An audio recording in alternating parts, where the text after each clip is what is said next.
you don't want to know what that red cups with the bag is because, it's wild. Or maybe you do. We are watching the Karen Reed trial, day 5, and it's been a wild start so far. I've been watching this morning, sped up. I'm not completely caught up with the real time yet, but it is wild. I just came back from Mexico. We were there for about 5 days. But what did I do on my trip in Mexico? I caught up with the Karen Reed trial. I couldn't help myself. I watched the entirety of it, and I'm finally caught up on all 4 days. I do want to go back and maybe re-listen to opening statements because in the state's opening statement, there was so much going on that I was a little bit lost in the sauce. I was like, okay, now that we're starting to get more context, maybe if I re-listen to the opening statement, maybe the narrative of what they're trying to push will be more clear in my head. I don't know. I just feel like the state prosecutor in this case is just a little bit interesting. I try to be very, try not to be too critical of people sometimes, try to be a little bit, try to be more understanding, but sometimes it's just fucking hard, all right? Because we've had Creighton Waters, we've had Georgia Kaplan, we've had some excellent state prosecutors, Morrissey with the Hannah Reed case, and now we got Mr. Lawley. Mr. Lawley is, I don't know. Maybe he's just nervous because it's a live stream. Maybe there's not a lot of murder cases that he does, in Canton or something like that. I don't fucking know, man. But it's been a little bit rough. I just feel like he could do better. He could do a lot better. Hi, Taxi. Hi, Daniela. Hi, Dave. Storm. I hope you guys are doing well. And thank you so much for joining us today. So, just a little super mini recap because we have a lot to cover today. And we're going to, my stream is for people who are late starters, because this is Eastern time. This trial starts probably like 5, 6 a.m. my time. And I'm like, I don't want to wake up that early. Okay, let's be real. I don't want to wake up that early. But we might on some days. We'll see. Maybe. But just a very general recap. We have the victim, John O'Keefe. In his small community of Canton, maybe he's known as a local hero because his sister passed away and the sister's husband also passed away pretty quickly to one another. So he had to take care of his sister's kids. He brought them in and took care of them as if they were his own. Now, he's a police officer. His body was found in front of a very snowy yard. People are contemplating whether it's like blizzard or just like snow, but it was on a snowy day and he was found in the morning around 6 a.m. and he was there. They tried to resuscitate him, do CPR and all that stuff, but unfortunately they did declare him dead at the hospital. Now, there's been some theories about this case, lots of different theories, but I'm just going to go with just the 2 general ones that are out there. One, the state is saying that John O'Keefe got an argument with his girlfriend, Karen Reed, and they were arguing in the car. They were supposed to be going to this house party, but she ended up dropping him off there, and then maybe in a fit of a rage, she hit him with the car and then drove off and just left him out in the snow. That's one theory. Another theory, this is from the defense, is that, well, actually, Karen Reed, yes, she did drop off John O'Keefe at the house party. However, she didn't run him over. Something must have went down in the house because John O'Keefe went in the house and then somehow was found on the lawn in the morning. And he had, like bruising on his face. He had some scratches. It's debated what this is. We don't know what this is. Scratches or some sort of laceration things going from his arm towards like his forearm area. And that's basically where it's at.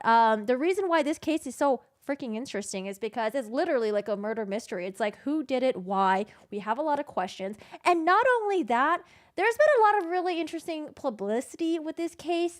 Karen Reed has like some online supporters that have been like diehard cheering for her. Not only that, well, people are saying that maybe it's a police cover-up because the family of the home of where John O'Keefe's body was found, well, they have connections with the police and blah, blah, blah. Is it a cover-up? We don't know. There's just a lot of mystery surrounding this. There's a lot of questions. And so far, we're on day 5, and we barely glazed the surface. The court is on some very odd operating days. I think Tuesdays and Thursdays are half days, which for me is great because I like me a half day court day. We get out early and stuff like that. Gives me time to kind of go through the testimonies again and then maybe edit some videos and all that stuff. So I kind of like this schedule. And I don't know. We're going to watch day 5. And then not only that, unfortunately, the investigation in this case, lots of question marks, lots of holes. we have a lot of questions. Like, for example, why was the house never investigated? Why did people go in there and like interview people? Why were reports not done properly? It just seems like there were just a lot of people who were, I don't know, maybe like incompetent in their jobs, or they were lazy, or they didn't take this seriously. I don't know. It's just a lot of craziness going on. It's not just like, okay, it's a murder mystery, but it's also like, it seems like law enforcement didn't really do the greatest of work. Their lead investigator, Trooper Proctor, there's a lot to be said about him, and it seems like the state, they're trying to distance themselves from Trooper Proctor. And not only that, the state DA in this case, I just feel like they're just not on top of it. I don't know. This whole thing is just a fucking mess. It's crazy. You were screaming today at the TV. Listen, I was prepping my breakfast. I was walking my dog, and I was listening to it on my iPad, and I was like, what is going on? It's crazy. I know you saw my thumbnail. The thumbnail with the red cups in a paper bag. You'll find out soon exactly what that was. Anyways, y'all. So let's get started with Karen Read, day 5. And there's a lot, I don't know, there's a lot to be said in this day. Good morning, Ms. McLaughlin. In today's trial. Sorry. I have no words for this. Good morning, Your Honor. Alan Jackson for Ms. Reed. Good morning, Mr. Jackson. Good morning, Your Honor. Elizabeth Little, also for Ms. Reed. Good morning, Ms. Little. And good morning, David Yannetti for Karen Reed. Good morning, Ms. Yannetti. Good morning, Ms. Reed. All right. I will say so far, though, Karen Reed's team, they seem to be pretty good, pretty on top of it. One of the things that stands out to me is the way that they ask things. So, like, if certain things aren't allowed in, they'll ask the questions in a way where they kind of, I don't know, like, for example, right? There was these 4 pictures that ultimately were not allowed in, but the way they questioned the witness, they basically described the pictures and what was in it. And it's like, okay, well, the jury already has an idea of what was going on. So I don't know. I feel like the way that they do their questioning is pretty freaking skilled. And I don't know. I just don't know with the state attorney. I don't know. Maybe the level is just not there yet. Not quite sure. Hello, Morton. How's it going? How are you doing today, guys? Thank you so much for joining me on Twitch and on YouTube. We are dual streaming on both of them. Counsel wanted to see me? I did, Your Honor. Judge, as I indicated in an email that I sent to your clerk last night and to Commonwealth. I have not seen the email. Okay, well, I'll explain what was in it. Essentially, I was alerting the court that I would like to be heard prior to the start of testimony today because since Katie McLaughlin testified So Katie McLaughlin testified on day 4. She's one of those responding firefighter paramedics on the scene. However, when she was up there testifying, the defense wanted to try to impeach her because they're like, oh, do you know someone named Caitlin Albert? And Caitlin Albert, the house where John O'Keefe's body was found, that's her family's house. So, they're trying to make the connection like, oh, so are you close friends with this person? And she's like, well, I went to high school with a person named Caitlin. And it's like the way that she answers the question is a little bit interesting. I think she was really trying very hard to distance herself from Caitlin and the Albert family. But I don't know. I feel like we have to kind of watch it together. My impression is that she probably knows how big this case is and the publicity and how people are saying that it's a cover-up, police cover-up, blah, blah, blah, blah, multiple agencies. And maybe the paramedic just didn't want to be thrown into that. That's why she tried so hard to distance herself from Caitlin Albert. But the way she said it just made it even worse, in my opinion. I feel like instead of saying, oh, yeah, I went to high school with a Caitlin Albert, it's like she could have just been like, oh, yeah, we went to the same high school. We ran in the same circles. I don't know. Oh, man. But the other perspective would just be like, oh, okay, maybe she's also in on it as well. Hey, Jane, how's it going? Thursday and Friday. We received and then also the defense, in order to try to impeach her, they were showing her photos of her and Caitlin Albert. And then the paramedic was like, well, these are from like a long time ago. I don't know what dates these are, maybe from high school. It looks like they were like all in together, like in a group setting. They were like at a beach or something like that, maybe like a day vacation or something. So I don't know. I was just like thinking about like when I went to senior beach day, right? We have like pictures with like a whole group of people, and I don't know like half of them. Some of them are just acquaintances. Sometimes you just hang out with them once, and that's about it. But we got more pictures with the paramedic and Caitlin Albert, it seems. Deluge of photographs that put her with Caitlin Albert on many different occasions after they graduated high school. We received information from their high school yearbook that they were more than just acquaintances in high school. They were teammates on the track team. And even after I sent that email with the photographs that I attached to it, late last night we received another photo where Katie McLaughlin and Caitlin Albert are standing next to each other in a photo at a baby shower in June of 2021, about 8 months before John O'Keefe's death. It's very clear to us that Katie McLaughlin perjured herself. And I wanted to discuss the issue of the admissibility of not only the photographs that we're now providing that we just received over the weekend, but I also want to resurrect the admissibility of H, I, J, and K for identification. And I think a discussion Oh, those are the 4 pictures of the H, I, J, and K? Yeah. of this, Your Honor, needs to start with what court orders are currently in place. The leading case with regard to the provision of reciprocal discovery when the defense is offering. So you want to get back to Rule 14, the Rule 14 issue? It is a Rule 14 issue. Okay. That's So supplemented by- hold on one second. So on top of that, we can discuss this later. I'd like to get the trial started. That's fine, Your Honor. My belief, my strong belief, is that we need to determine this today. And the reason is that Caitlin Albert is coming up as a witness for the Commonwealth. She faces the same. I can't wait to hear from the Albert family. I can't wait. It's going to be interesting. Areas of cross-examination that Katie McLaughlin faced. There's so many questions that we have. We have so many questions. And unfortunately, it seems like because law enforcement didn't really do a good job at investigating this, a lot of questions might not be answered. I don't know. I mean, still day 5. Maybe they'll be answered later down the road, hopefully. And these photos are relevant to her cross-examination. Okay. All right. So aside from the Rule 14 issue, I also think this is cumulative. I don't have the email. I do have the photos, but we can address this. When do you expect the Albert, I'm sorry, what's her name? Caitlin Albert. Caitlin Albert. I'd say midweek, probably. It depends on how far we All get right. today. So we'll address this either today or tomorrow. Thank you. Scheduling purposes. So All right, let's go to the witness. Scheduling stuff.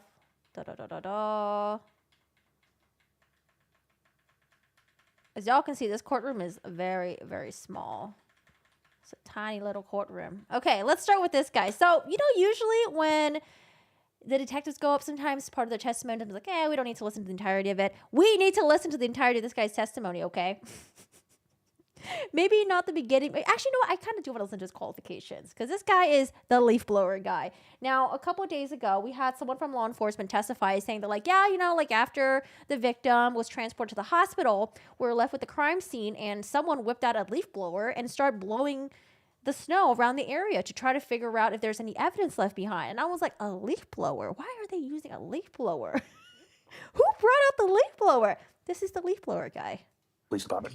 And how long in total have you been a member of the Kansas? Total of 32 years, 2 years as a permanent intermittent officer, 30 years full-time. And you indicated that you are a lieutenant, is that correct? That is correct. And how long have you held the rank of lieutenant? I was promoted to lieutenant August 1st of 2021. What did you do with Kansas Police prior to becoming lieutenant? I was the detective sergeant from 2018 until I was promoted in 2021. And what is it, starting with that, what is it that a detective sergeant does? So when a patrolman takes an initial report, anything that needs follow-up, the detective sergeant makes sure. He's got 30 years of experience. Oh boy. Hi, Lisette. How are you doing today? You saw the pictures? Are you in my Discord? Can you put them in my Discord if you want? It's assigned to a detective, usually the next detective working, and make sure that all the steps are taken to manage the cases to bring it to fruition, if possible. And what is it, what are your general duties and responsibilities as a lieutenant with Kansas? Currently, I am in charge of internal affairs, background checks, patrol, and I oversee detectives. You say currently, what was the problem? I was promoted in 2021. At that time, Lieutenant Kelleher was the lieutenant in charge of detectives. We have since had a change of police, and our assignments have changed. Were you working with Kansas Police on the morning of January 29th, 2022? I was. And at some point, did you receive a phone call? I did. And about what time was that and who called? That was shortly after 6 a.m. It was Sergeant Sean Good. And he's a member of your department as well? He is. He's the 12 to 8 supervisor, I don't know if his last name is Gallagher or Galler. I don't know. I think it's Gallagher. Let me know if it's wrong. which our shifts actually run 11:45 p.m. to 7:45 a.m., but we call it the 12 to 8 shift. And what, if anything, was indicated to you in this call from Sergeant Good? Sergeant Good told me he was responding to a scene where a body was found unconscious, possibly not breathing in the snow. He stated his name was John O'Keefe. He was a Boston police officer who resided on Meadows Ave. He further told me that he had gotten a call earlier about John O'Keefe not returning home that night. His friends had called the hospitals, then they called the police, then they went out and looked for him, and they found him unconscious and not breathing in the snow. And based on that information, what, if anything, did you? I told him I would respond. Where were you initially responding? I was initially responding to Meadows Ave. I misinterpreted when he said he was a Boston police officer on Meadows Ave. I thought they discovered him on Meadows Ave. And subsequently, did you learn a different location in response to that location? I did. What was that location that you subsequently determined was where you were going? When I called the dispatch to find out the exact address, I was told it was 32 Fairview Road. And that was from the dispatch, is that correct? That's correct. It was Officer Dever who answered the phone. That was the officer Kelly Dever, is that correct? That's correct. Now, did you go straight from home to the scene, or did you go stop somewhere else prior to? I stopped at Canton Police Department prior to that. And what was the purpose of stopping at Canton Police Department prior to going to Fairview? I was picking up some winter gear, and I advised Sergeant Good via the radio that all midnight personnel was to be held till further notice. How far is Canton from Boston? And you say winter gear, as far as responding to a scene, what, if any, other sort of equipment did you procure when you went to Canton Police? It was clothing. I needed a winter jacket, hat, things of that nature. I was responding in my personal vehicle. And if you know, about what time was it that you arrived on Fairview Road that morning? I arrived shortly after 7 a.m. And when you arrived, what, if anything, was it that you observed upon your arrival? There were some vehicles pulling away, but parked by where the scene was were 3 Canton police vehicles and 1 black Toyota pickup truck that is assigned to our detectives. And who, if anyone else from your department was there at that time? When I arrived, the 3 marked So the victim's body was found roughly around like 6 p.m., 6 a.m. Units were occupied by It was like maybe like 6:30 a.m., closer to that time. Officer Mulaney, Officer Saraf, Sergeant Good, and the Toyota pickup was driven there by Detective Sergeant Lank. And as far as by the time you arrived, Mr. O'Keefe is no longer Which one's Caitlin Albert? I recognize the paramedic. I have no idea what Caitlin looks like. on scene, is that correct? That is correct. And what, if any, vehicles or apparatus or any personnel from the fire department were on scene by the time that you arrived? None. Now, when you first arrived, who, if anyone, did you first sort of speak with on scene? I first encountered Sergeant Good. And you had a conversation with him, is that correct? That is correct. And who, if anyone else, did you talk to? Detective Sergeant Lank joined us as well. And following these initial conversations with Sergeant Good and Detective Sergeant Lank, what did you do with that? Once they updated me on the case, we decided that we had to process where Mr. O'Keefe was found. It was snowing heavily. Sometimes the wind was blowing north, sometimes it was south. It was changing directions. And we discussed how to process where Mr. O'Keefe was found because at the time we had no idea how he came to be where he was. And with respect to that, first, as far as where Mr. O'Keefe was, who, if anyone, directed you to where Mr. O'Keefe had been prior to your arrival? When I arrived and I spoke with Sergeant Good and Detective Sergeant Lank, they updated me on the case. They had told me that Mr. O'Keefe was transported to the hospital, that they were doing CPR on him at that time. They told me that he was bleeding from the mouth and nose and that he may have had swelling above one of his eyes. They told me that they transported his girlfriend as well, and they told me. So up until today, I don't know. I always felt like they didn't really process it like it was an actual crime scene. We have photos that has been shown so far, but the photos are just like, oh, it's just a picture of a house. Like, who took these pictures? Like, we don't have crime scene markers. You don't really see like the crime tape or anything. So I don't know if initially when they responded, if they were just like, oh, it's just a drunk guy found in the snow. Like, whatever, you know, it's not a murder case or anything like that. I was very fucking confused because I've just felt like it wasn't done in a way where we normally would see it in other trials, where you see the photos, you see all the markings and stuff like that. There's so many angles. It's all clear. The photos so far that has been shown are just like, oh, it looks like a normal person just took a picture of this. With the circumstances surrounding that incident, they told me that at some point after the phone call to the police station, friends, the woman's name was Kerry Roberts, picked up Miss McCabe and John O'Keefe's girlfriend, Karen Reed, and they drove around and they discovered Mr. O'Keefe on the left side of the property. I would call it the east side Kaylin has no shoes. Is she the one that's in the blue bikini in the other picture? of the property, unconscious and not breathing in the snow. Now, this area that Sergeant Good directed you to where he indicated Mr. O'Keefe was, you mentioned that there was snowing heavily at this time, is that correct? It is correct, yes. And about how much snow was on the ground in this area at the time that you initially went over? I would say at least 4 inches of snow. Now, with reference to, as far as you mentioned, sort of processing, what, if anything, did you and the other officers do with regard to that scene as far as that was concerned? So it was a unique scene because of the weather. Sergeant Lank had notified Norfolk County CPAC. He had advised them that. Sustained. I'm sorry, can you rephrase the question, please? So Detective Sergeant Lank had reached out to North County CPAC, correct? That's correct. And what is CPAC? It's the State Police Investigative Unit of the District Attorney's Office, Crime Prevention and Control. And with any, as far as that notification is concerned, what is sort of a protocol when you have an unintended death? So when we have an unintended death, the Norfolk County CPAC unit responds and takes jurisdiction. In this particular case, Mr. O'Keefe was still alive, so they declined to respond at that time. It may be a term that's pretty well understood, but when you say unattended death, what do you mean by that? An unexplained death, a person who was alone at the time of their death. And so at this point, no one from state police had responded or was responding to the scene at that point. That is correct. And so what, if anything, did you and the other officers do with So that's interesting to me. So he was trying to call the people to like come and process the crime scene, but they're like, oh no, the person's not dead yet, so we're not going to come. Y'all deal with it. regard to the scene where Mr. O'Keefe had been located in the snow? So we decided on how we were going to process the area. Our concern was there were some light pink spots in the snow, and we thought it may be blood. So we were discussing how to get to that, uncover the blood safely. We decided we were going to process the scene with a leaf blower. I figured we could direct the snow off the area in a Yeah, it's my understanding it's a small town. controlled fashion. At that time, Sergeant Good volunteered to go get a snowblower. But what I told him in the meantime, I wanted to photograph the area. I wanted all the cruisers away from the house. There was one cruiser, I believe, occupied Officer Sarif directly in front of where Mr. O'Keefe was. I wanted him backed up. And there was crime scene tape set up, and it was blowing wildly in the wind. It was serving no purpose at that time. There were no civilians or witnesses about. And I knew we had 2 officers who could protect the scene while we processed it. So Sergeant Good, before he left to get the leaf blower, he directed the officers to move their cruisers. I told Sergeant Lank the most important thing he could do at this time would... The objection sustained. Move on to your next question, Mr. Lally. Now, you mentioned that there was some crime scene tape that was set up around. Is that correct? That is correct. And how was that accomplished? Sergeant Good and Mike, Detective Sergeant Lank put up the crime scene tape. Do you know what, if anything, they were able to use to attach it to in order to set it up around where Mr. O'Keefe was found? I believe they used a fire hydrant, a tree, a flagpole, and I'm not sure what else. I don't recall specifically what it was attached to. And with regard, you mentioned there were photographs that were taken prior to the implementation of a leaf blower. Is that correct? That is correct.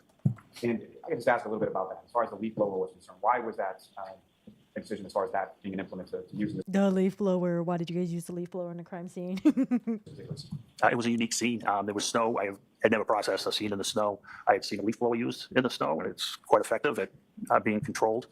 So that's why I wonder how different this whole thing would have been had the other team came in and just processed the scene themselves instead of having them do it. it was readily accessible. The scene was debilitating as we were on scene with the weather. Snow was piling up, and I thought that was the best method at that time. Also, we're in Massachusetts. Doesn't it snow pretty often during the winter times over there? I feel like he said he's been doing this for like 30 years, right? It's like, how did you do it before? Is this your first time processing a crime scene that had snow? And prior to the arrival of Sergeant Good back to the scene with the leaf blower, what, if anything else, was done to sort of document the scene at that time? In addition to photographs, what we did was I wasn't sure how the roadway ended. I wasn't sure if there was a sidewalk, a curb, a berm, or whether it was just grass. So Sergeant Lank and I dug out what I believe is called a 6-inch Cape Cod asphalt berm, exposed it so we could get a better perspective of how far Mr. O'Keefe might have been off the roadway. May I approach the witness? Yes. Oh, initially, I didn't know what a berm was. 10, 11, 12, 2, and 20. Okay.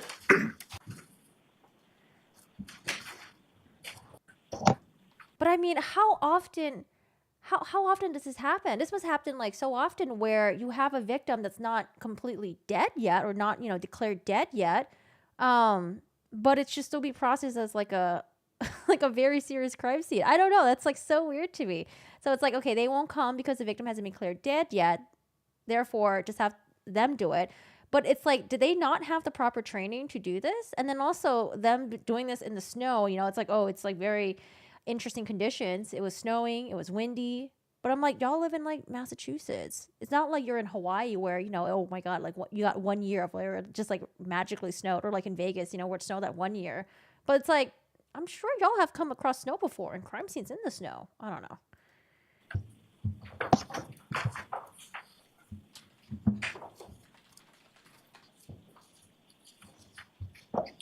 Your Honor, may we approach this briefly? Sure.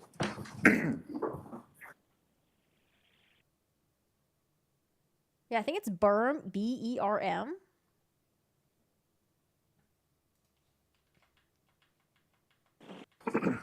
I'll see counsel. It's take longer than it would otherwise. Yes, at the next.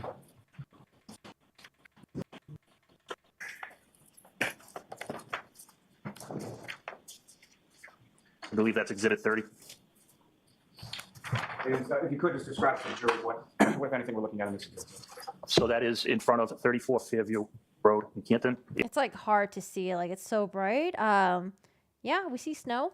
It's looking westerly or the direction towards Chapman Street, and it's documenting the conditions at the time. May I approach the witness, Your Honor? Yes. Mr. Senator, at any points, Yeah, I saw that a berm is simply a mound of soil added to the property. So like a pile of dirt, I guess. I've never heard that term before. Yes. I think that the number 34 is on the mailbox. That is 34 Fairview Road. Do you have a number on that in front of you? Yes, I do. So this is the Albert house where John O'Keefe's body was found, but he was found like on the left side. Here's like a little angle version of that, a zoomed out version. Very hard to see, but I guess this is where John O'Keefe was found, where he mentioned that there was like little pink kind of like blood stains in the snow.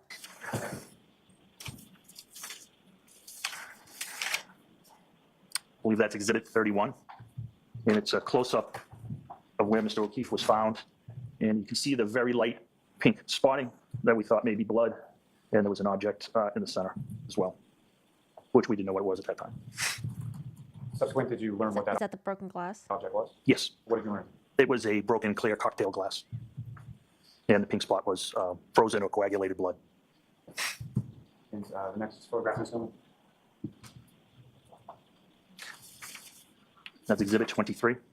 And it's basically showing that the scene was trampled by rescue workers, witnesses, et cetera, but you can still see, the pink spotting in the area where Mr. Now, what we want to know, are there any footprints going from the house to John O'Keefe's body that would explain the defense's, that would prove the defense's theory that, maybe a fight went down in the house and then they carried him out there and dropped him in the middle of the front yard.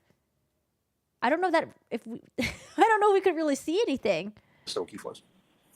The photos are ass. Maybe it just looks ass in the projector. Maybe like the actual photos look better if we actually, had them. Because we're just getting of like the camera view of like the projector in the courtroom. As far as footprints within the snow that you observed, you indicated that the scene was trampled or walked over by first responders, correct? Correct. And the footprint that you observed, what footprints did you, so what areas around where Mr. O'Keefe's, where it was indicated to you that Mr. O'Keefe's body was, were those footprints located? They were located between the street and where Mr. O'Keefe was found. And as far as between where Mr. O'Keefe was found and the house or residence at 34 Fairview, what, if any, footprints did you observe in that area? I didn't observe any footprints at that time. Ms. Gilman, if I could ask for the next photograph, please.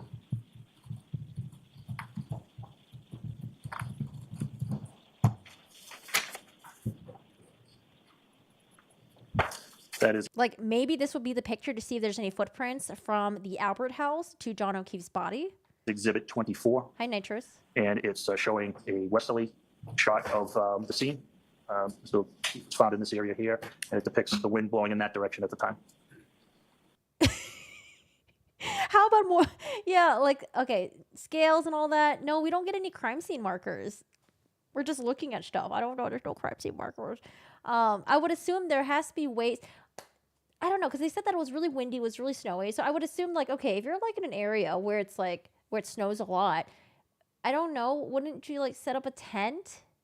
That way you can properly document things and put markers on there so it doesn't blow away of some sort. I don't know. Maybe I'd watch a lot of like TV shows and movies or something, but there has to be a way to really preserve this crime scene and to document and picture taken and all that stuff a lot better than what's going on right here. I'm just very confused. And probably pretty self-evident if it depicts the wind blowing in that direction based on what? The flag flying. The next photograph, Ms. Gilman. That is Exhibit 20. That's the berm. That is the I believe it's called a 6-inch Cape Cod asphalt berm that separated the roadway from the property of 34 Fairview. And this is the long look to where Mr. O'Keefe was discovered. Couldn't that also just, since they said it was like asphalt, couldn't that just be considered a sidewalk? The next photograph, Ms. Gilman. No?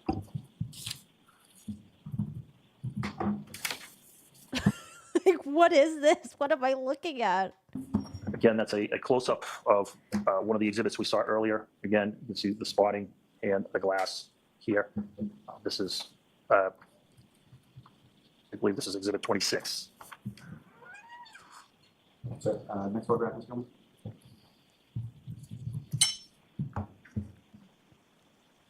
This is Exhibit 27, and it's Hold on. Is my Yeah, we're at 720p. Some what we believe was frozen or coagulated blood spotting. Next photograph, Ms. Gill. Oh, it's rounded on the top. Okay, let's take a field trip to Massachusetts. I want to see this berm in real life. And that's a different view, close up of the scene, and that's Exhibit 32. Okay, so the next photograph, Ms. Gill. It's hard to tell what you're looking at. That's when we first uncovered the berm, the 6-inch berm, and it's just a smaller picture close up of that berm. It's Exhibit 25. Reference to the sort of uncovering of the Why no evidence markers? I don't know. I'm assuming even though they have a specialized crime scene unit that processes like crime scenes, I'm assuming that whoever's doing this, like this group of people and the witness, they must have training to do their own crime scene. Like, I don't know. I'm confused. I'm very confused. I don't know. I'm very confused. berm as you described it. What, if anything, did you use to uncover the berm? I believe we just used our foot to uncover that. And what I believe is the last photograph, Ms. Gill. This is the location from the berm to where Mr. O'Keefe was found. It's just a long view, and it's Exhibit 21. Yeah, I don't know. I can't see because I'm like, are there any footprints from the house, the backyard of the house, to John O'Keefe's body? I can't really tell. May I approach John? Just Yes, yes. Tori. or what- from the 683 cruiser officer, Sarah's cruiser, Yes, I did. and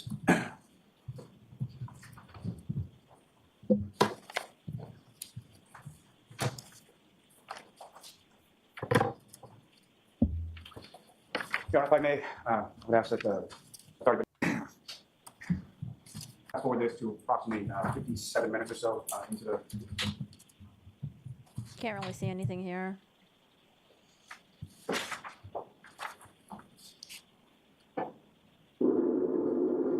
Kind of, you recognize what's on the screen as well, and what do you recognize? That's the video I referred of Canton Cruiser 683 on, it's dated January 29th, 2022. You can't really see anything here, but the prosecutor is like, okay, like, you know, can you see the crime scene tape on the left side? It's like waving around, but then it's like, wait, just kidding. We can't really see it. Never mind. So you can't really see much here. Yeah, they're talking about the crime scene tape, but you can't really see it. And I'm not sure what they affixed it to, whether it was the cruiser at that point or not.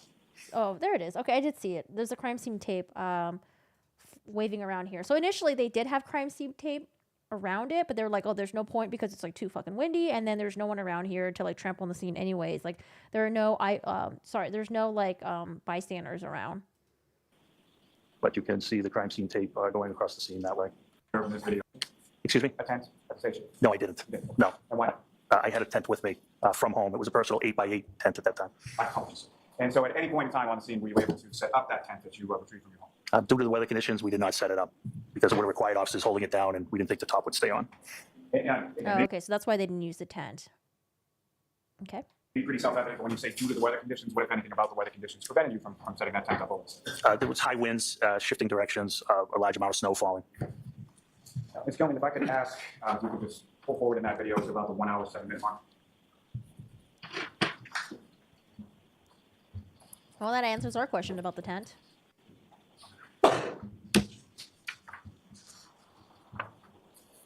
This is 7:10 a.m. Lieutenant, what, if anything, are we looking at in this portion? If you look closely, it's the crime scene tape that's blowing around. Yeah, the crime scene tape is still there. Improvising, using something I wasn't familiar with being used before in case there were any questions on how it was deployed. I had Sergeant Good take a short video. And So they took a video of them using the leaf blower. Okay. there's sort of several different short video clips of that process. Is that fair to say? There's at least one that I know of. Let's watch it. Also, I'm actually really surprised at how gingerly the leaf blower looked in the video, because I thought it was just going to blow shit, like, I don't know, like up and down, left and right. Because I have a leaf blower, but there's only one setting. I can't adjust the speed setting of it. Maybe for theirs, they were able to do that. Yeah, here's the leaf blower. And who, if anyone else from your department, is sort of present while this process is going? Detective Sergeant Lank is documenting, and Sergeant Good is also assisting. And Ms. Gilman, thank you very much. If you could Hey, just, Lemon. play around. See, it removes the snow. I was removing the snow layer by layer. And right here, you can see it exposing the cocktail glass. You're going to see red spots appear as I remove it layer by layer. These pink spots start to turn to be dark red spots. Yeah, so this must be one where you can adjust the speed because mine would have been like, boom. It looks like, oh, I don't know. I can't tell if it's gas or electric actually. Because I have mine that's it's electric, but it's battery charged, so it's like cordless. This one, it could be either, right? Gas or electric. As you see, we can control it. Okay. We were concerned with Now, what's important about this is, do we see any broken shards of tail light? They said, what I want to know is how big are the shards that Trooper Proctor found? Days later, Trooper Proctor was like, I found shards of like tail light pieces that no one saw initially for the first couple days or the first day, right? I wonder, how big are those shard pieces? Are they large? Are they small? If they're tiny, maybe they're underneath the snow, and that's why we can't see it right now. Or if they're large, well, maybe they should be glinting throughout the snow. That's a huge question that a lot of people have. Where are the tail light pieces? whatever other. Oh, hold on and wait for a question. And the shards of taillight pieces, where were they recovered and found? Was it near John O'Keefe's body, or was it off somewhere else? As you can see, it just takes it layer by layer. Hold on for a second. Mr. Lally, Ms. Gilman, can you pause it? So if you have a question for the lieutenant, all right, are you asking him to narrate the whole thing? We're not going to do it that way. And you can pause and then. Oh, I like when they narrate the whole thing, but I get you, Judge. So do you have a question, Mr. Lally? Just briefly at this point, so Lieutenant Gallagher, with respect to as you're conducting this sort of process, what, if anything, are you concerned about as far as, Destroying biological evidence at that time. so what, if anything, were you doing with regard? We were trying to take the snow that had fallen over the blood, and we were trying to remove it to expose the blood. And let's say, as far as during this sort of removal process, how much of the snow were you able to sort of sift layer by layer with the leaf blower that you had? We could control how much I wanted to. Like the leaf blower, okay. Initially, when I heard about it, I was like, well, that's fucking wild. But then I'm like, okay, well, it seems like it's doing an okay job. You know, it's moving the layers of snow slowly. And they said they never really processed evidence like this before, and they had to improvise. So I'm like, okay, I guess I can respect that. But then there's more, guys. The sift. I did it as I started out as gently as possible, and if it needed more snow needed to be removed, I got a little more aggressive. Thanks. Ms. Gilman, if you could get blank.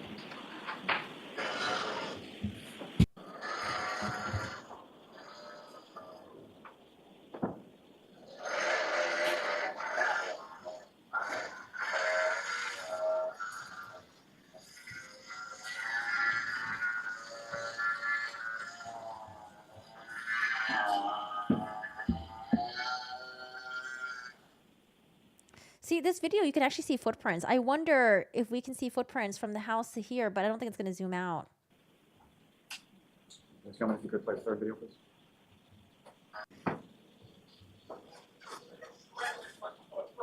Did you just touch it?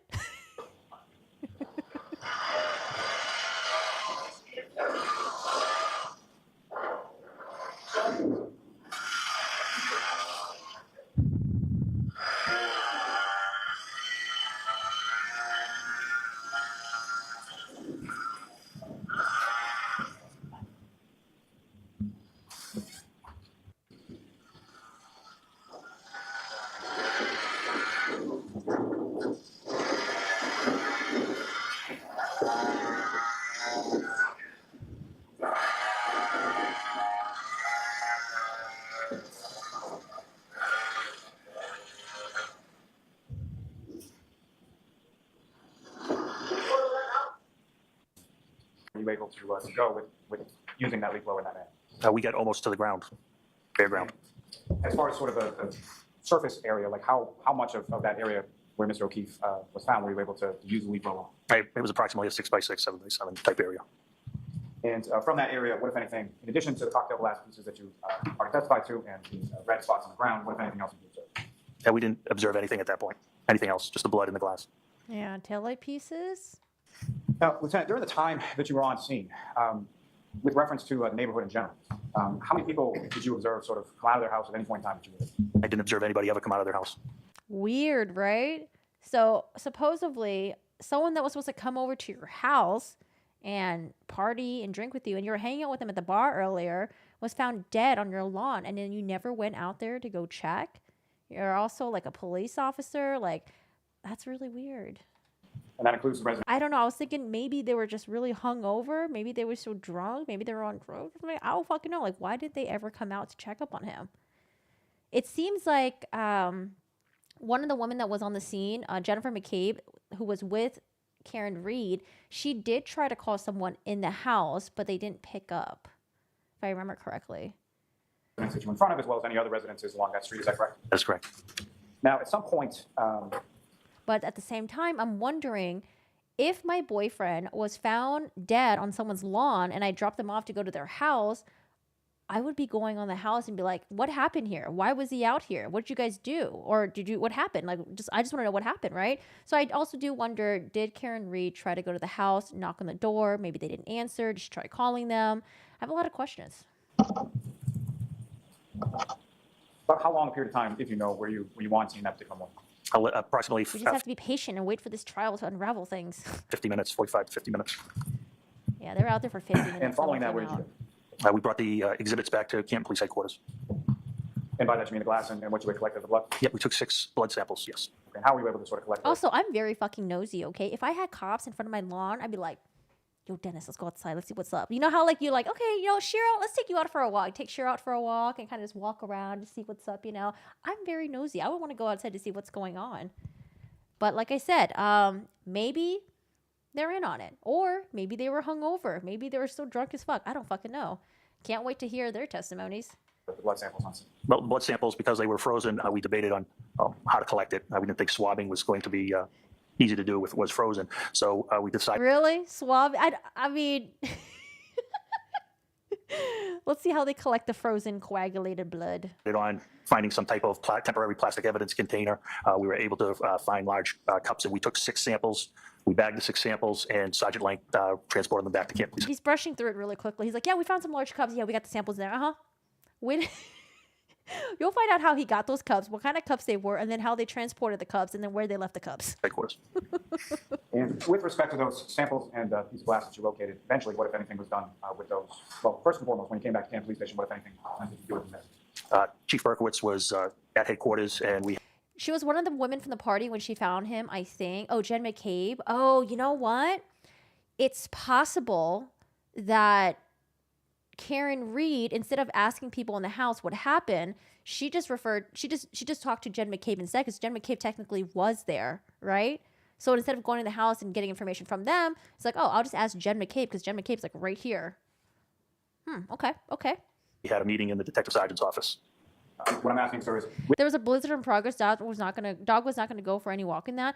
I was wondering, what if they let the dog out, or what if like as the guests were leaving the house, what if the dog accidentally got out of the house and ran out, and then maybe something happened, or if they let the dog out to go pee or something like that. But then I found out that there's a backyard, but I don't know if it's like a backyard that's gated or if it's like an open backyard. I don't know. I have a lot of questions. Also, like, who takes their dog out to go pee at like 1, 2 a.m. in the morning? Maybe the dog just got out. Maybe they're hanging out smoking cigarettes. I don't know. with reference to those items that you took back from Fairview when you got back to the station, what, if anything, did you do? Sergeant Lank placed them in evidence. And then subsequent to Sergeant Lane placing them in evidence at some point, where did they go? They were turned over on February 1st to the Massachusetts State Police Crime Lab. And was that something where they were driven to the crime lab, or did the crime lab come to the station? The crime lab was already at the station. Now, you go back to the police station and have some conversation with your chief, is that correct? That is correct. And what was your chief's name? Chief Berkowitz, Kenneth Berkowitz. And following that conversation, at some point, did you return to Fairview Road that morning? I did. And who, if anyone, Oh wait, hold on. Lolly's not going to be the one that uncovers the cups and the transport. Oh God, is it in cross examination? Oh, it might be in cross examination. Listen, I don't know if Lolly is also as disgusted with some of the investigative efforts of law enforcement, and that's why he leaves them out here to kind of like die when they're being cross examined. Because I feel like, you know how the best way to the best way to handle things that were done improperly is to kind of get ahead of it and then have like the direct examiner deal with it, right? So Lolly in this case, but Lolly kind of just like, okay, whatever. And then when cross examination comes in, they just get completely fucking destroyed. And I'm like, Lolly, like you could have tried to, you could have made this a little bit better, but no, Lolly's just like, I wonder if Lolly's just like, y'all fucked up, y'all deal with it, bye. You go there with. I accompanied Detective Sergeant Lank. And when you arrived, where did you go with reference to residence? We went into a side door, and there were people in the kitchen at that time. I believe it was the kitchen area. Same. I offered hot chocolate, kind of nosy. Be like, hey, do you guys want some hot chocolate? Also, what's going on here? What happened? Are you guys doing okay? Like, what's up? Yes, and Karen is freaking out at that point, too. Okay. And did you know any of the people that were in the kitchen? Who, if anyone, did you know? Who I remember specifically was Jen McCabe, who I... And Jen McCabe was the one who was with Karen Reed when they found John O'Keefe. It was Jen McCabe who was also, she was at the house, at the party. Karen Reed, and the third person, what's the third person's name? I forget who the third person's name was, but I don't know if that third person was at the party or not, or was just like a friend who came out and helped search for John O'Keefe. Don't know personally, but I know because that's who Sergeant Lank arrived to talk to, and I knew Brian Albert in a professional sense. And so Brian Albert is also a police officer, is that correct? He was a Boston police officer, yes. Now, as far as any other people, who, if anyone else, were you introduced to when you came into the kitchen area? I wasn't introduced to anybody. All I know is there were 5 or 6 people there. And are you familiar with a gentleman by the name of Brian Higgins? I am. How are you familiar with him? He is an ATF agent who I've worked with when I was assigned to DEA, and he later had a satellite office at our PD, and I have since come to know him personally. Yeah, so he's getting ahead of like stuff like this, like the relationship between some of the other people of the house and then like friends and all that stuff. But like I feel like there's a lot of important things that the prosecutor just didn't get ahead of, and you'll see in cross-examination, I guess. In reference to your work with the DEA, how long did you work with the DEA? 13 years. And so, Mr. Higgins, was he present in the home on Fairview when you arrived there that morning? I don't recall him when I arrived originally. Yeah, Definitely Brian Higgins is like the family friend of the Alberts. not. I don't recall if he was there when we arrived about 9 a.m. So you don't recall him being there at all? I don't recall specifically. I never had any conversation with him. Now, you had made some mention of February 1st, a few days later, at your department, there were members from the crime lab that came, correct? That is correct. Yeah, so weird. So they eventually did go into the house and talk to the people, but they didn't do like formal interviews with people of the house. John O'Keefe's dead body was found on the lawn of their house. Like, maybe they were just like, hey, these are cop people. They're good people. I'm sure they had nothing to do with it. I'm just so confused. Why? And what, if anything, did they come there to do? They were assisting the Who did the Googling? Jen McCabe. state police in executing a search warrant on a motor vehicle. And where was that motor vehicle in relation to your car? It was in our Sallyport. If you could just describe to the jury, so what is it, Sallyport, specifically if you can, please, like where is it located, what does it look like? Sure, it's on the rear portion of our police department. They are large overhead doors that are numbered, 1, 2, 3, and 4. We only have 2 bays. So the Sallyport that the vehicle was in, typically we enter through door 4 and you would exit through door 3. Those doors, overhead doors, can only be controlled by a computer in the dispatch center. And it's where we bring in our prisoners. Once the Sallyport goes up, you enter, close the door, the area is secure. The rest of the PD is only accessible by access card, key access card. As you mentioned, sort of the overhead garage doors are accessible only by the dispatch area, is that correct? That is correct, a computer in the dispatch area. And then as far as entrance from the department, how if at all is that controlled? There is a, to the right of Sallyport 4, there is a key card access door. Now, with reference to that Sallyport area, is there, what if any cameras are located in that area? I know there's cameras in the area. I don't specifically know where they are. I typically don't look for them. I know it is under surveillance, as most of our department is. And have you reviewed at least portion or the entirety of the Sallyport video from that particular day, February 1st? I've seen a small portion, yes. All right, so let's get to Karen Reed's car. So they bring Karen Reed's car in. They're trying to fuck around with the taillight. Oh, is this like a little lunch break? Oh, I think they took a little mini break. Maybe morning break. Well, let's get to this part right around here. You can't really see shit, though. From this video from approximately 9:11 in the morning, do you recognize what's up on the screen? I do. If you could just, using that laser point, direct your attention to what, if anything, is significant to observe in this particular part of this video. This is our Sallyport. You would come in Sallyport 4, exit Sallyport 3, like I said earlier. This is the vehicle they were executing a search warrant on, and this is the crime scene tape. And as far as personnel from the state police that were present Yeah, so it's Karen Reed's car. there, who, if anyone, was present there that you knew or were aware of? I You knew see like the taillight right there. I think it's broken. Trooper Proctor was there, and I knew the criminologist was there, and a photographer. I don't know them by name. Actually, no, I can't tell the taillight's popped out or not. A couple people from the lab, one taking photos, one criminalist, is that correct? Correct. As well as Trooper Proctor? That's correct. And do you know Trooper Proctor? I knew of him. I don't believe I ever met him prior to this. He has worked some cases with our detectives. I knew he was assigned to the DA's office. This guy needs to learn how to ask a question. The what if any's are killing me. I wonder if he had issues with the judge in pre-trial stuff or grand jury stuff. Yeah, I wonder if he had issues in grand jury stuff where he was asking questions directly and then maybe he was getting like objection or something. So that's why he decided to take the Elaine route and do the what if any's. I don't know. Or maybe that's just his style of asking questions, the longer route. Office, but I'm not sure if I ever met him prior to this case. Now, with reference to the vehicle, what, if anything, was placed around the vehicle? Did you observe around the vehicle and stuff? This crime scene tape, as you can see the yellow tape right there. Just to be clear, the sort of, which part of the vehicle is sort of in the lower foreground of this vehicle? This is the passenger side rear of the vehicle. Now, at some Can't point see, over the course of the time that you were there on February 1st, what, if any, other sort of specialized units within the state police were also present? Eventually, I think they call it the CARS team. It's what I would call their, I guess, accident reconstruction team responded. Now, Ms. Gilman, if I could ask you. Yeah, I don't know if Sallyport is like a Massachusetts thing or, but yeah, it sounds like where they keep the cars at Vehicle Bay at the department. But I saw that there was a police car parked right there as well. So I thought it was only for cars that are supposed to be processed. But I don't know, there's a police car that's parked right there. To fast forward within that video to. All right, let's watch the video. Yeah, it's a police car right there. It's Karen Reed's car. Right there. We got timestamps. Love it. You can see it, Wait, do we have the date? Yeah, we have the date. Okay.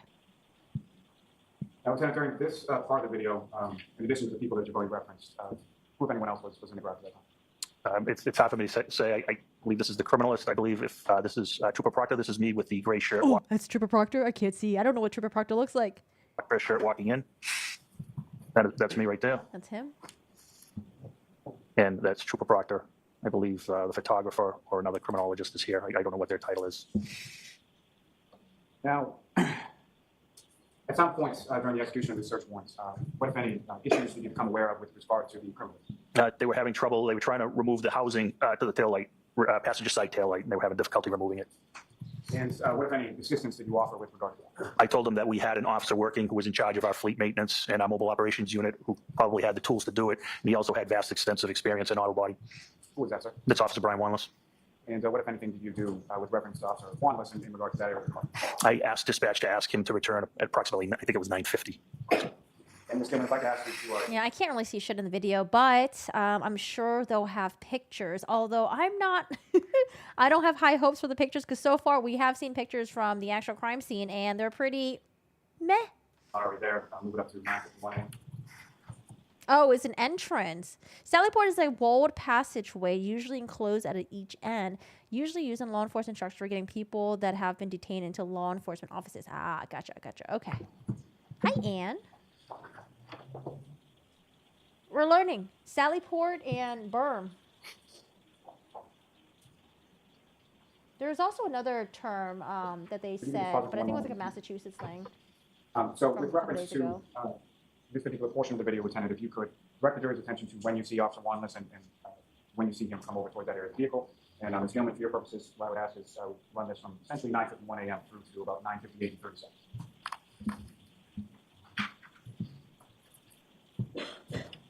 Can y'all hear okay? I just boosted up the audio a little bit. This is Officer Wanless right here. He examines it and he leaves momentarily.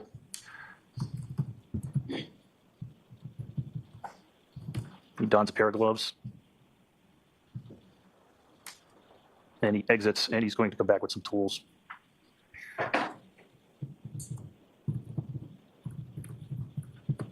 Hello, Steven. How are you doing today? Here he comes. places his toolkit on the tailgate. Objection, Your Honor. Okay, pause and ask a question. And from your review of this video, what, if anything, do you observe Officer Juan do with reference to that rear passenger side taillight? He re-enters the sally port and with some tools, and he places his toolkit down on the tailgate of the Lexus. And what, if anything, do you observe him do after that? He begins to work on the housing of the taillight. Tell me if you could. Well, in America, there are people with like different accents. So like right now, you're hearing like maybe like a heavy Boston accent. When you listen to the paramedic, I forgot his last name was like Nuttall or something. He had a very heavy Boston accent. Boston accent. Can't even do it.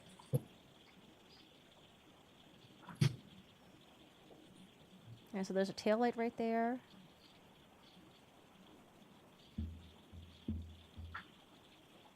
Can't really see anything though, but I'm sure they took pictures. Please let there be good pictures. Silver nail polish? Wait, did you see me with the holographic nail polish that I had? It was about like a couple weeks ago.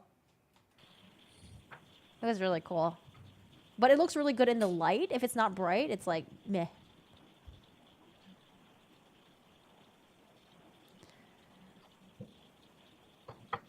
Thank you, Ms. Newman. You can take it. Lieutenant, with respect to the items that you and the other officers recovered from 34 Fairview on the 29th, the criminalist that was depicted in that video was after you gave those items to? I believe so, yes. You gave those items to her directly, correct? Yes. Now, as far as that particular, I believe you testified earlier that you were looking to preserve biological matter, is that correct? Yes. And fair to say that your search of that area was confined to sort of where it was described to you, Mr. O'Keefe, had been found, correct? That is Oh, the words? I don't know. Berm and Sallyport is a Boston thing. It might just be like a universal thing. I just never fucking heard of it before. I don't know. correct. Now, turning back again just to February 1st, and sorry to jump around, but back to February 1st, at some point you mentioned there was a crash reconstructionist from the state police, is that correct? That's correct. And what, if anything, did you aid or assist or facilitate with reference to crash reconstructionists around the police station? When they wanted to test the vehicle, I secured the parking lot. I advised no cruisers to return to the station, and I Like blocked the crash reconstruction. Okay.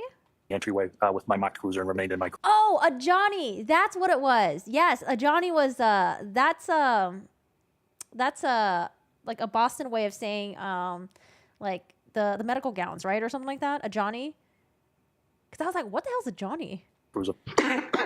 And later on that day, February 1st, where, if anywhere, did you go with respect to the crash reconstruction? We went to 34 Fairview. In addition to yourself and the trooper from the crash reconstruction, who, if anyone else, went with you? Trooper Proctor was present. And why did you go along with? Man, I feel like anything Trooper Proctor touches,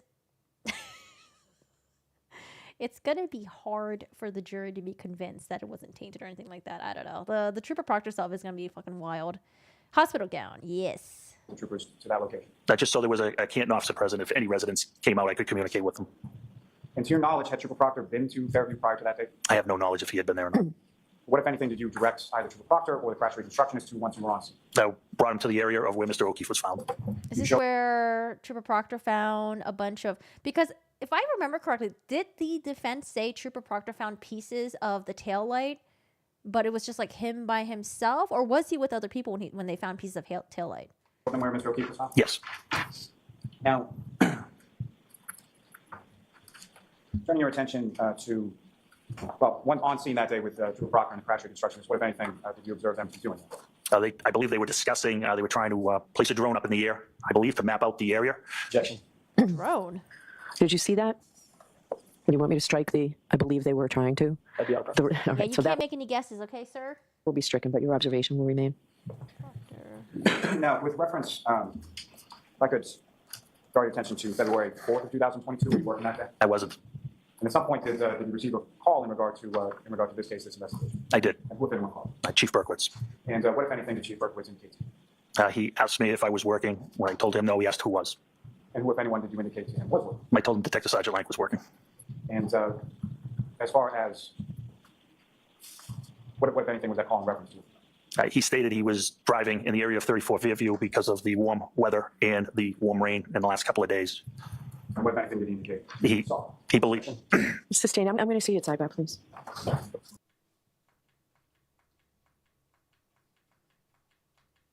February 4th, 2022, correct? I did not. And so, just to be clear, Lieutenant, you did not go to Fairview Road on February 4th, 2022, correct? I did not.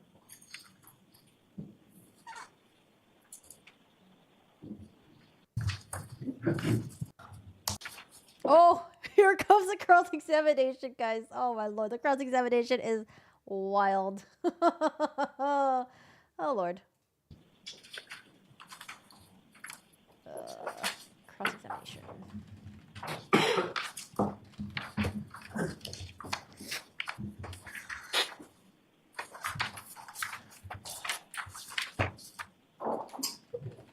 Good morning, Lieutenant. Good morning. When was the first time you were ever interviewed about your conduct on this case, your involvement in this case? I don't recall. It was about a month ago, wasn't it? April 3rd, 2024? When I was interviewed by, I don't know who you're referring to. A formal interview by any law enforcement agency. Oh, I was never, yeah, until about a month ago, trial prep. I was not interviewed, correct. And that He was interviewed a month ago for the first time? Did the state not know about this guy's involvement? I'm so confused. interview was conducted by whom? I met at the DA's office with the prosecutor, Adam Lowry. And there was also a state trooper there, There was. Lieutenant Tully. This is the guy who was doing the leaf blower. This is the guy. You'll find out what else he did, but he was like the leaf blower guy. He came on the scene. They didn't interview him until a month ago. What, did Mr. Lolly have a lot on his mind, I guess, and he forgot? Or maybe he just didn't know that this guy existed? Also, remember, the lead investigator was Trooper Proctor, and that guy seemed like a shit show, possibly, for what we heard from the defense. So maybe Lolly didn't know because Trooper Proctor fucked it up so badly. Question mark, question mark, question mark.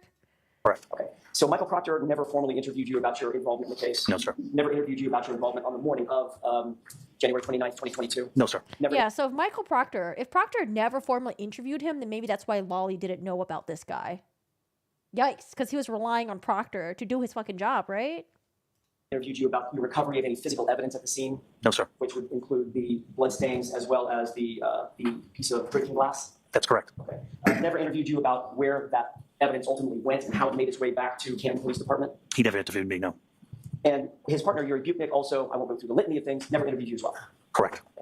And until April 3rd, 2024, nobody from the DA's office had interviewed you either. That's correct. Yeah, he was probably like, I wonder whatever happened to that case. Like, I guess no one really wants to hear from me. Or I wonder, like, couldn't he just be like, hey, guys, by the way, like, I was the one who came on the scene. I did X, Y, and Z. Do y'all want to interview? Like, I haven't heard from you guys. Like, I feel like he could also have been proactive as well, right? Did you write a report about your involvement in the case? Not on that particular day. Did you write a report after that? Yes. When did you write that report? Possibly January 2023. He wrote a report January 2023, a year later? What? I believe it was the request for the metadata, the acquisition of the photos report. Okay, fair enough. Did you ever, I'll narrow my question, did you ever write a report about your involvement on the day at the scene? No, I did not. So that's not documented, at least by you, that's not documented anywhere. That's correct.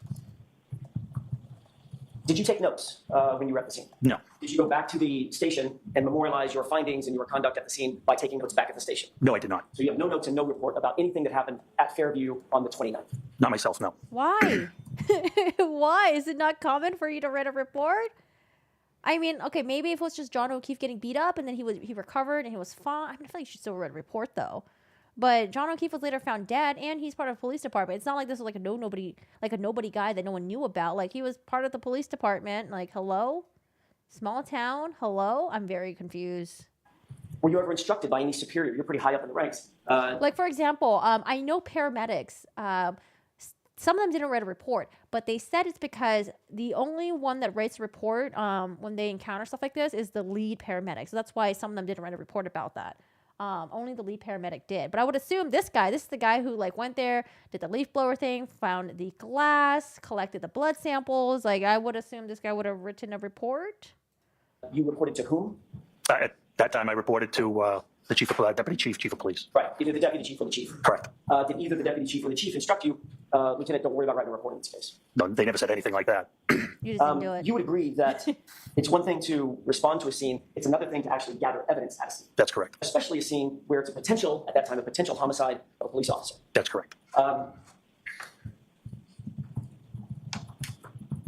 good guy. Part of the reason for annotating, memorializing exactly what evidence is recovered is so you can relay that to other officers, correct? Correct. So for instance, in your direct examination just a few minutes ago, you said that you went back to the scene at one point. What was the date where the drone was considered?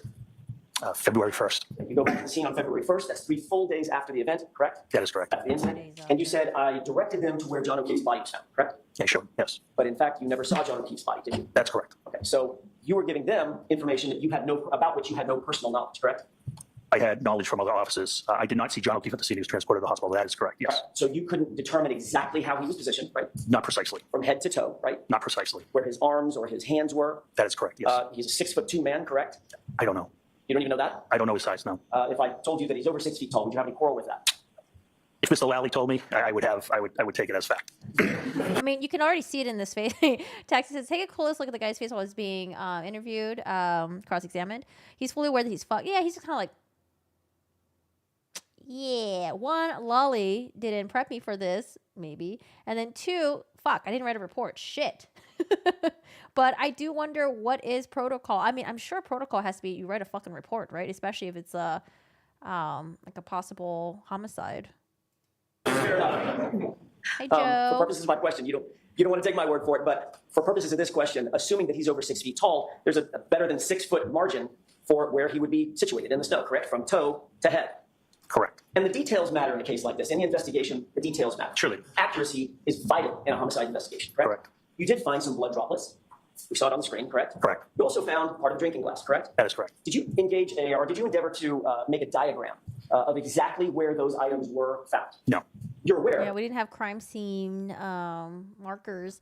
It was good. It was fun. Mexico was fun. Sunsets were beautiful. The beach was really ugly, though. I think probably because maybe like recent like weather stuff where all the stuff just got mixed. The beach wasn't clear and beautiful. It was just like eh. But I did during my vacation. I caught up with this trial. So I took a vacation, but I caught up on 4 days worth of Karen Reed stuff. As a former, you were the former chief of detectives? I was a detective sergeant. Detective sergeant. You were supervisor over detectives. Correct. You're aware of what cross coordinates I are went to Puerto Vallarta.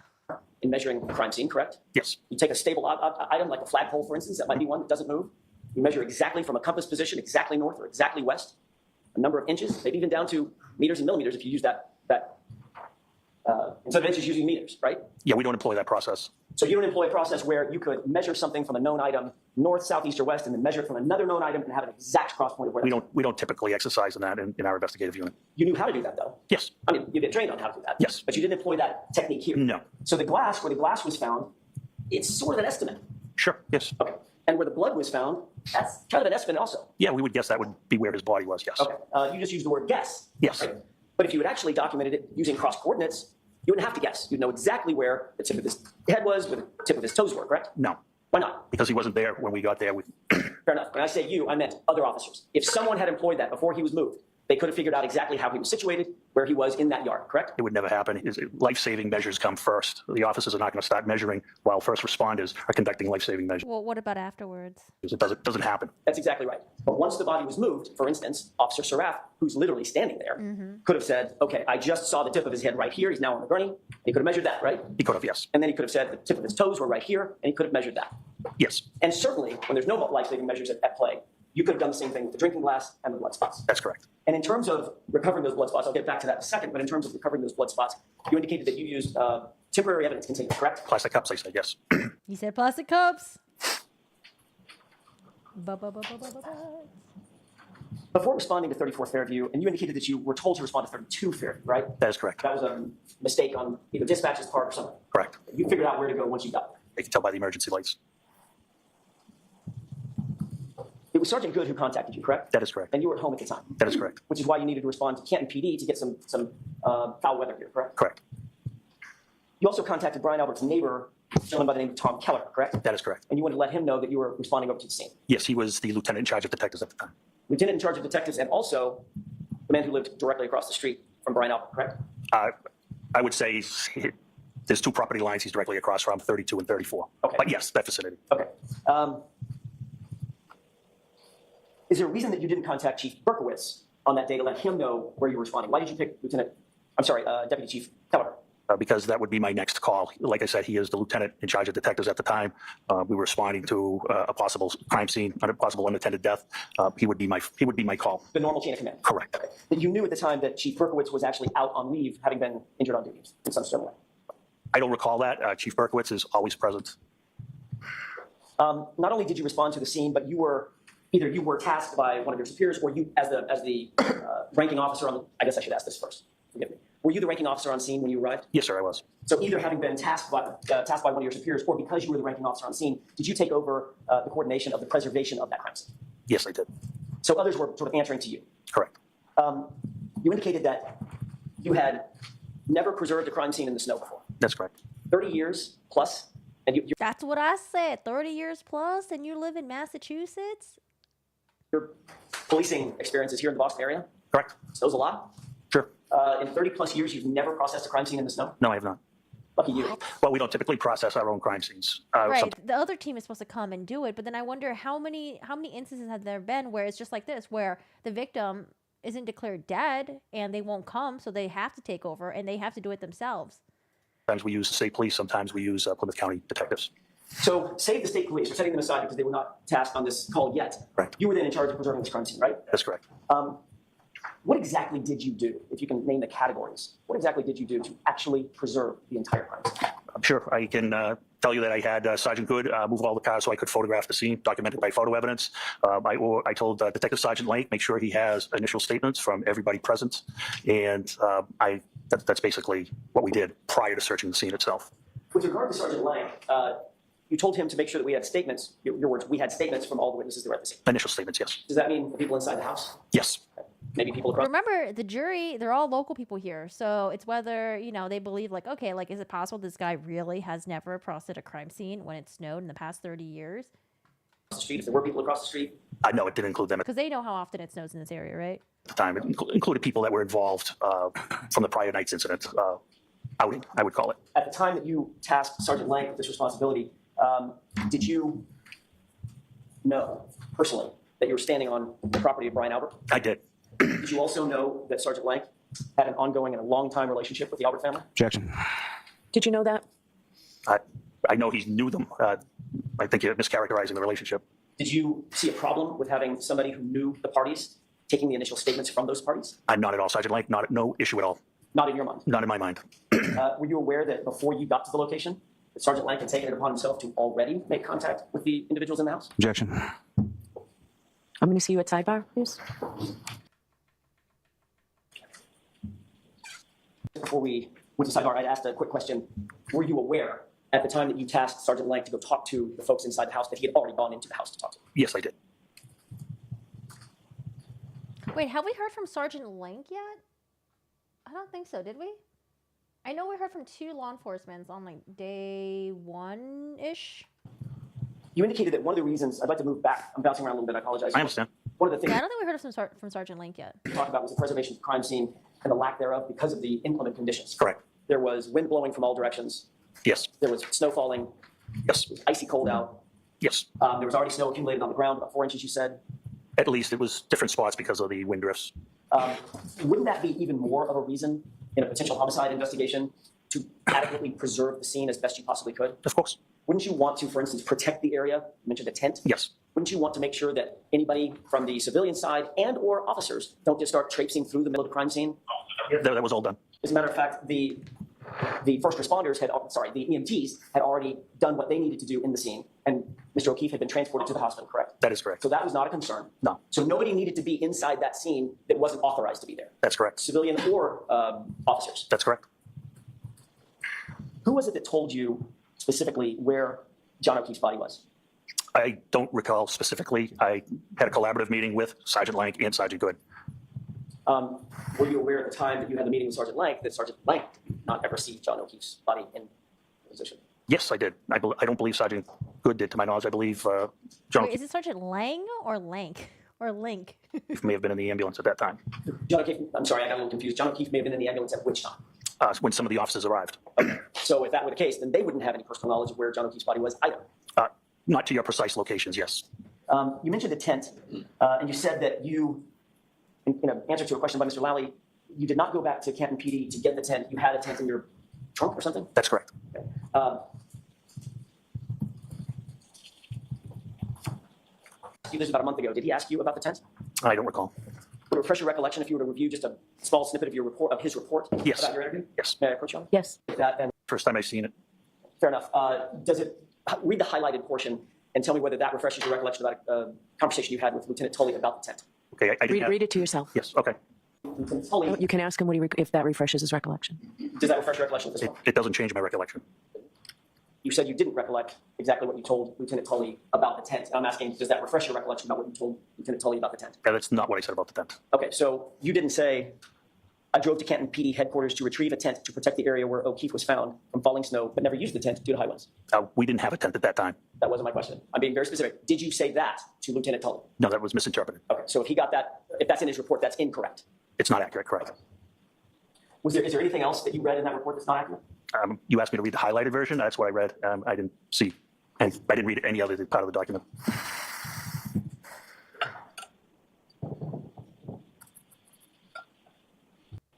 You indicated, still staying at the crime scene on January 29th, you indicated on direct examination that the area adjacent to the blood stains that you saw and the drinking glass that you found, that area was somewhat trampled by, you presume, the first responders, the EMTs. That's correct. You also indicated that you didn't see any other signs of shoe prints going from the street to the house, correct? From the scene to the house, From correct? the scene to the house. Correct. Meaning, what do you mean when you say that, from the scene to Hey, the house? well, So the house, you have the house, and the scene was to the far left, actually on the property line with number 32.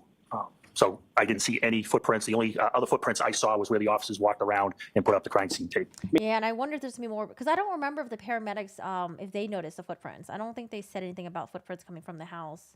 Meaning walking through the yard Correct. and putting up crime scene tape. I mean, Correct. they were too busy saving John O'Keefe. But yeah, and it was like I think when they arrived, it was like really fucking dark. All right, and if somebody had, how many of those sets of prints did you see? I don't recall. Did you photograph or seek to have anybody else photograph the area from the scene to the house? Just those long shots that you saw in the exhibits. Just the long shots where you could barely see shit. And the snow was actively falling at the time, correct? Yes. So if there had been a print a couple of hours earlier, you very well might not see it. That is correct. A couple of questions about the collection of the blood. You found what you thought was blood initially, right? That's correct. Pink in color, reddish in color. Correct. And you began the process of removing layers of snow, in other words, dusting the area with a leaf blower. That's correct. Had you ever used a leaf blower in a crime scene preservation effort? First time. First time. And you indicated your testimony was temporary evidence containers to collect that blood, correct? Yep, we utilized cups, plastic cups. Those were red Solo cups, right? That's correct. The same kind of red Solo cup you drink beer out of at a barbecue? Yeah, sure, you could. Objection, Your Honor, that's right. I'll allow it. There's nothing special about the red Solo cup? Other than their plastic, nothing special. And where did you get those red Solo cups? We got them from Lieutenant Kelleher. So in other words, you got, to use your words, the evidence containers from a neighbor. Correct. He had some Solo cups in his house. We asked him if he had any plastic containers, any type of plastic container that we could utilize. And did they make sure that it was sterilized? Like, I don't like, imagine knocking on someone's house. Hey, we're processing a crime scene over there. We don't have anything with us. We never processed in the snow before. I have no idea how the fuck to do this. But y'all got any, like, plastic containers? You got a red Solo cup? I'll take it. That'll do. That'll do. How far were you from Canton PD? From 34 Fairview to Canton PD? Give me an idea. Mile and a half. So even in really bad weather. The guy's like, what do you need red cups for? You want beer pong? No. Just got to collect some, some evidence over there. Minutes, 5 minutes. Is that right? To drive? Sure.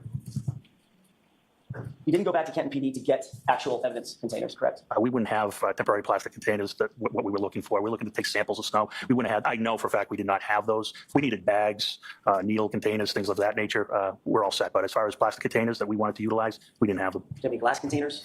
No. So Canton PD does not have or utilize evidence collection containers that are plastic? We have needle containers that are plastic. We have blood swabs that are in plastic containers. But for what we wanted to take a sample, we did not have. So we improvised. My next question is, certainly Canton PD employs and owns sterile swabs. Correct. Sterile swab is in a container that's long, and usually the swab is connected to the lid, pop it Correct. out, and then it's sealed That's correct. and forensically stable, Halloween. correct? Yes. And the reason that it's sealed and forensically stable is so nothing can contaminate the sample, correct? Sure. But Yes. just as importantly, the blood sample can't contaminate anything else. Correct. Yeah, I think Lolly did sort of try to get ahead of this, and the guy was like, the witness was like, oh, we couldn't swap this because it was like frozen, it was ice. I'm sure you could you not have contacted the crime scene people, be like, hey, by the way, guys, like, how do you guys normally do this? Or do you guys have anything that we can use to collect this? Can we help us out, please? Did you was a go lifeline. to Canton PD a mile away and get sterile swabs for the blood collection? Blood was frozen. We didn't think it would be viable. You didn't think it would be viable? Correct. If you touched the swab to cold blood, you think you might get some blood on that swab? I wasn't sure it would be efficient for testing. So what you did instead was you gathered red Solo cups from a neighbor, unsterilized, and scooped up the snow with what you thought the blood was and just carried them back to the truck? Nope, we took 6 samples, individual samples. Our philosophy was we'll let the crime lab extract it the way they best see fit. Those 6 samples were bagged, and then Wait, hold on. What happened? What did he say? Carried them back to the truck? nope, we took 6 samples, individual samples. Our philosophy was we'll let the crime lab extract it the way they best see fit. Okay, so they're gonna just collect it, and then we'll let the crime lab extract it the way they see fit. But what if it's already been tampered because the cups are not sterilized? Those 6 samples were bagged and then transported back to Camp Police Headquarters and placed into evidence. Were they covered? No, not that I recall. They weren't sealed in any way? No. So if somebody sneezed over the top of one of those cups, They were sealed in a bag, brown evidence bag. That time, nobody was going to sneeze over the. They were sealed in a brown evidence bag.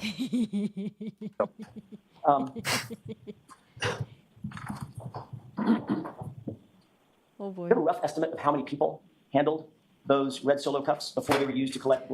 When I have a party, and then this is like back in the day when I had parties, and we used red Solo cups to play beer pong, I reused them. I threw them in the dishwasher and I just ran it, or I just like hand wash them and just reuse them. Blood evidence in this homicide case? You want me to estimate? I mean, I did. Sure, Sergeant Lank. No, I mean, I'm sorry. My question was a bad one. Before you took possession of the red Solo cups, you have any idea how many people before you had handled those Solo cups? I took them out of a package, so probably none. How about before they were packaged? I assume Solo doesn't sell contaminated cups. I would say none. So they're certainly not forensically stable. They're not sterile. By your, I don't know what definition you're looking for, but Like, had the package already been open? Was it? Because I think like when you package it, isn't it just by like one of those, you know, the thing you use to like close up like the bread bags? It's like a little like metal plastic tie thing, and you just like twist it around. I would agree. Do you think it's standard practice for a police department to borrow red Solo cups from a neighbor to gather evidence? Objection. You can go ahead and answer that, Lieutenant. Of course not. Nothing about the scene was standard. Right. The glass shard. I'll touch on the Solo cups in just a second, but I want to talk about the glass shard of the drinking glass. Were you the one that found the drinking glass? I was operating the leaf blower and uncovered the glass, yes. So you were the first one. So at this point, you know, when I was listening to it, I was like, okay, they did what they could. They had no idea what the fuck they were doing. They got these red Solo cups. Okay. And then they're going to bring it back to the lab. They're going to put it in the refrigerator, freezer. Okay. All right. Okay. Maybe it's not that bad. Maybe it's not that bad. Okay. I'm trying to be very understanding. Well, I guess you couldn't tell me if But there's more. you're the first one. You noticed it pretty quick. I wouldn't say it was quick, but we uncovered it. Okay. And then there is you mentioned a CARS report in your direct examination. There was a report done of where some of these items were found, correct? You'll have to clarify. I'm not sure what you mean. Did you mention a CARS report, which is a report of the crime scene, where things were located, mapping of those things? You objected. It was sustained. I never got to answer that question. Touche. Your Honor, may I approach? Yes. Thank you. Your Honor, may I? Yes. So we need to talk about this one, but are you familiar generally with CARS reports? Not at all. Not at all. It's not sort of in your framework? Not in my realm. Okay. Are you aware that there is a process by which items of evidence are mapped, or they attempt to be mapped for a crime scene? I'm not. I don't do homicide investigations. I'm not aware of that. Okay. Again, with regard to where the blood drops were found, let me go back to one other question I had. You said you took 6 samples, correct? That's correct. Did you precisely indicate in any report or note or diagram exactly which blood drops were in which Solo cup? I did not. As you were using that snowblower and you uncovered the glass cup and more of the blood samples, at any point did you see a size 12 men's shoe black in color? No. At any point did you see a man's baseball hat black in color? No. You actually dug out a portion of you didn't dig it out, you moved it with your foot, or somebody did, a portion of the berm or the curb that separates the street from the yard, correct? That is correct. At any point along that curb line, did you see a men's shoe? Along the exposed curb line, no. Did you see it anywhere else? No. And you didn't see a hat anywhere? So remember, John O'Keefe was found with only one shoe on. So it's like, did one shoe fall off when he was hit by a car? Did he take off the shoes when he went into the Albert's house? And then when they dragged his body outside, did they forget to put the other shoe on? Or was it left on the yard somewhere? I don't know if they ever recovered the other shoe. Anywhere else? No. You didn't see any bright red taillight material anywhere else. I did not. You did not see any clear taillight material. I did. I did not. You did not see any black plastic material. No. You certainly didn't see 45 pieces of plastic material. I did not.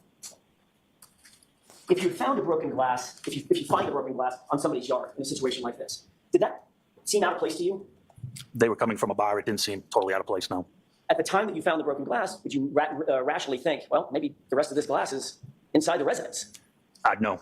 You did not think that. No, there was a reason that I didn't think that. Did you think that, well, let me ask you this. Did you ever go inside the house to search for the other part of the glass? Absolutely not. Because you made up your mind initially where that glass came from. Objection. You can answer that, sir. No. Did you search the house for any other matching glasses? No. No. Matter of fact, you didn't search the house for any physical items, did you? Of course not. Is that because that house belonged to a Boston police officer? No, it's because it requires probable cause, as you know, which we did not have. Or at least you didn't think you had at that time? We knew we didn't have it. Did you seek it from a judge?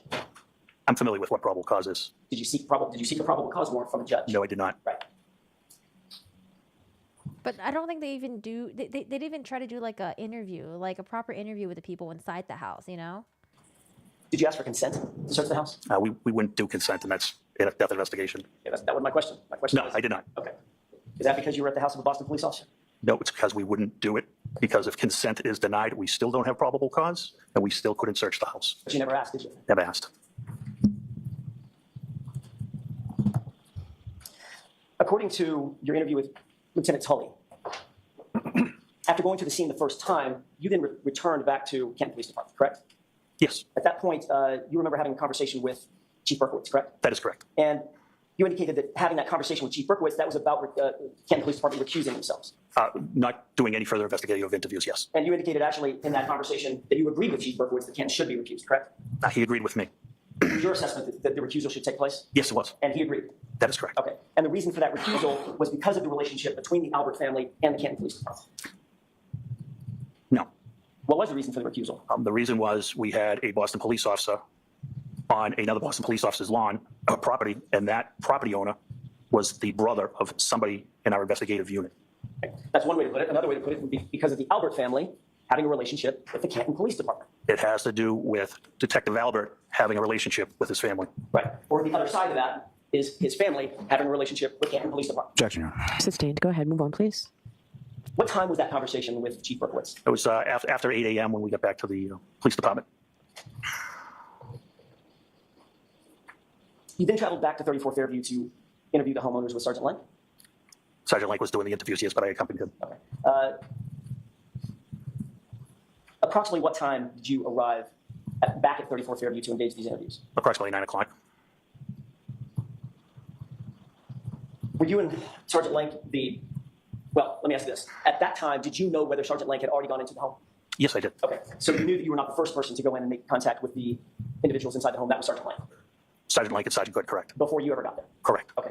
Did they show you any documentation, notes, or anything of that initial interview? No. Do you know whether or not they took notes of that initial interview? I don't. Do you know whether they recorded that initial interview? I know they did not. Why? Why not? You indicated that you personally knew Brian Albert. Is that right? I knew him since I became a police officer, yes. And so you indicated that you had a professional relationship with him, but not necessarily a personal relationship with him. Correct. Did the other detective at least read report? Did you know that he was in the house before you walked in the house? No, I did not. What was your your professional interaction with Brian Albert before you walked into that house that day? Previously? Correct. So In general. as a detective, he was with the fugitive unit at one point. He was helpful when we had a fugitive we needed to apprehend in Boston, things of that nature, job-related things. Had you ever, for lack of a better phrase, hung out with Brian Albert? Not a day. Never socialized with him? No. Not intentionally. It's possible if I went to a retirement party, could he have been present? Possibly, but not that I'm aware. But you had no social relationship with him? Zero. You indicated that there were 5 or 6 people inside the house, including Brian Albert and Jennifer McCabe. Yes, right? that is correct. So you clearly knew those 2 people.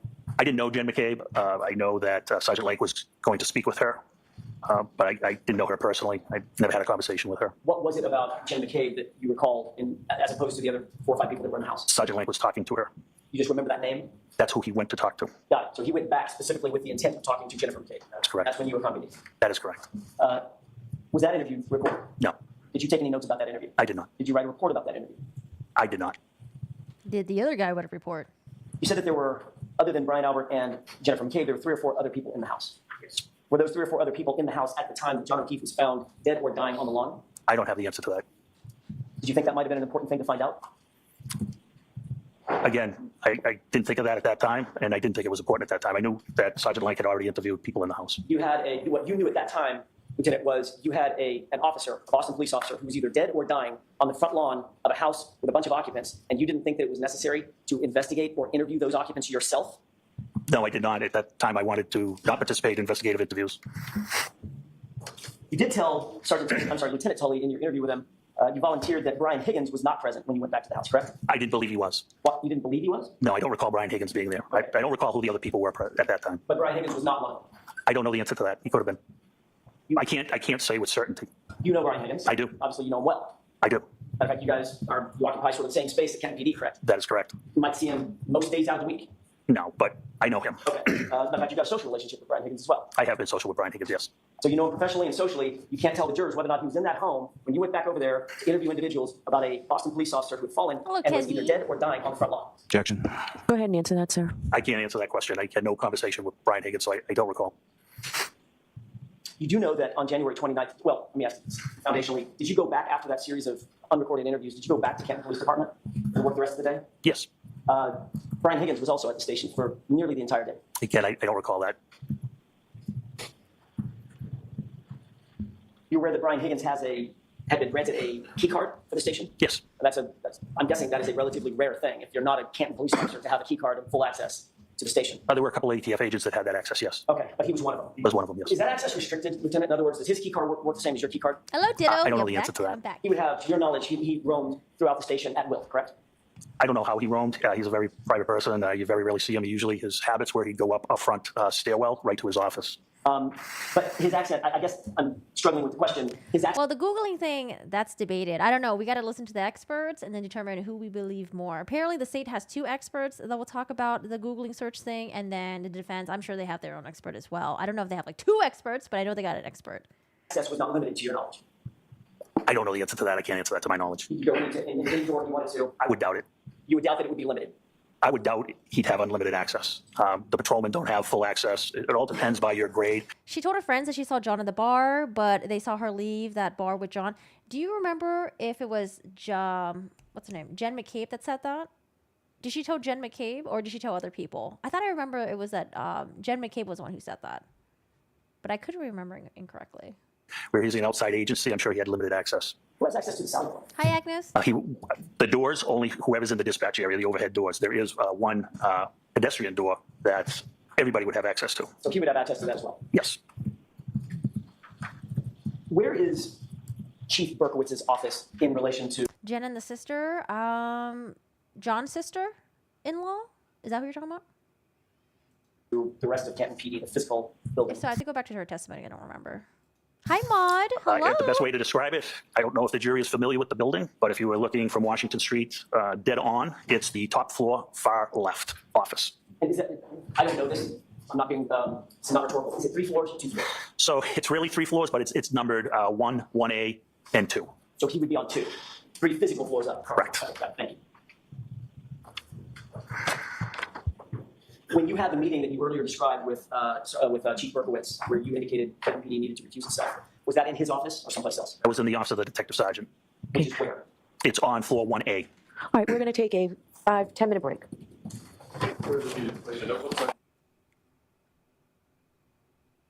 George is like, I gotta go to the bathroom. Okay, whenever you're ready, Mr. Jackson. Thank you, Your Honor. You had started to tell us who at the scene who handled those solo cuts. Can you describe that for us, please? I handled them to the scene. Sergeant Lank collected the samples.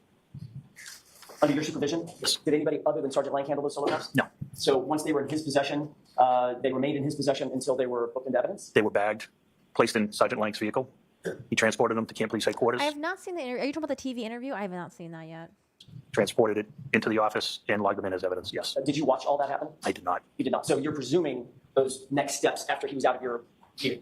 I know that because he told me so. Well, that's hearsay. Move to strike, Your Honor. All right, I'll strike the end of that. Thank you.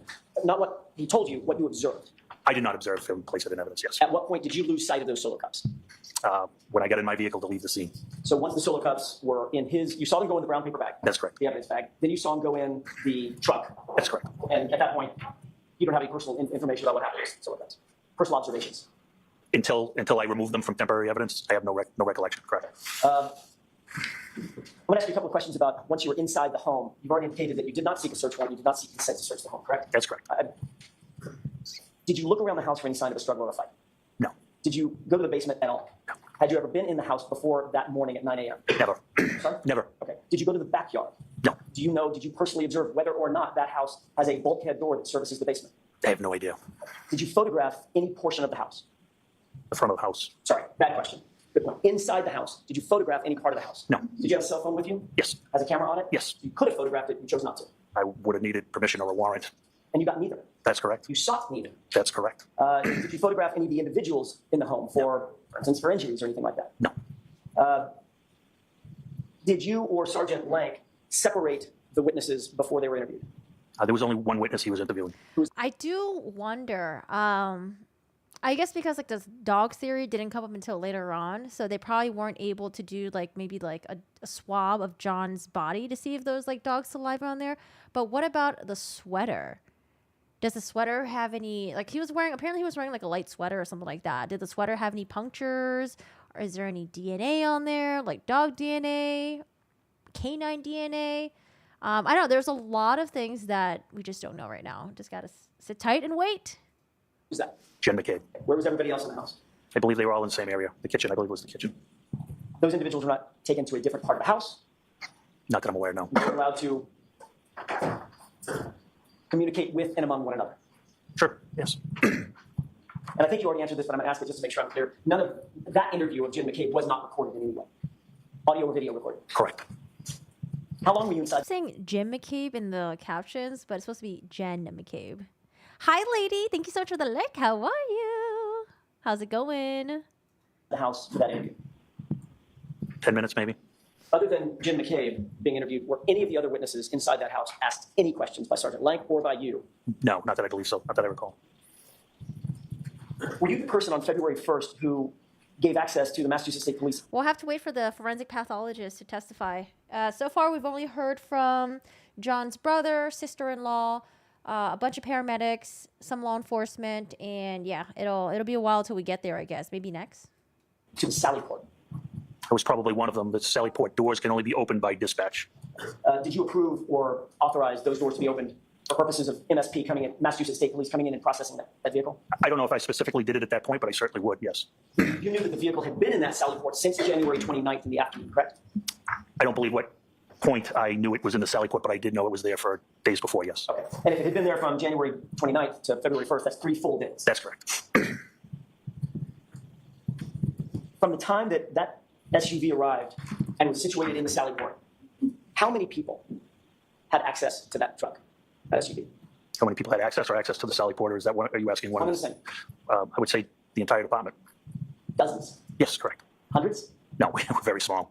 I don't know that, so We're probably 45. 45. And just about every one of those 45 people would have access to that Sally Port and that SUV had they wanted to. Had they wanted to, yes. And that 45 doesn't include Brian Higgins. It probably does, but he would have access as well. Thank you.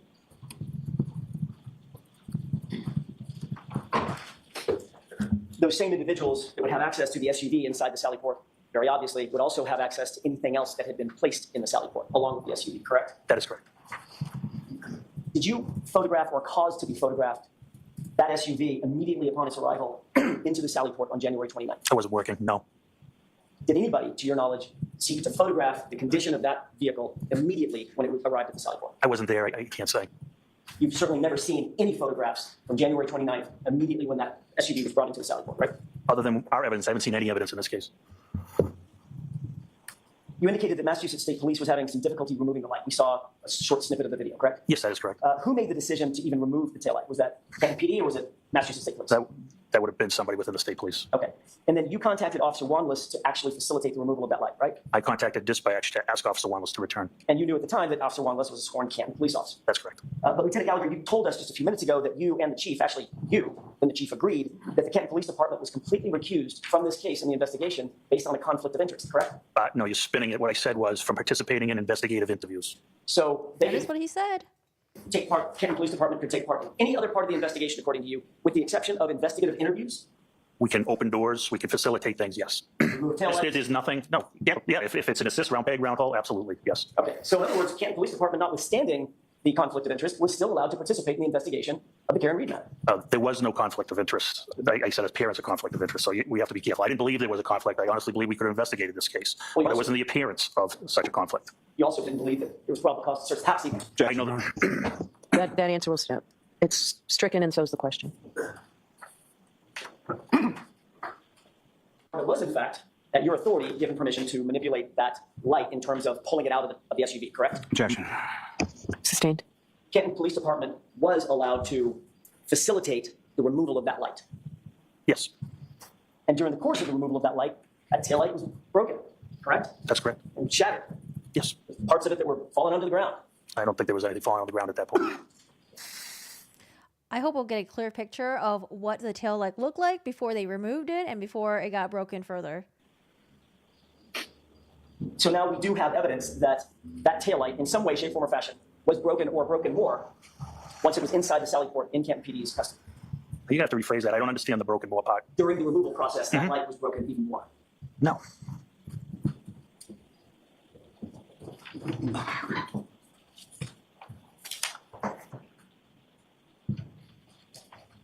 May I approach you? Yes. Look at that photograph and tell me if you recognize it. Does that appear to be the taillight that was removed during the process that we saw in the video just a few minutes ago under direct examination? I can only assume it is. I've never examined the light. So you can't assume. So can you answer? Very dark video. Were you there? Yes, I'm in the gray shirt. Okay. Were you there as Officer Wanless was actually removing the taillight from the vehicle? Not sure. I'd have to watch the video again. Okay. Do you recall if pieces and parts were being broken off and shattered while he was removing it? Not at all. May I approach? Yes. We recovered the blood droplets.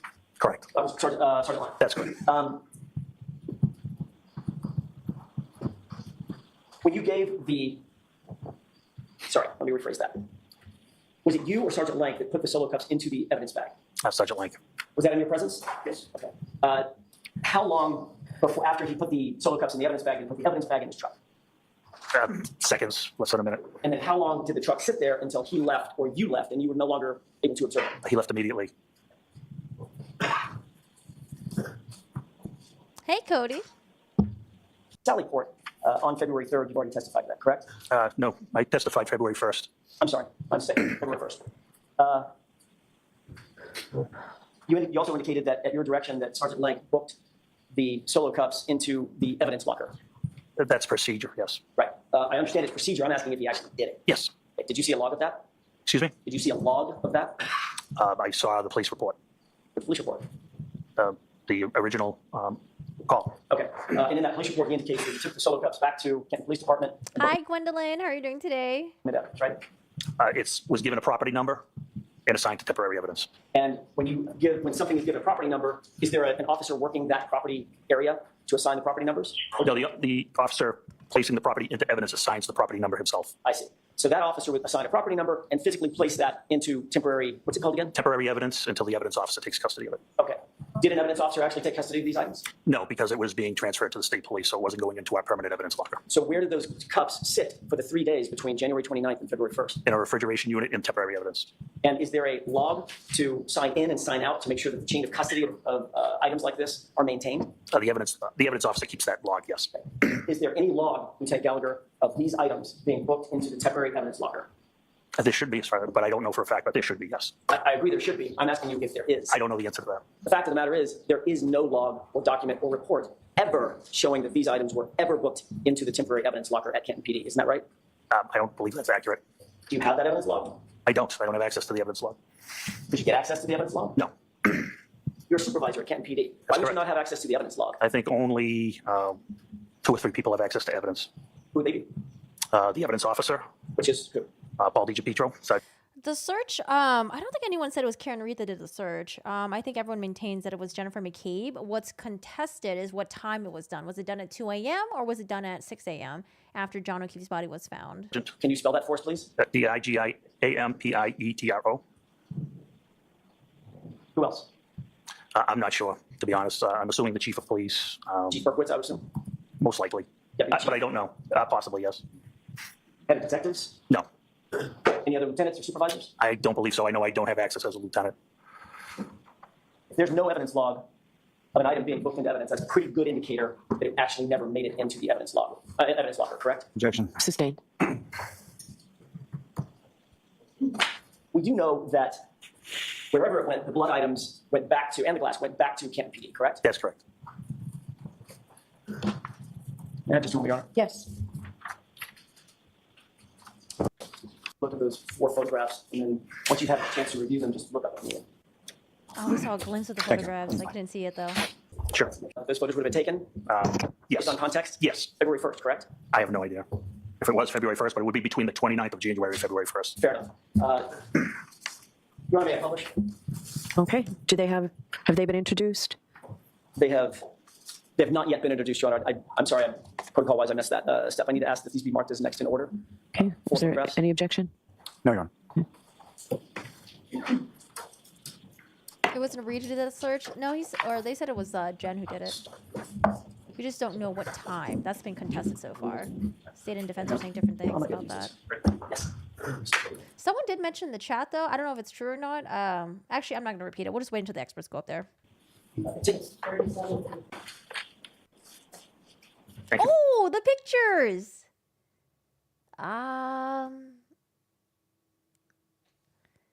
I think this is the taillight that they're talking about, but I can't really see. It's actually pretty dark. Okay. And with the court's permission, Lieutenant, I'm going to try to go in the same order, so you might want to glance at this photograph to make it better visual for you. I'd like to ask you if you recognize what's depicted in this photograph, especially the area right down here on the right, bottom right. You see that white rag? I do. Can't see. Lieutenant, if you take a close look at that rag, I'm going to ask you to identify it on the photograph. Do you see a couple of little dark marks on what appear to be that I see it on that screen. better visual up there? Okay, fair enough. What's the position of that rag as it relates to the vehicle in the photograph? It's the rear passenger side. Right rear quarter panel, correct? Yes, Okay. And is that, in fact, the SUV in question? I believe it is. Okay. The SUV that belonged to Miss Reed? I believe it is. Yes. Let's take a look at the, excuse me. Just 37. 37. Okay. Is this 37? Thanks. John, for the record, we were just speaking about item 37. Okay. Let's move to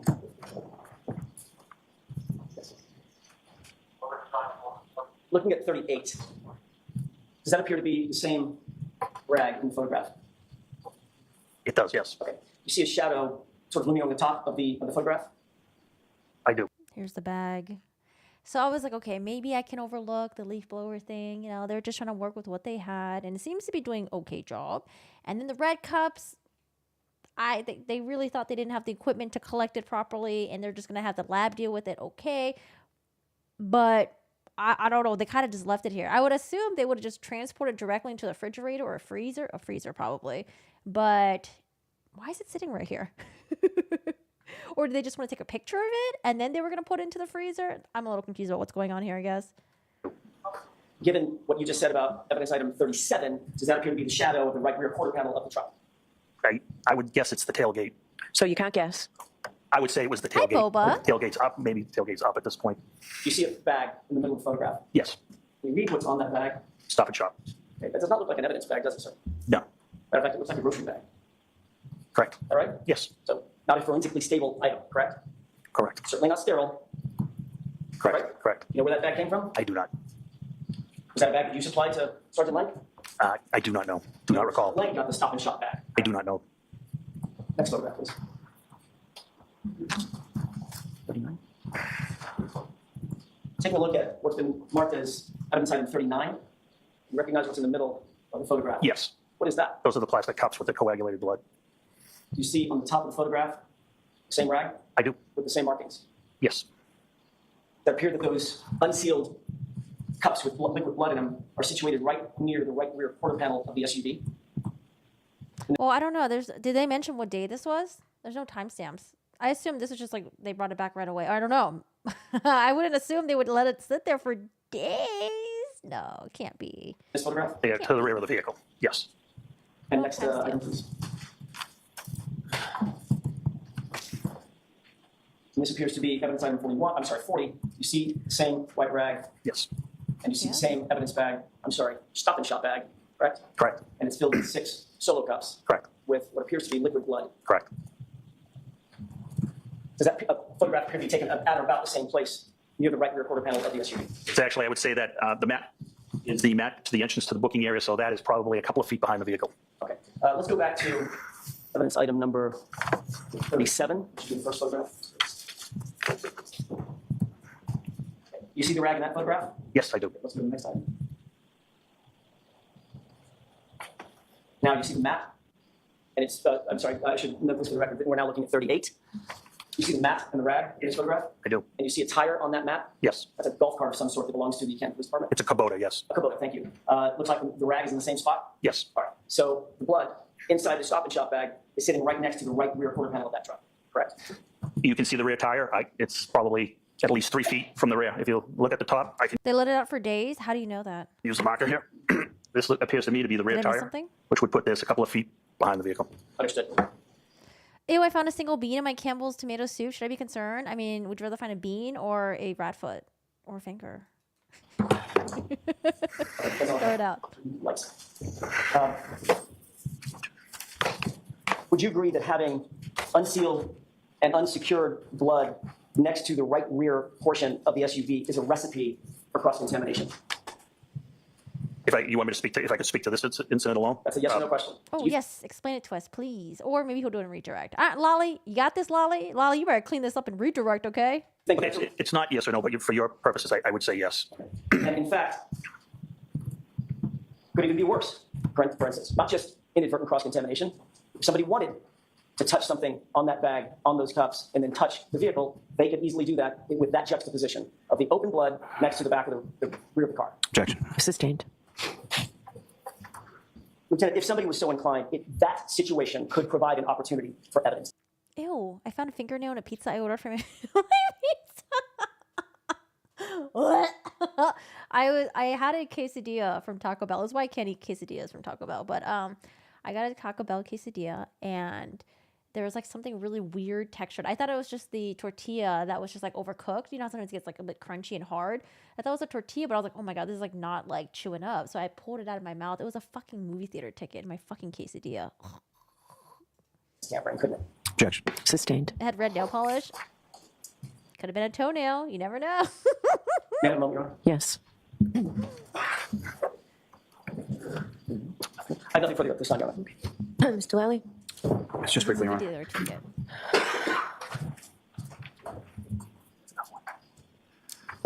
Oh, we're dual streaming on YouTube and on Twitch. Join us wherever you want.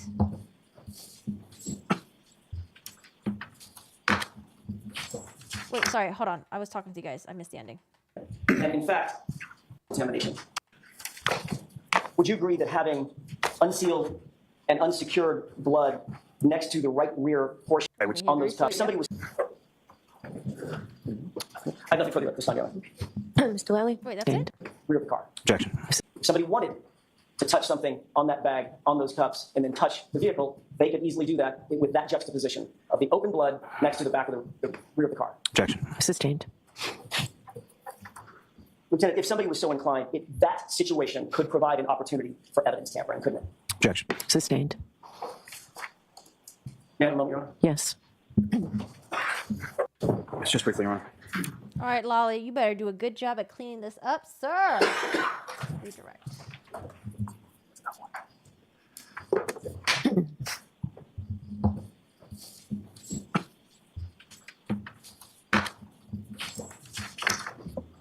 Now, Lieutenant, if I could ask you, a phrase that was posed to you a couple times during cross-examination as far as recusal of your department, how would you define that term in this specific sense? In this specific case, Yes. we did not want to go on any investigative interviews because one of our best investigators, his name is Kevin Albert. He's the property owner's brother, and we didn't think it would be appropriate if we were on those interviews questioning his family members. Now, with regard to death investigations, specifically unattended death investigations, what, if any, role does your department typically have when it comes to those? What, if any, jurisdiction? Oh, they had to vaudeer Sergeant Lank at the end? Why did they have to vaudeer him? Oh, no. Does your department have versus the state police? The state police takes jurisdiction. They run the investigation. We assist them in any way we can. We try to help out. Now, sir, you were asked some questions. I bought a carton of mango juice. What brand? One time and it tasted odd. I fully opened it to see if there's anything inside. I found a wet wipe stuffed in. Oh no, are you sure there wasn't a giant stain on there? Oh god. Blah, blah, blah. Questions in regard to well, you indicated that in regard to the drinking glass that you located in the area where Mr. O'Keefe's body was, that it didn't come from the house. Why is that? I think I said I believe we didn't think it came from the house at that time because they were. It's so gross. Oh god. Okay, sorry. I need to pay attention. Why is that? I think I said I believe we didn't think it came from the house at that time because they were out at the Waterfall Bar and Grill the night before, and the initial statements from Detectives Sergeant Lank and Sergeant Good obtained, nobody put John O'Keefe anywhere but where he was found, and that included his girlfriend. Now, if I could take a step back just to the state police jurisdiction over unattended deaths, what, if any, assets do the state police have as far as investigative assets that your department doesn't? They have far superior tools to investigate. They have direct access to the crime lab. They have a CARS team that can do accident reconstruction. Now, with regard to the criminal list and turning your attention to February 1st of 2022 when you're in the Sally Port, you mentioned that. Yeah, he's a little hard to follow sometimes, this prosecutor. Sometimes I get really lost and confused too. I think I might re-listen to the opening statements again, maybe. Because when I was listening to it the first time, I was like a little confused. But I don't know. Maybe not. Maybe we'll just watch the rest of the trial. Officer Wanless came in with a toolkit to assist in removing the tail, correct? That's correct. And is it your understanding, essentially, he just removed a clip from the back of the taillight in order to take it out of the vehicle? I believe you can see our video just pops into the criminal stands. And as far as your review of that video, your observations that day, there was nothing about the taillight that was broken during that removal process, correct? Correct. Wait, sorry. There's nothing but the In taillight. order to take it out of the vehicle? Correct? That's correct. And you're in the Sally Port. You mentioned that Officer Wanless came in with a toolkit to assist in removing the tail, correct? That's correct. And is it your understanding, essentially, he just removed a clip from the back of the taillight in order to take it out of the vehicle? I believe you can see our video just pops into the criminal stands. And as far as your review of that video, your observations that day, there was nothing about the taillight that was broken during that removal process, correct? Correct. Wait, I'm confused. I thought they said earlier that the taillight was broken into pieces when they removed it. It was not? Now, as far as cross-contamination, you asked about, you indicated it was not a yes or no answer. What if anything else would you have to add? Or was the defense trying to introduce that it was broken during the removal process and he said no? I thought he agreed to it. Shit, I don't remember now. What counsel was depicting was the transfer of custody over to the state police. So the criminologist was handling it at that time. The photographer was photoing it. The criminologist was transferring the blood into their plastic containers. And that's why I'm sure it was being handled by a criminologist. There wasn't going to be any cross-contamination. I wasn't concerned about cross-contamination. So that was a scenario that you were describing earlier in your direct examination as far as you're turning those items physically over to the criminal list on February 1st in the Sally Port area. And they are converting them to their plastic containers, yes. Oh, okay. Okay. I mean, okay. It explains a bit. Thank you, sir. Nothing further. Yeah, because I don't think that paper bag was left there for days. That would be fucking wild. Very briefly, you said that no one but John O'Keefe, none of the witnesses put John O'Keefe anywhere but where he was found. That's what you just said, correct? That's correct. So your investigative technique is just to ask a witness, how'd that dead body get there? And if they say, I have no idea, your job's just done, right? Objection. Sustained. If a witness says, we found him here, you just take the witness at their word? Objection. You can go ahead and answer that, sir. No, of course not. You might want to investigate a little further, right? Absolutely. And ask them questions. That's correct. Get search warrants. That's Look when in there's the probable house. cause, we do. Absolutely. None of that was done here, though. No probable cause. Thanks, that's all I have. You are all set, Lieutenant. Thank you. Okay. Man, that was a rough one. Is this a sergeant who tampered with evidence? I mean, it depends on who you ask and how they perceive this. For me, it's a no. He just took very interesting ways to collect evidence and stuff like that. But his explanation for that is that he's never collected evidence in the snow before. They live in Boston. He's been in the department for 30 years. I don't fucking know. So that was his explanation. There was supposed to be another unit that was supposed to come in and process the crime scene. However, they didn't come because at that point, John O'Keefe was not declared as dead yet. And that's why they had to do it. And he's like, well, I did the best I could. You know, I've never done this in the snow before. It was windy. It was snowing. I had to get a leaf blower to blow the snow out. I had to try to collect the blood. I didn't have the proper container, so I put them in red Solo cups that I got from the neighbor. And I had to put them in a brown paper bag. It's very interesting. He was trying to be very, what's the word that I'm looking for? It's when, like, when you're trying to find a way to do something and you don't have the right tools, so you improvise. So it seems like he was just trying to improvise and went along with whatever he could that he had at the time. But I don't know, if you ask certain people, they might be like, yeah, he contaminated, he fucked it up on purpose, blah blah blah. But I'm just not there yet. I'm still like kind of just listening and just kind of like, I think more, if anything, it's just more like there could have been a lot of incompetence. But hello, Cable. How are you doing today? Hey, Moondog. Yeah, and also like the not writing the report thing. And this is a huge case. This has been in the news. I know it's not his responsibility, I guess, to get interviewed, but like, wouldn't he just be like, hey, by the way, DA, y'all haven't heard from me. Like, you guys haven't interviewed me yet. And the trial's coming up. Do you want to interview me? I was the one who collected the evidence. I was the one who did X, Y, and Z. But I don't know. It just seems like even Lolly didn't even know about this guy. Is it because he didn't know about him? Because maybe Trooper Proctor, the lead investigator, didn't mention this guy, that he was the one who collected evidence and all that stuff? I don't know. There's a lot of questions. A lot of questions. Who is your... Well, he said that he doesn't process his own crime scenes because there's another team that usually does it and a different team. But I'm like thinking there hasn't been other times where he has come to a crime scene. The victim's not dead yet. They were sent to the hospital. And he's reached out to the crime scene people and be like, hey, can you guys come process this? And they're like, oh, well, the guy's not dead. It's not a homicide, so we're not coming by, right? I feel like there has been other instances when that has happened while it was snowing. But he's saying no. I don't know. Next witness, Mr. Malley. Your Honor, the Commonwealth will call Sergeant Sean Good to the stand. Okay, and while the sergeant's coming in, I'll see Oh, Sean Good, the other dude. Okay. counsel about scheduling. Sean Good was the one who relayed the information to the previous detective on the stand. Mr. Good. And I guess we'll hear from Mr. Good and Mr. Link.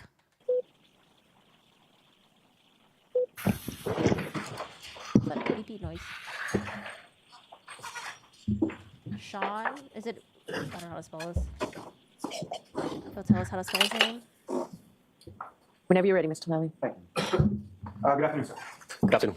Could you please state your name and spell your last name? It's Sean Good, Goode, And how are you employed, sir? at the Canton Police Department. And how long have you been a member of the Camp? 17 years. And what rank or assignment do you currently have with Camp? Midnight sergeant and 2 days patrol traffic. Now, how long have you held the rank of sergeant with Camp Police? Coming up on 3 years. Now, with reference to your rank and assignment as a sergeant with sort of the overnight shift, when does that shift run from? So it's midnight to 8. The oncoming sergeant usually comes in around 11 o'clock at night. And in general terms, if you could describe to the jury what sort of are your duties and responsibilities as a sergeant on the overnight shift? So I'm in charge of the patrolmen that are that work under me. There's 4 of us on the midnight, plus myself, so 5 total.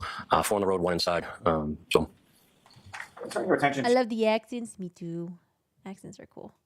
to the evening of January 28th, 2022 into the morning of January 29th. Oh, good. We're going right into it. Yes. Thank you. Working on that Lovely. occasion? yes, it was. Similar capacity as you just described? Yes, And so the time as far as when you arrived at the Camp Police Station would be similar to what you just described? yes.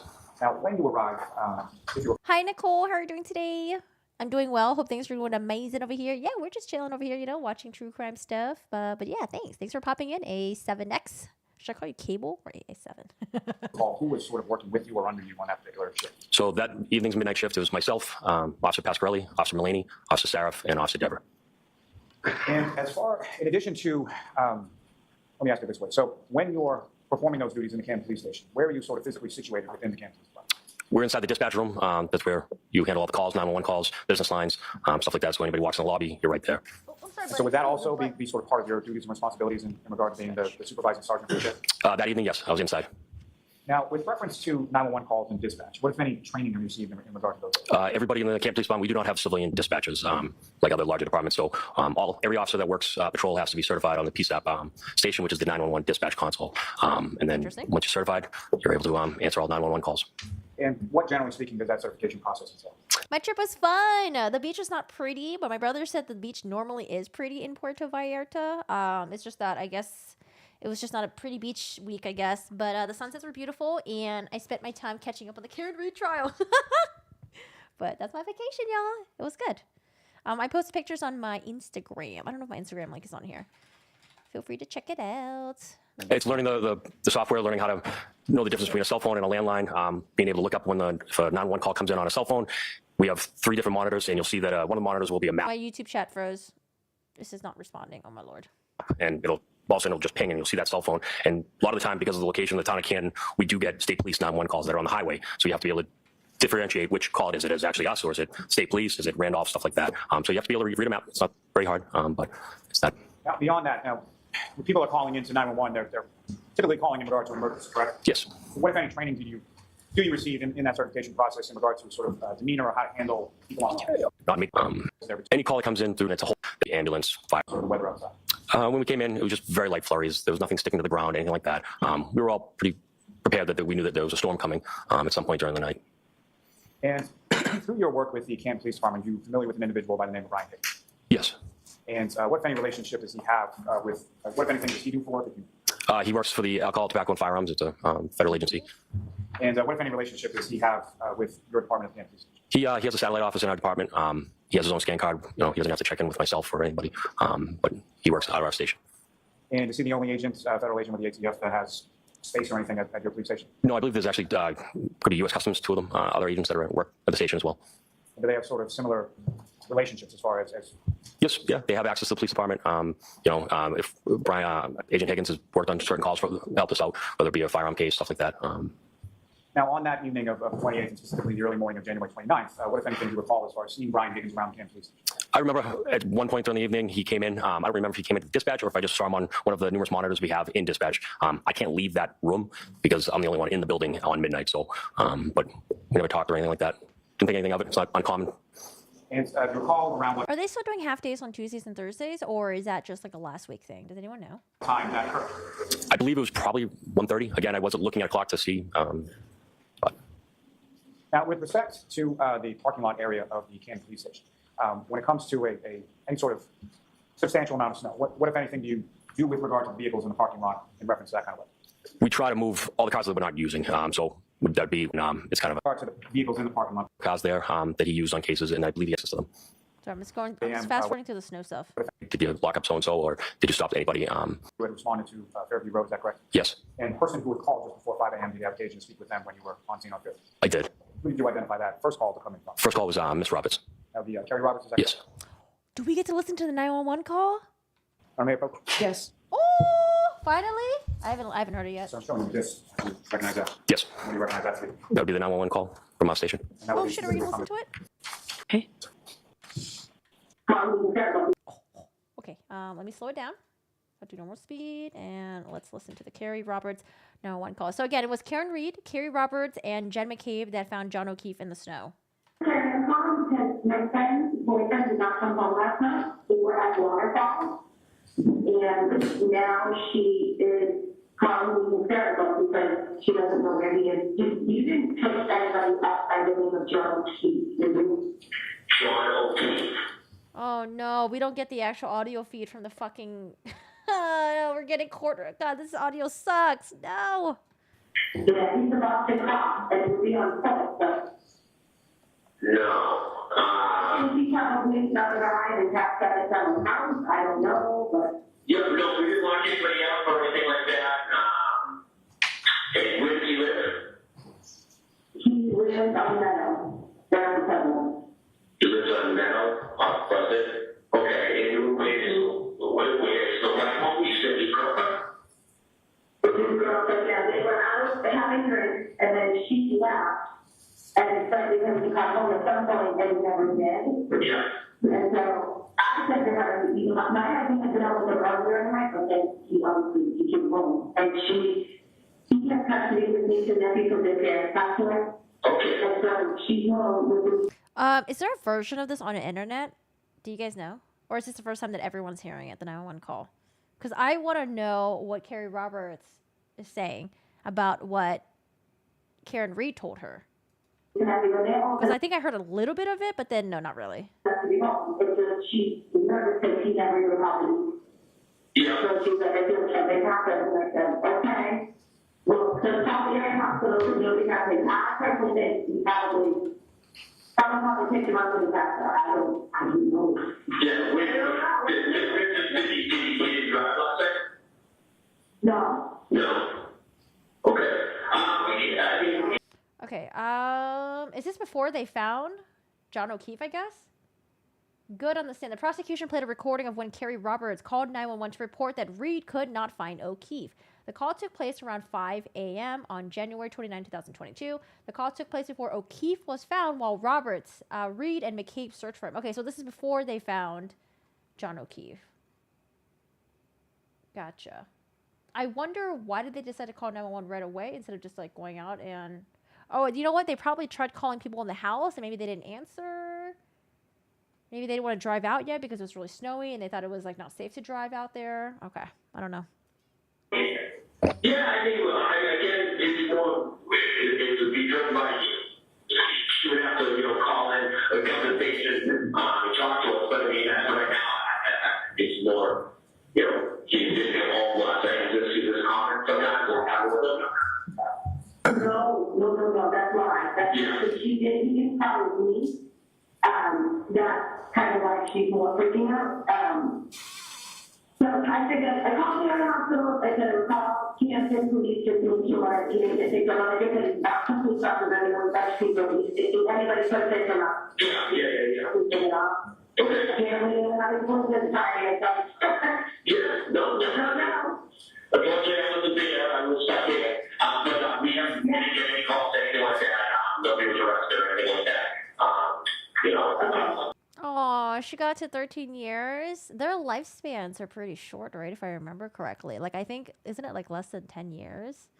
Oh, 13 years. I wish I was able to get at least 15 years with Stevie, but Stevie's always getting into trouble. All right, so someone from Twitter. Okay, we're here now on calls down court. Okay, so there's someone in the courtroom. Hopefully they can tell us better what's going on. First call came from Carrie Roberts before John's body was found, saying her girlfriend was hysterical because her boyfriend never came home after a night of drinking. Okay. All righty. All right, well, thank you. All right, no problem. Good luck. Okay, thank you. Bye-bye.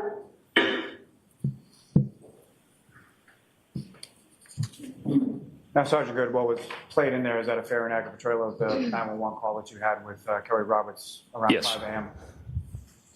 Now, turning your attention to about an hour forward, approximately 6 a.m. on the 29th, what, if any, other phone calls did you receive, questions in regard to the same sort of parts? At 6:04 a.m. on the 911 dispatch console, I received a call from a woman at 34 Fairview. Now, in those intervening sort of hours or so, as you were stating on the 911 call, no one sort of physically came into the Canton Police Station and reported anything in regard to this, correct? No.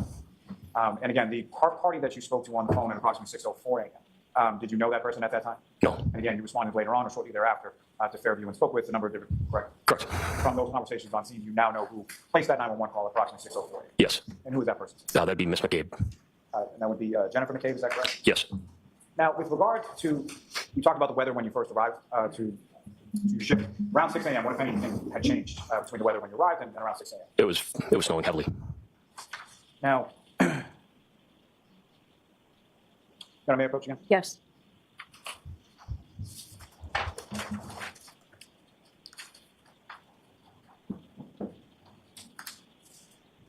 So, don't even know this. Do you recognize that? Yes. What do you recognize that? That's the 911 call from Mrs. McCabe.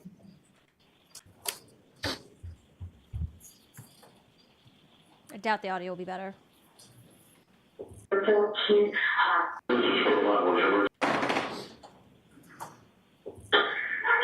this is for my whatever. Yes, I'm from the 34th. 34th years old, kidnapped, the man passed out in the snow. You can't pull up because you can't please go. You can't get to know, okay? Yeah, no, I did that. Yes, the house, I said line. I could keep them, like, 3 times after I took you. It says, now a second 911 call. This one is at 6:04 a.m. from Jennifer McCabe. In quotations, we need somebody immediately to 34 Fairview Road for a man unconscious in the snow. Who's that in the background? Dispatcher asks. You can hear an emotional woman's voice. That's his girlfriend. Okay.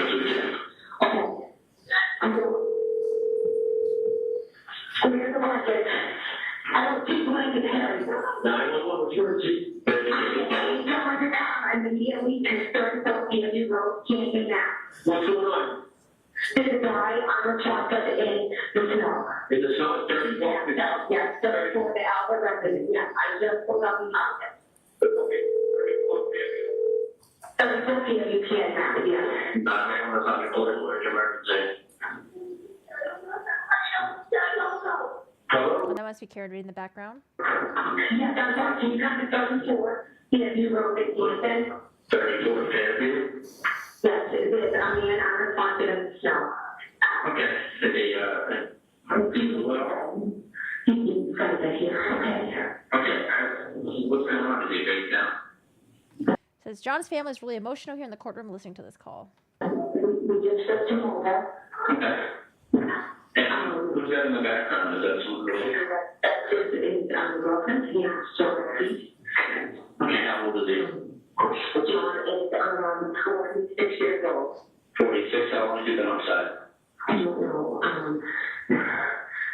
don't know. He got out of the car and it could have been a couple of hours. Is he Carrie? Is he? I don't know if he's breathing. There are two women trying to. It could be heat and it's Okay, can you just try asking? I know it's tough, but we have the 5 go and they're just giving it. Is he breathing, you guys? I don't think he's breathing. Okay, do they know how to do CPR? Do they want to test it? Yes, he's got CPR.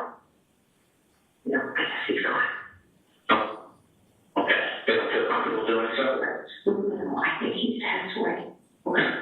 All right, we have a comment in the police department on the way. If everyone's declining CPR, then I'll hang up with you, and if anything changes, you can give us a call back. Where are you guys upset? I'm there. I think this is John's family. I'm on the phone with the interviews. I know. No, Kelly, you gotta get off of me. Kelly, you gotta get off the hill. Do you know if there's any alcohol or drugs involved?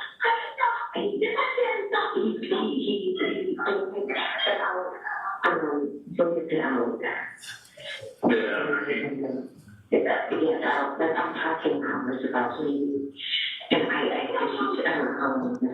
Okay, is there any bleeding or anything? Maybe his head up? yeah, absolutely. Okay, bleeding from the face. Now, take the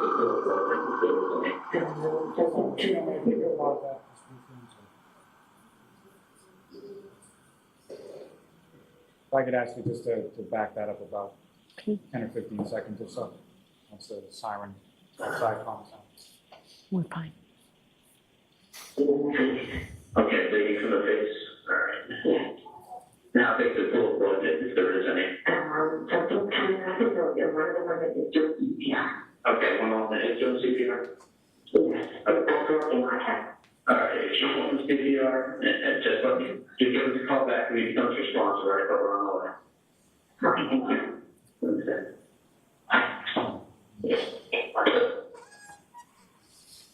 Thank you, Ms. Kenny.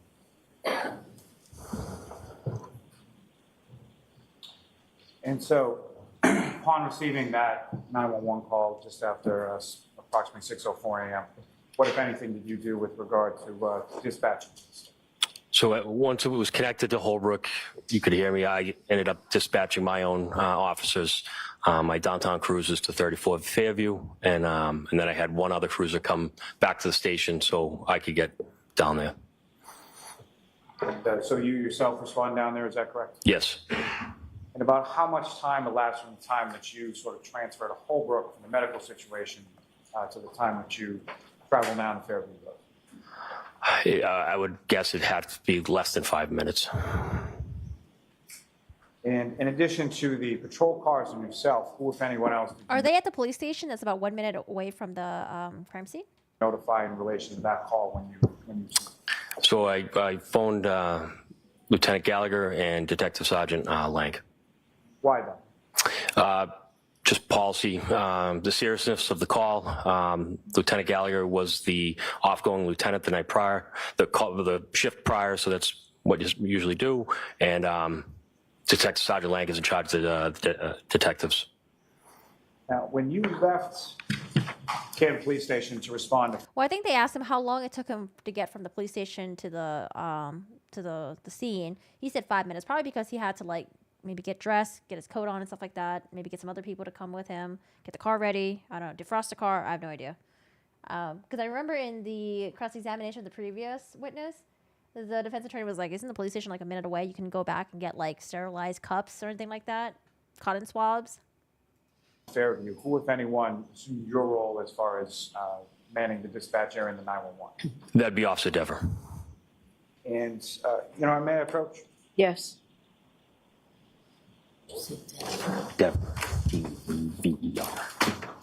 Sorry. And for Madam Court Reporter, if you haven't already, I'm sorry, could you just spell Officer Dever's last name if you know? Yes, it's going to be D-E-V-E-R.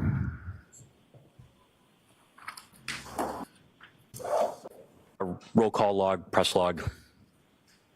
And as far as that particular log is concerned, is there any indication on there who sort of created that log? Yes, that'd be Officer Dever. And these are logs that you typically create when you're working that particular position as far as the dispatch desk, correct? Yes, it's pretty much a running journal for our department. And sort of how is that information gleaned and how is that sort of transmitted into that log? It's as accurate as the officer that actually enters the information. So if it was busy in there, she's by herself, you're taking information down, you're writing it, then you have to physically enter it into a computer.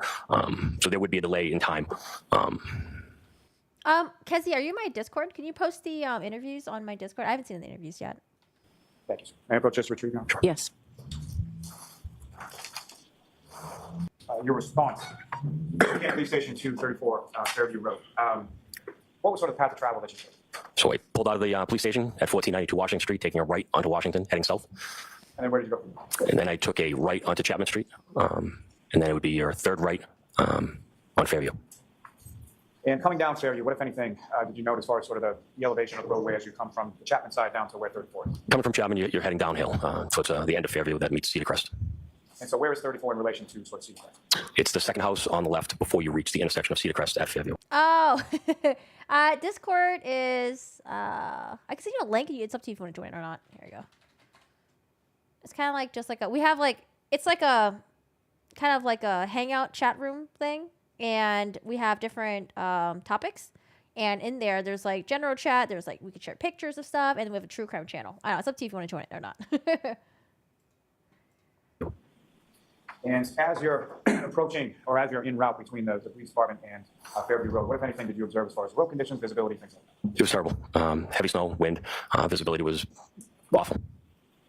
And when you arrive on scene, what is sort of the first thing that you observe upon your arrival? As I was coming down the hill, visibility was pretty bad. Obviously, I noticed the Canton Fire engine. Ambulance was already on scene. Both my two officers, cruisers were also on scene. Now, as far as the particular cruiser that you were in on that day, is there sort of a particular cruiser that is reserved for sort of the sergeant or lieutenant who's in charge of the? Yes. So 682 is the primary patrol supervisor vehicle. And that would sort of shift from shift to shift as far as whoever that particular sergeant is? Yeah, you take the same one. 682 is it's labeled on the side of the doors, patrol supervisor. And so is that the vehicle or that the cruiser that you took to go from the police station to Fairview that morning? Yes, I did. And with regard to that cruiser and sort of other cruisers within the Canton Police Department, what, if any, recording system is available on those cruisers? All marked units have a, it's called a WatchGuard camera system. It has front video camera, and then it also has in the prisoner passenger backseat, has a camera there as well. They should be working audio in the backseat. They're activated by, if you flip the lights on, the blue lights, it'll automatically click. You don't have to press record. The cruiser automatically starts recording. If you got a car accident, the camera would start recording. Any kind of I wish they had body cams on there like persons. impact, the camera starts recording. It actually ends up being passively recording, even when it's not on. You talked a little bit about the audio as far as the back of the cruiser, but as far as from camera in the front of the cruiser, where is the audio recording in regard to that, if at all? It would be on the mic. There's a mic stand that sits in a charger. It looks like almost a beeper. Should be there. And so that's located within inside the cruiser, correct? Yes. May I approach the windshield? Yes.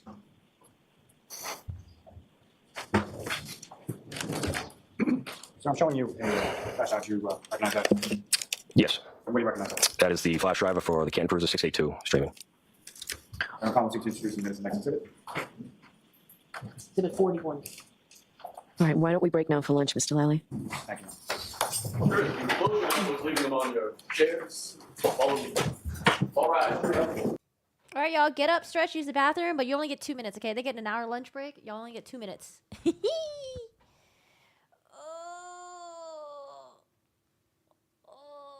About who? Jody Hildebrandt? Or are you talking about Jody Arias? We already know the conclusion about Jody Arias.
Sir, I'll mind you still under oath.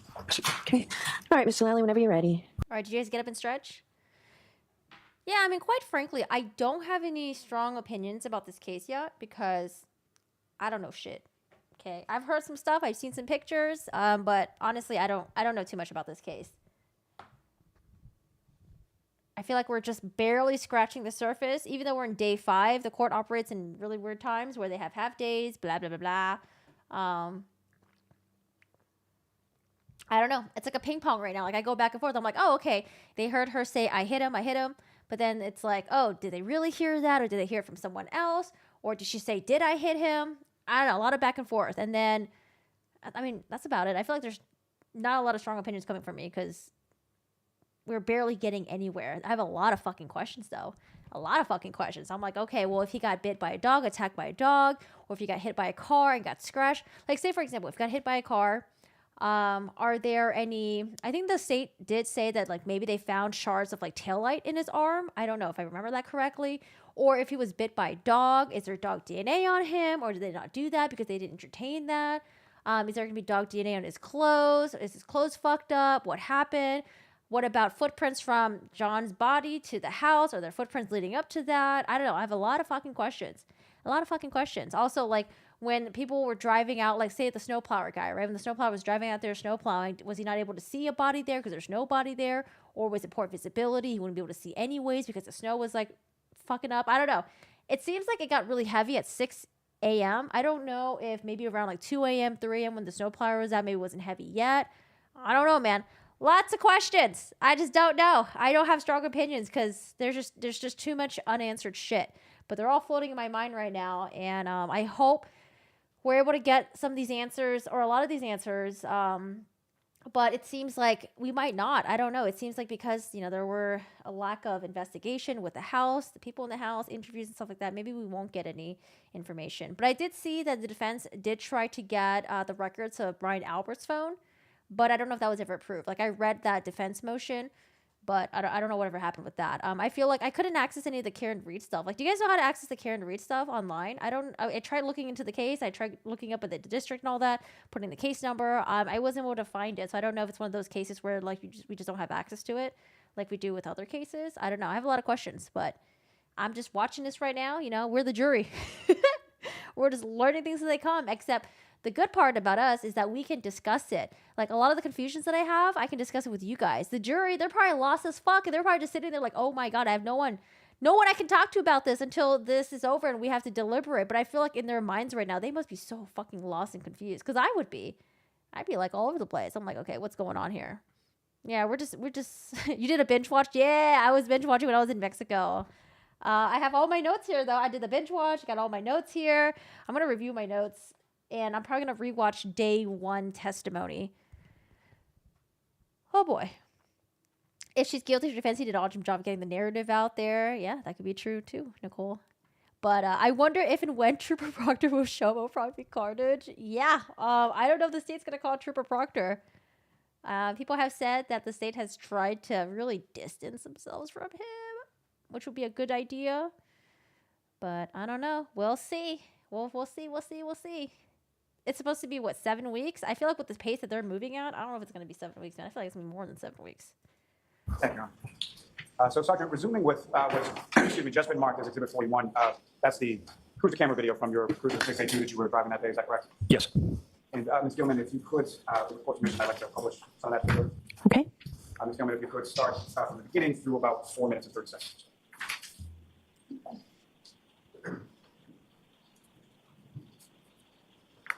Oh, we can see a little bit better with this one. Oh, this is way clearer. Oh, no, here comes the snow. Just kidding. Here comes the snow.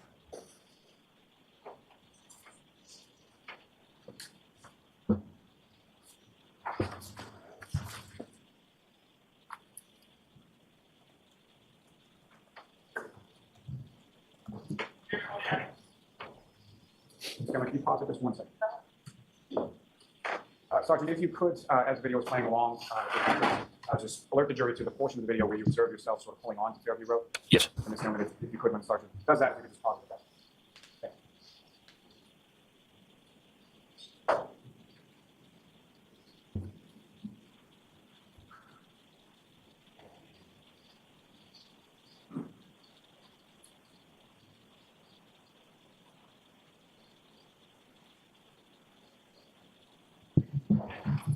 But I know it's a German Shepherd, but was the German Shepherd, was she trained to be a police dog? Was she a retired police dog? Or was she just a family dog?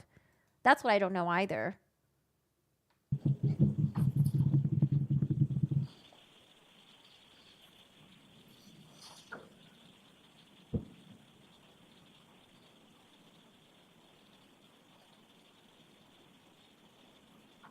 Yeah, if y'all have anything to post about this case, feel free to post it in the Discord. We do have a true crime section.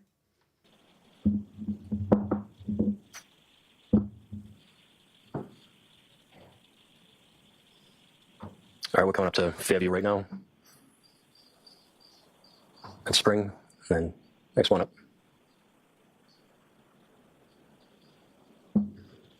That's Fairview right there on the right. Okay, so let's make a right turn. Sergeant, if I can take it back just to the right that you spoke just before that. What street are you on right now? That's Chapman Street. And was that Washington Street that you would turn to get onto Chapman? Correct. I'm confused. Why does this matter? Why is the state asking this? Can I ask you, when you're turning from Washington Street onto Chapman, are there any sort of businesses or sort of landmarks on your right or your left as you're making that turn? So on the right-hand side, as you're turning onto Chapman, that's going to be Cassie's Corner Store, and on the left at the intersection is used to be called Temple Beth Abraham. She was a police dog? Because I feel like if she was a police dog, the defense would have definitely put a lot of emphasis on that. I don't remember the defense saying that in the opening, unless I missed it. I believe it's Temple Bin Bar something. I don't know the actual name, but So the Temple on your left and Cassie's on your right? correct. So at this point in the video here is about when you're about to turn on to. Was it mentioned in opening statements? Or is this like information you guys know from like all the pretrial stuff? Yes.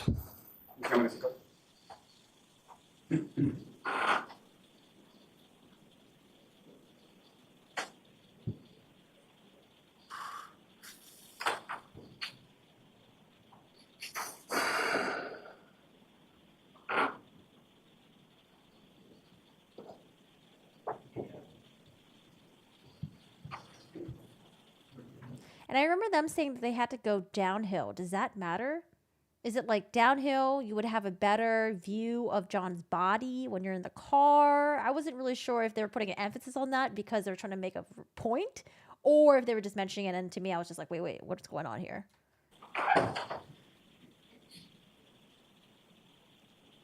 I know, I can't wait to get to the experts. Okay, so the paramedics are already there, right? Holy shit, that's bright.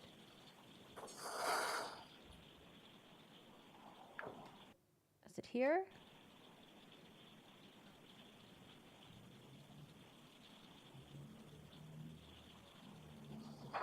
Oh, you can't see much. Because I wanted to be able to see like where, I don't know. I wish we could see John's body. Like I wish there was like body cam footage where we could see John's body in the snow.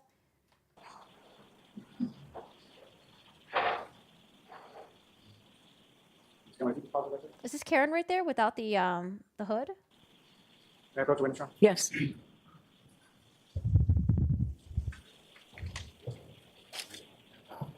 was. So, sir, sorry, there's a pointer. Oh, okay. If I could, Sergeant, just ask you to, within this sort of still frame up here on the. Who is Carrie Roberts? Who is Carrie Roberts in all of this? Was she part of the party goers in the house? No, right? I don't think Carrie Roberts was ever at the house, right? Is she like a closer friend to Jen McCabe or a closer friend to Karen Reed? Does anyone know by any chance? On screen. Do you recognize people that are depicted within this still frame of this video? Yes. And if, to whatever extent you do recognize people, if you could, using laser pointer, draw the jury's attention to whom you recognize. All right, that's going to be myself. Right there is going to be firefighter McLaughlin. That's going to be Miss Reed. And if you played it another second, I believe that's going to be Miss McCabe, or if not, Miss Roberts. Reed, McCabe, Roberts, okay. Ms. Gilman, if you could. Ms. Gilman. The gentleman you see sort of behind you in the frame, Sergeant, do you recognize who that is? Yes, that's Officer Sarif. My apologies, Ms. Gilman. You can run. Oh, she was a close friend to the sister-in-law? Okay, so John's brother's wife.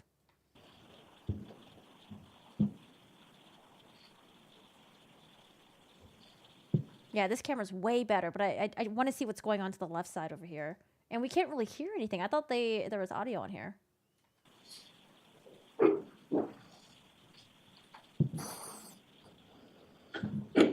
You can now take that down.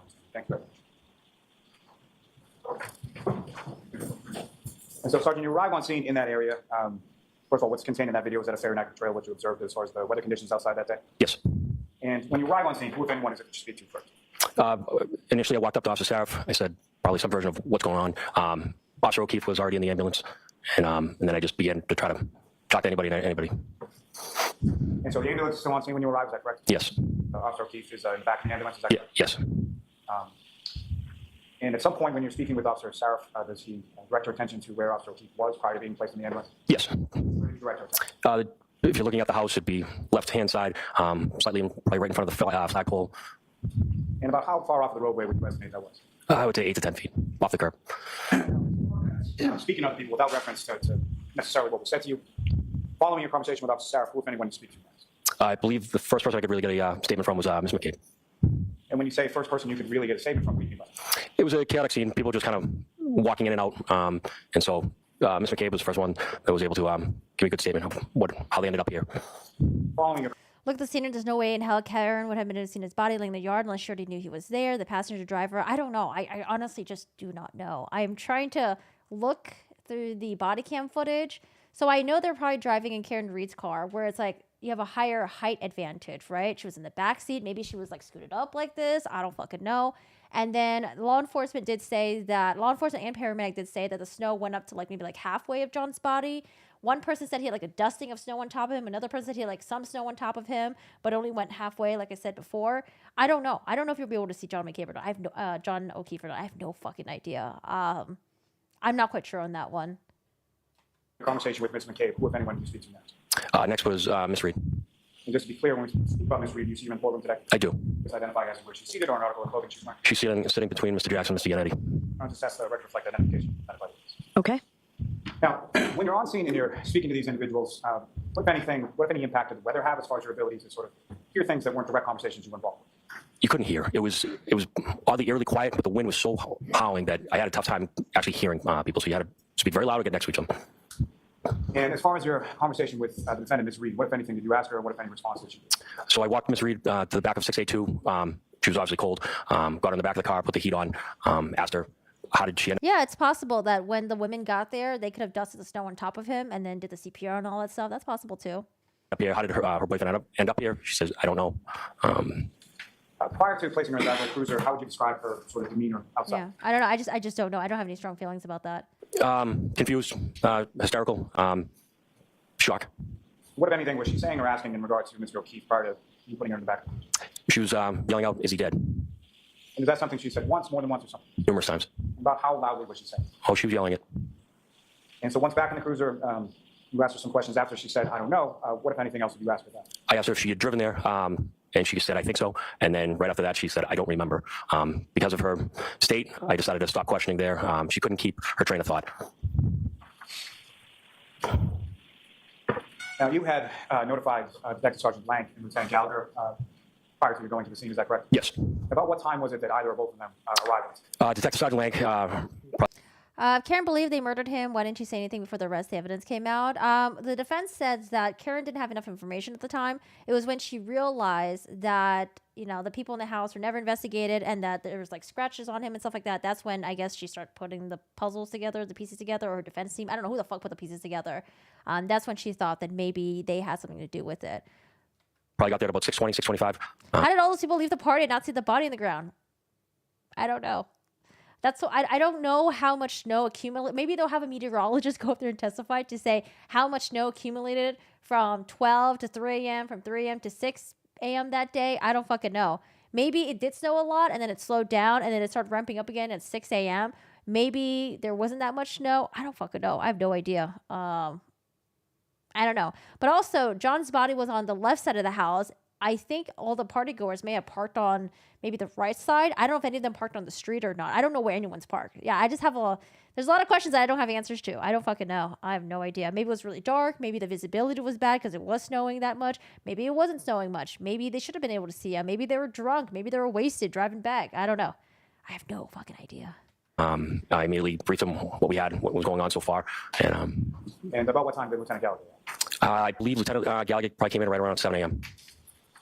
Now, following your conversation with the defendant, or if anyone else did you speak to one? Then I spoke to the other party, Ms. Roberts. If you know, about how long a period of conversation are we talking about with respect to Ms. McCabe and Ms. Roberts? Each interview? Yes. A couple minutes. And why was it only a couple minutes? It was a pretty quick statement. It seemed like they were only in the car for a very short amount of Hello, Blind-O-Matic. How are you doing today? How's it going? time. Move to strike. All right, so we'll strike after. It was a pretty quick statement. Next question. Now, with regard to defendant Ms. Reed, after you had that brief conversation with her back of your cruiser, where did you go? Where did she go from there? I believe she, at some point, we let her back out outside of the car. We never closed the door on her because I was stood in the door frame with my head in the back seat. She got out. She kind of just did her own thing, paced up and back between talking to either Ms. Roberts or Ms. McCabe, yelling out. And at some point, the ambulance and Ms. Officer O'Keefe was into that leaving scene. It did. And following that, what, if anything, did you say or do with reference to the defendant Ms. Reed? Once the Officer O'Keefe was transported, Ms. Reed just was not listening to any directions. We were trying to keep her in Ms. Roberts' car to stay warm. She's going back and forth. I finally told Ms. Roberts, we have everybody's information. She's not needed here anymore. Go home, get warm. We'll reach out if we have to. So apparently after John O'Keefe was transported to the hospital, the women left the scene, but somehow they came back. I want to know what happened. Why did they all come back to the scene? And was that when the law enforcement ordered the, what's it called, Section 14? I think it's called Section 14, where they wanted her to be, like, hospitalized because she was an endangerment of herself, possibly. Like, I want to know what's the timeline on that, because that part I'm very fucking confused as well. And shortly after, and at that point, did Ms. Roberts take Ms. Reed? She did. And what, if anything, happened next on scene with regard to Ms. Reed? It was Greetings. Feeling conflicted about this case? moments later, I got a radio transmission from our officer, the working dispatch, that Mr. Reed, her father, was on the phone with Miss Reed, and she was making suicidal threats to take her own life. And based on that information that you received, what, if anything, did you do in regard to that? Well, once our officer Deborah, who didn't even know that we had Miss Reed at the scene, she radioed to us to confirm that we have a Karen party. Wait, hold on. Sorry. He's about to explain this right now, I guess. Miss Reed just was not listening to any directions. We were trying to keep her in Miss Roberts' car to stay warm. She's going back and forth. And what, if anything, happened next on scene with regard to Ms. Reed? It was moments later, I got a radio transmission from our officer, the working dispatch, that Mr. Reed, her father, was on the phone with Miss Reed, and she was making suicidal threats to take her own life.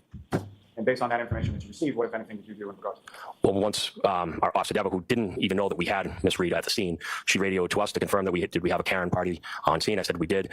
She explained that her father was frantic on the phone, and Miss Reed was stating that she wanted to end her life. Oh, her father.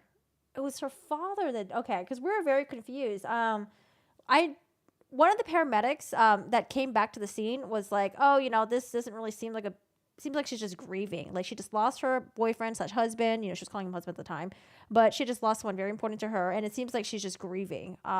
It seems like to them, they didn't think it was enough to take her into the hospital to get her checked up, but they had to do it anyway because there was like a police, order. But now we're getting more information about that. So it was the dad who was very concerned because she was calling her dad and saying things like this. Okay. Received, what, if anything, did you do in regard to that? Well, once our officer Deborah, who didn't even know that we had Miss Reed at the scene, she radioed to us to confirm that we have a Karen party on scene. I said we did. She explained that her father was frantic on the phone, and Miss Reed was stating that she wanted to end her life, and he, in quotes, said he wanted her to be in protective custody. Okay. So the dad was the one who ordered this. We'll have to hear from the dad as well. Because I think the theory was that if there is a large conspiracy going on here, it's like, oh, law enforcement, they already targeted Miss Reed and they were trying to get her locked up into the hospital and try to say that she was like threatening to end her life, blah, blah, blah. Okay, I mean, like, this part would make sense. We would have to hear from Karen Reed's father to see if he is going to agree to all this, like if he was the one who wanted her to be put in protective custody. So at that time, I knew that we'd be able to get a hold of her because I had all the information. I believe I just called Ms. Roberts' phone, told her to bring her back to the scene. And about how long was it after you spoke to Ms. Roberts that they returned? They couldn't have That's why she came back. Okay. We're all wondering why the fuck did the woman come back to the scene afterwards instead of just going straight to the hospital where John O'Keefe was. Okay. gone very far, especially in the road conditions. And based on those statements that were reported to you from the dispatch from defendant's father, what, if anything, did you do with regard to Ms. Reed? I told Officer Mullaney, who was on scene, most of our patrolmen have, it's called Section 12 paperwork inside of all of our cruisers, just for that reason. I advised him to fill out the proper paperwork, and we were going to section Ms. Reed to the hospital for mental evaluation.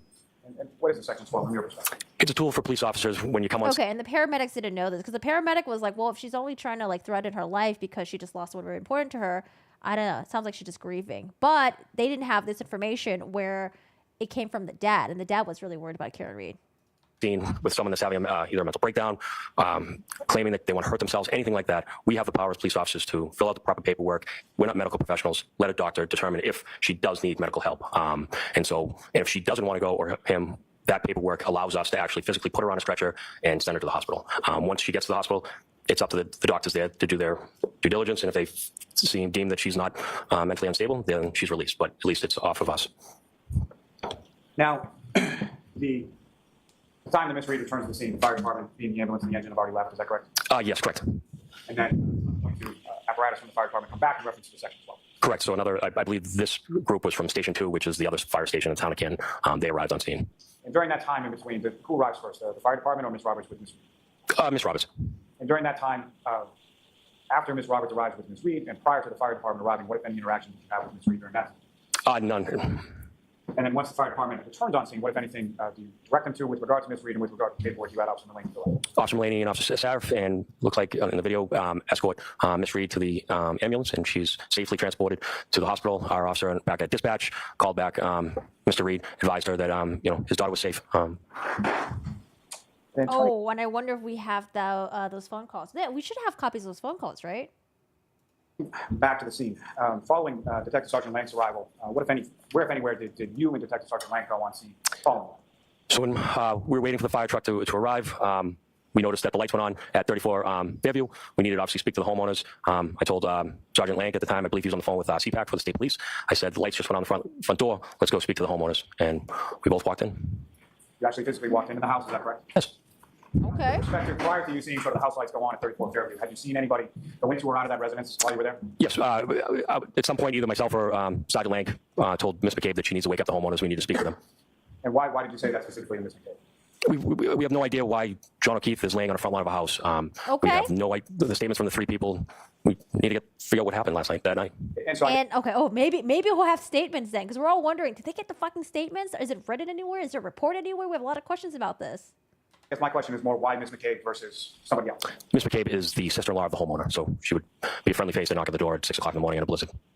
Now, beyond anybody at 34 Fairview Road, again, before you observed those lights go on in residence, from the other houses sort of on the street up and down, who, if anyone, did you observe come out of any of those houses? Nobody. And was that something that you about the time that you were on scene? Correct. So how long were you on scene for in total?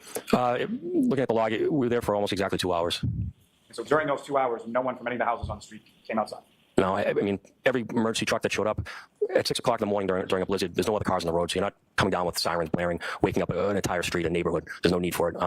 So it was just lights and flashing, and to be honest with you, you couldn't see very far. So you and Detective Sergeant Lank go into the home at 34 Fairview, and who, if anyone, did you speak to? Mr. Albert, Mrs. Albert, Brian, and Nicole. And who, if anyone else, was present in the home when you spoke with them? When I was in there, I know Jen was in there, but we didn't speak to her because we already spoke to her, but we just spoke to Brian and Nicole right in the front room. Now, you heard over the course of the 911 call from Ms. McCabe that she references that 34 Fairview is the Albert residence, correct? Yes. And did you know Brian Albert, or were you aware of who he was prior to going to the house that day? I know of Brian Albert, yes. And how did you know? He's a brother of a coworker that I've worked with for 18 years. And coworker that you worked with for 18 years, who's that? Detective Albert. What's his first name? Kevin. And had you ever been to that house before? No. You ever been inside the house before? No. Worker that I've worked with for 18 years. He was prior to going to the house that day? I know of Brian Albert, yes. And how did you know? He's a brother of a coworker that I've worked with for 18 years.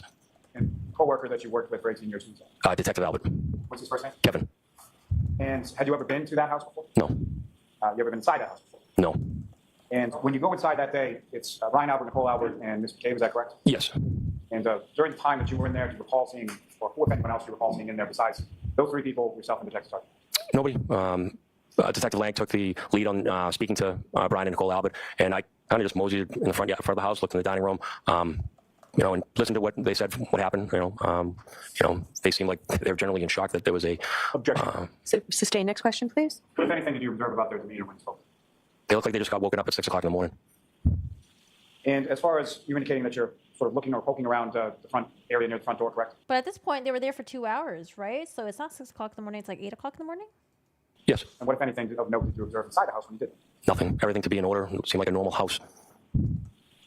And following, if you know, about how long was that conversation in the house? I would say 20, 25 minutes. And following that conversation, where did you and Detective Sergeant Lank go? At the time, we both left the residence, came outside, and at that time, Lieutenant Gallagher was arriving. We had like a little bit of a powwow, figured out what was going on, and I believe that's when we saw Jen McCabe's husband show up and walked in. And again, you didn't know Jennifer McCabe prior to that day, correct? No. Did you know her husband prior to that day? So after you saw her husband, who you now know to be your husband, walk in, what, if anything, did you and Detective Sergeant Lank? Sergeant Lank ran back inside to get a statement from Mr. McCabe as well. Did you go with him as well? I did not. And after you have sort of conversation between yourself, Detective Sergeant Lank, and Lieutenant Gallagher, what, if anything, did the three of you do from there? Lieutenant Gallagher immediately said we need to seal off the area of where Officer Keith was located. We grabbed some crime scene tape, put around. He wanted to photograph the area as well. And who, if anyone, grabbed the crime scene tape? Myself. And what, if anything, did you do? I wrapped it around by the flagpole tree and cruiser. It was hard to keep up just because the wind was blowing at such a good rate. And then what, if anything, did you and the other officers do with respect to the area that was identified to you as where Mr. O'Keefe was on Officer Sarah's ride? Lieutenant Gallagher noticed that the snow was coming down at such a good clip, we couldn't keep it clear, and made the idea of anybody have a leaf blower, and I did. So I told him I'm not too far away from the house, so I shot back to my residence and grabbed my own. And about how long a period of time was it between the time that you sort of left to go get the leaf blower and the time that you arrived back? No more than 5 to 7 minutes. And once you arrived back in the area of 34 Fairview Road, what, if anything, happened there? I started it up for Lieutenant Gallagher. He took it over, and Man, I mean, I know they're trying to go in chronological order, but I feel like we should have started off with these detectives. It would have explained some of the stuff. Maybe start off with this guy, but I guess they're trying to go in order. worked great. Now, with respect to that sort of implementation of the leaf blower, what, if anything, did you or other officers do to sort of memorialize it? So as Lieutenant Gallagher was using the piece of equipment, I used my iPhone, videotaped it, and took 2 still photos. Madam Mayor, approach. Yes. I actually don't need to. Gentlemen, if I can.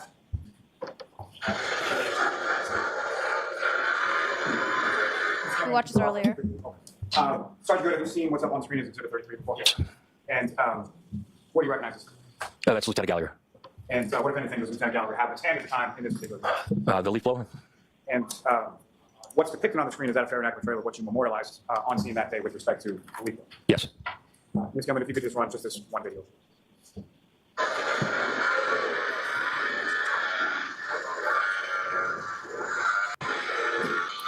We saw this already. Now, with respect to using that leaf blower on scene, Sergeant, what, if anything, did you observe in the snow when that was used to blow away sort of later? It exposed the blood and small drinking glass broken. And do you see those items in what's frozen up on the screen right now? I do. If you could, using that laser point, direct the jury's attention to where you observe each of those items in this video. So that's the glass right there, and then all the blood droplings. Thanks. Thank you, Ms. Gilman. You can take over. That were parked on scene. And Ms. Gilman, if I could have Exhibit 41 back up, Stan. Ask you to on the screen, is that the point that you are referencing now as far as about to move your cruiser for that purpose? This was earlier when we moved out of the way of the ambulance, I believe. Fine. Oh, no, could be right. Wait, where is this? Is this somewhere else? Oh, do you recognize this? Yes, sorry, if you just play forward, I'll know.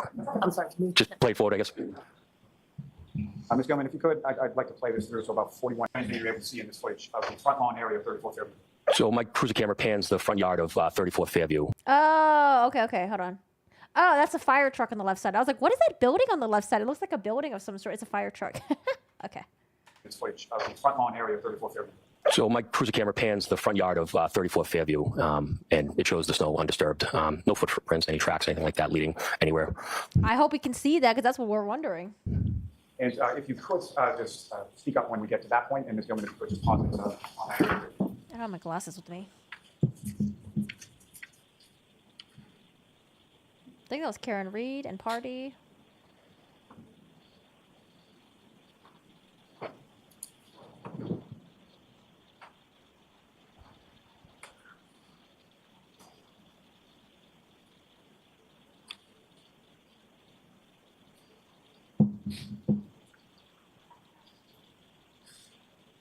Oh. Okay, no, I don't think I see footprints from the front of the house. It could be along the driveway and onto the street. I don't know, I can't see. Now, the area that you were speaking about before, is this sort of portion of the video? Yes. There's also a backyard as well, I think. And using the laser pointer, if you could direct the jury's attention to the portion of the yard that you were talking about in indication of no footprints or anything that you observed in that. Yeah. Because I was thinking, if there are footprints, maybe it could be along the edges here. I can't really see very well. Or if there's a backyard, it could be like over here, maybe like way back there. I'm not quite sure. Thanks. Sam, if you could just let it run through for. Thanks. Oh, that's all we get? No, I want to see And Ms. Gilman, you can more. take it down.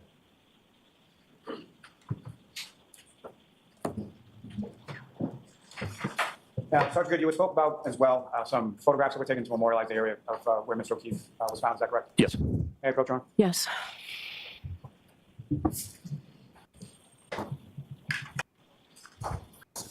First, just if you recognize. Yes. And what do you recognize that? That is 34 Fairview. Trail of what you observed on scene that day. Yes. If I could ask you to flip forward in that book before you to exhibit number 10. Yes. And what do you recognize that? That's a scene where our officers and the witnesses found Officer O'Keefe. And if you could, using that laser pointer you have before you direct the jury's attention to where you would direct to where Mr. O'Keefe was found. Objection, hearsay. No, I'll allow it. Go ahead. Now, sir, if I could ask you to flip forward in that book just a little bit more to what's been marked as Exhibit 20A.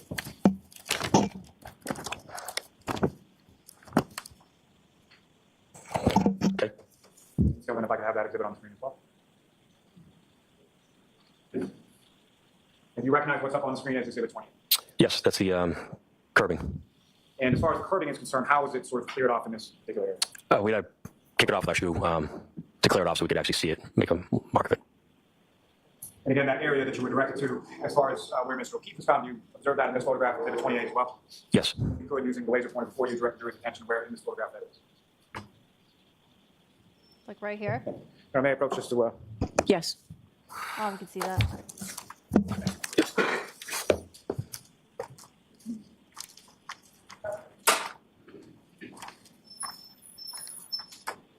lastly, I'm just going to show you what's been marked as Exhibit 27. Sergeant, do you recognize that? I do. Ms. Gilman, if we could have 27 on the screen. And Sergeant Good, what's up on the screen and before you as Exhibit 27? Sorry, what's up on the screen, is that what you have before you as Exhibit 27? Yes. And if you could describe to the jury what we're looking at in this. So we have the blood, and then right here is the broken drinking glass that was located. Thank you, sir. You're welcome. May I approach just to retrieve? Can I have just a moment now? Yes.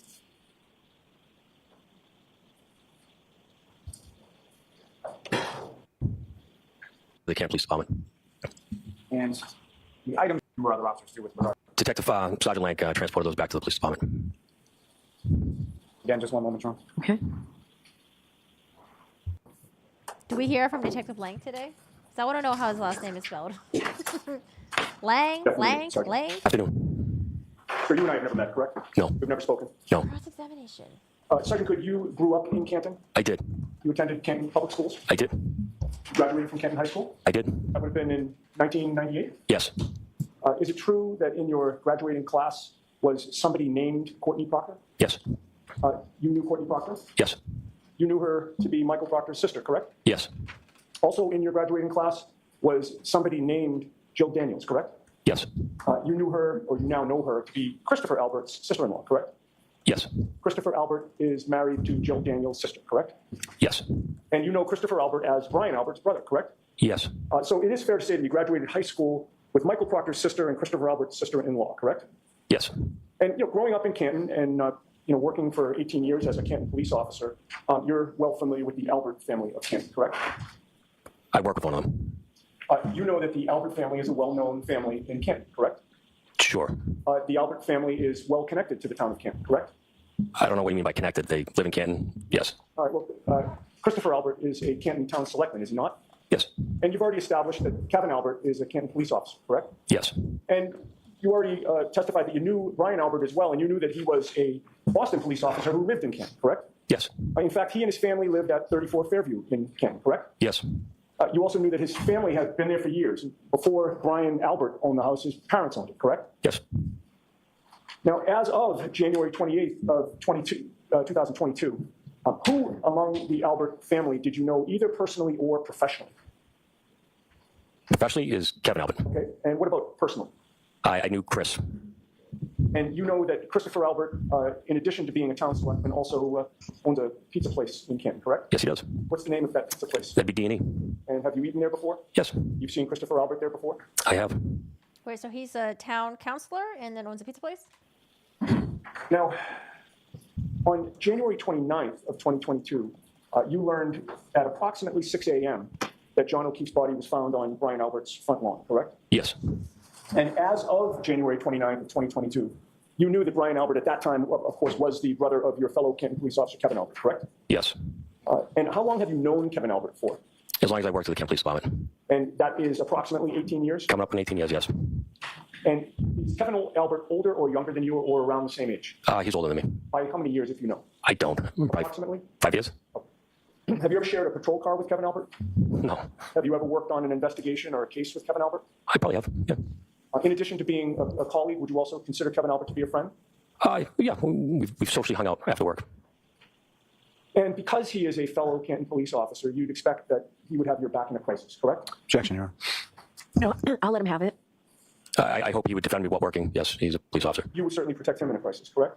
At work, when we're police officers, yes. Sure. Well, even out of work, if he was in a crisis, you'd probably help, correct? I don't know what you're asking. Well, there is a teamwork that is part and parcel of being a police officer with your fellow officers, correct? Sure. It's a dangerous job. Sure. You need to have each other's back. Sure. You need to depend on your fellow officers, correct? Sure. And it's been said there's a brotherhood among police officers, correct? To a fact. And when you meet another police officer, he or she will tell you that they're, quote, on the job, correct? Objection, Your Honor. The objection sustained. Next And question. in terms of depending on your fellow officers, you're taught all this beginning in the police academy, correct? Objection. No, he can have that. What am I taught? Well, I'm asking you. With regard to the teamwork and having each other's backs and working Who the fuck is breathing into the microphone? Hello? together and depending on each other, you're taught that starting in Sure. and it's reinforced over the years by superior officers and your colleagues, correct? Sure. Now, you were assigned as the primary investigator in the reconstruction analysis for this case, correct? Assigned as the what? You were assigned as the primary investigator in the reconstruction analysis for this case. I don't know reconstruction analysis. No, I was the patrol supervisor that day.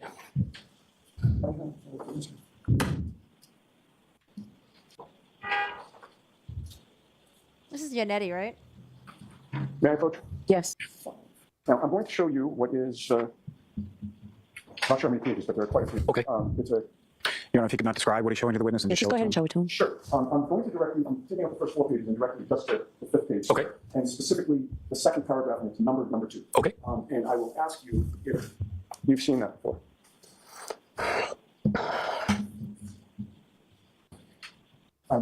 Sure. Thank you. Do you recognize what this is?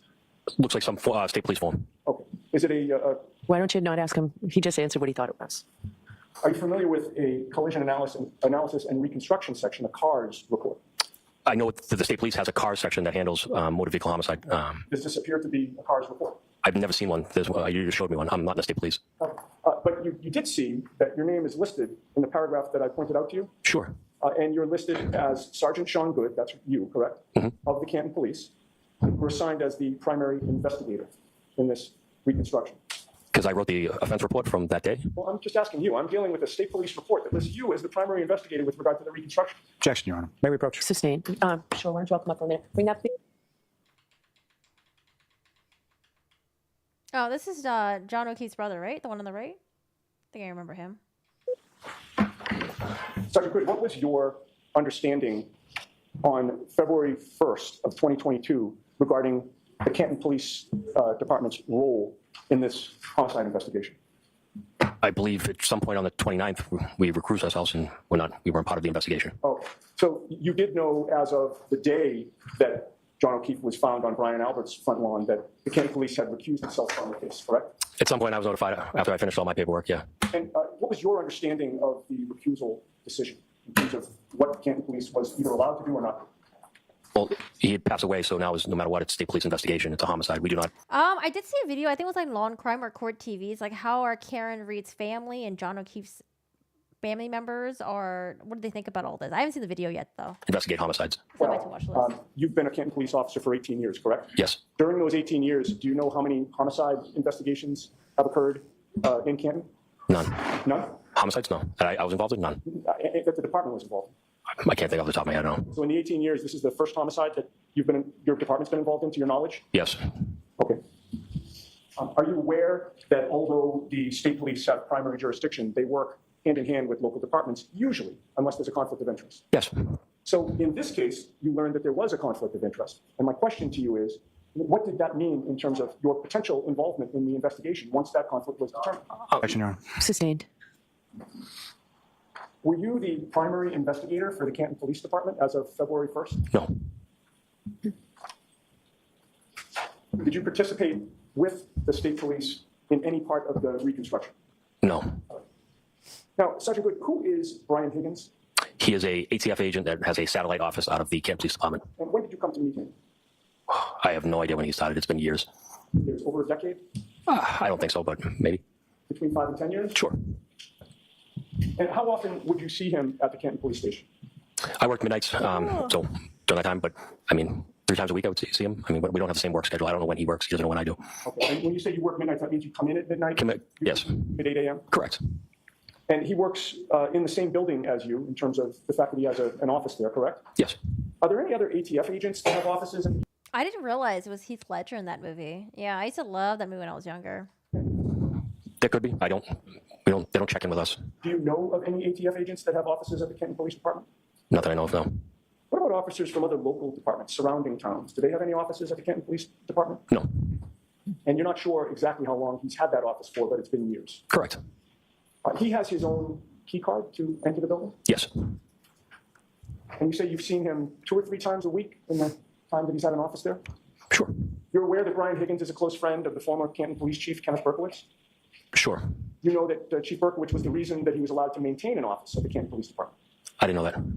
Well, his close friend, Chief Berkowitz, was your boss on January 29th of 2022, correct? His close friend? Yeah, Brian Higgins' close friend, Chief Berkowitz, was your boss on January 29th of 2022. Okay. And does okay mean yes? Yes. And you worked the midnight shift that day as well? No. What was your shift? I took it off. Were you assigned to dispatch that day? The night of the incident? Yes. No, I stayed inside. I was inside. Inside where? The dispatch. I handle all the calls, send the guys everywhere. Right, that was Aloha, how are you doing today? my question. I'm sorry if I'm Okay. not being clear, but you were on duty, correct? Yes. What was your shift? My shift was I stayed inside, I'm sorry, what was the timing of your shift? 12 to 8. Thank you. And when you say you stayed inside, that meant you were handling dispatch, correct? Correct. And when you're handling dispatch, you're not expected to leave the station and physically respond to calls that come in, correct? It depends on the call. Anything within reason that a supervisor should go, I'm leaving the station. Okay, but Normal car accidents, stuff like that patrol can handle, no. okay, so unless it's something unusual, you're going to stay at dispatch, correct? Correct. And just after 1:30 a.m., while you were working dispatch, that's when you saw Brian Higgins enter the Canton Police Station at 1:30 in the morning, correct? Correct. Did he come into the dispatch area? I said that earlier. I don't remember him coming in, or just did I see him on the cameras walking down the hallway. We have numerous, I think we have 7 or 8 monitors in front of me that I'm able to watch people around our building. So it could be that you just saw him on a screen, or it could be that he was in your room. Correct. But you don't remember which, correct? Correct. And before he showed up there at 1:30, you hadn't called him to ask him to come in, correct? No. You hadn't asked him for any help with any investigation at 1:30, correct? No. When you first saw him there at 1:30, did you have any idea why he was showing up there? No. And when you first saw him, do you remember what entrance he used to come into the Canton Police Station? I don't. It was from the back parking lot. I don't know if he was on the left back rear or right back rear. And you would agree with me that 1:30 in the morning was hours before John O'Keefe was found unresponsive on Brian Albert's front lawn, correct? Yes. You had no information at 1:30 in the morning that John O'Keefe was out on Brian Albert's front lawn at that time, correct? Correct. And when Brian Higgins entered the department, that was the first time you had seen him on either the 28th or the 29th, correct? Correct. And this is again at 1:30 in the morning. Mm-hmm. And Yes. you have to say yes or no. Yes. Thank you. You didn't know where he was coming from? No. You didn't know what he had done that night? Absolutely not. You didn't know who he had been with that night? No. This was a Friday night into early Saturday morning with a major blizzard forecast. Correct. It already started snowing. Yes. It was supposed to get worse. Yes. Was it unusual to see Brian Higgins come into the station at 1:30 a.m. Wait, was Brian Higgins at the party too? on a I don't weekend? remember. No. And you don't recall how close you got to him. No. Are you able to tell this jury anything about his demeanor? No, he just walked in. No, I'm not covering the treadmill case, but I have seen the footage of it. It's not unusual. We wouldn't have made pleasantries or say hello to each other. It's not uncommon. And you don't recall whether or not you got close enough to him to smell his breath or to smell what he smelled like, correct? No. At any point, did he tell you why he was there? No. How long did he remain at the station for? No idea. I only saw him come in. Never saw him leave or anything like that. Did you ever see him do any paperwork at the station? That night? Yes. No. Did you ever see him do any administrative work at the station? I can't leave the dispatch room. His office is on the second floor. All right. So let's skip ahead a few hours later. You're still working dispatch when a call came in that a man was found unresponsive on Brian Albert's front lawn, correct? Yes. It's just Wait, what? There was an animal that died in 10 Things I Hate About You? Or you're talking about a different movie? Dude, that's still me. Whenever animals die in a movie, I tear it up as well, man. I can't handle that shit. It's the worst. after 6 a.m.? Yes, You yourself took that call? I did. And No, I'm late to the stream. Well, time to catch up and 2 times speed. Good luck. with regard to who is responsible for entering the information that came in on a call to dispatch, who is that? The person that's working the desk. So at 6 a.m., you were responsible for taking down the information and entering it into your system, correct? It's being recorded through the 911 dispatch, correct. But I didn't enter it into our IMC program, which is our daily log. Okay, who enters that into your daily log? That'd be the person that's working the desk. And you had previously testified that location is important, correct? Correct. You would discuss the fact that if a call comes in on a cell phone, Man, I wonder where are the jury's mind on this? I feel like I would be so like confused and all over the place. as opposed to a landline, you want to know where that cell phone is, correct? Yes. And you have ways of pinging the cell phone such that you can actually see the location on a map, correct? Sure. Yes. And you would agree with me that ultimately when the location was entered into your system, the location was entered as 32 Fairview, correct? No, it was 34. At least we put it out as 34. 34 was the actual address, but 32 is what made it into the police report, sir, did it not? No, my police report says 34 Fairview. 34 and 32 are like next door neighbors. Now, when that call came in after 6 a.m., you decided that you would personally go out, correct? Yes. Can someone stop please breathing into the microphone? It's not me, Chad. It's not I me. actually have the front page. All right, show them the report. Getting back to the location, which you said was important, what is the location listed in your very police report? On the face sheet, it says 32, but in my narrative, it's 34. Oh, the face sheet is important, is it not? Yes. People see the face sheet before they get to the narrative, correct? Sure. Is accuracy important? Yes. And the very first thing that's entered with regard to the location is inaccurate, right? Say it again. The very first entry with regard to the location on your police report on the face sheet is inaccurate. Would you agree with that? I guess so, yes. And with regard to the name down the bottom of that report, I left the report in front of you so you could look at it again. Would you read that silently to yourself and look up at me? Okay, yes. What name is that? John O'Keefe? No. I can have that back for a minute. Okay. To the dispatch? I did. And you did that because you wanted her to cover the desk for you so that you could personally respond to the call, correct? Correct. Responding to the call wasn't your duty assignment, but you made it your duty assignment, correct? Correct. And if you were going to leave, somebody had to cover. Correct. Okay. After that, you personally called 2 of your other colleagues who were not on duty that night to respond with you to Brian Albert's house, correct? Yes, I did. And you previously testified, I believe, that Sergeant Michael Lank was one of those officers, and he arrived at 6:25 a.m., correct? Correct. And then Lieutenant Paul Gallagher was the other officer, and he arrived closer to 7 a.m., correct? Yes. When you Oh, are they trying to say Brian Higgins got there at the police station at 1:30 after something might have went down with John O'Keefe? Without the police station, maybe relayed something to him that, hey, something's about to go down at the house. I need to make sure you guys respond. Is that where we're going with the defense right here? Is that where we're heading? I don't know who Darley is. Never heard of that before. Never heard of that case. responded to 34 Fairview on January 29th, did you know that residence? Yes. And what did you know that residence to be? I knew that to be Brian Albert's house. You and Sergeant Lank had both been to that residence before, correct? No. Together. Actually, we have. We were there for a police report years ago. Oh. And so when you decided I LOL'd when Brad Pitt got hit by the car in Joe Black. What? In the beginning of the movie or at the end of the movie? At the end of the movie was sad. In the beginning, I don't think I really cared.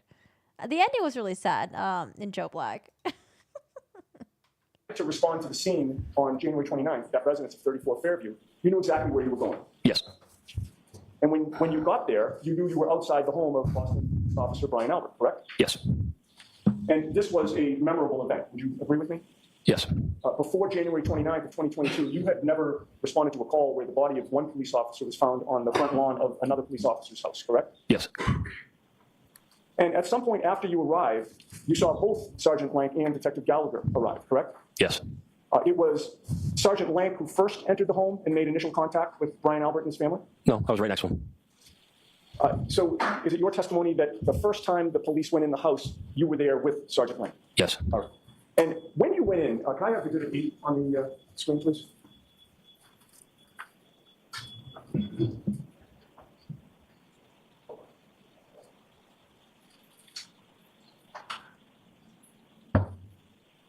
Okay. Terrific. You're able to see Exhibit 8? Yes. Is that a fair depiction of what the house looked like when you entered it? Yes. Did you see the front door? Yes. Is that the door that you entered? Yes. And you had testified that you looked around the immediate area where you were while Sergeant Lank was asking questions. You noticed that when you entered that front door, you come into a foyer area, and directly in front of you on the left, you can almost reach out and touch. There's a door that goes down to the cellar. Is there not? I don't know. I don't remember a door there. I remember the stairs going up to the second floor. I see. So you don't remember that as you step into the house, you can go down a cellar door right away? Objection. No, I don't know where the cellar is. The objection sustained. You don't know where the cellar is, and that's in part because you did not go down to the cellar. Is that like the basement? Correct. You never examined it? No. You never saw what condition it was in? No. Saw whether there was any signs of struggle down there? No. You never saw if anything was tipped over? No. You never saw whether there was any blood or other trace evidence down there? Objection, Your Honor. Why are they so adamant that it all went down in the cellar? Is because they found out that when the home was sold, they redid the floorings? Is that why they're really like, they keep talking about the basement / cellar thing? Objection sustained. You've made your point. Or is there like other information about that? Can we turn the lights back on, please? Do you need this, Ms. Giannetti? I do not. Okay. Thank you. Okay, now going back to when you first arrived, Sergeant, you were alone in your cruiser, correct? Yes. You weren't driving with a partner that morning? No. You were the second officer on scene? No. Third. Who got there before you did? Officer Saraf and Officer Mulaney. Okay, so Mulaney actually beat you there? Yes. But only within a matter of minutes, correct? Sure. You arrived in your marked cruiser, correct? Yes. You had your overhead emergency lights on, correct? Correct. You pulled up right in the front of the house, facing in the wrong direction in terms of the lane that you were in?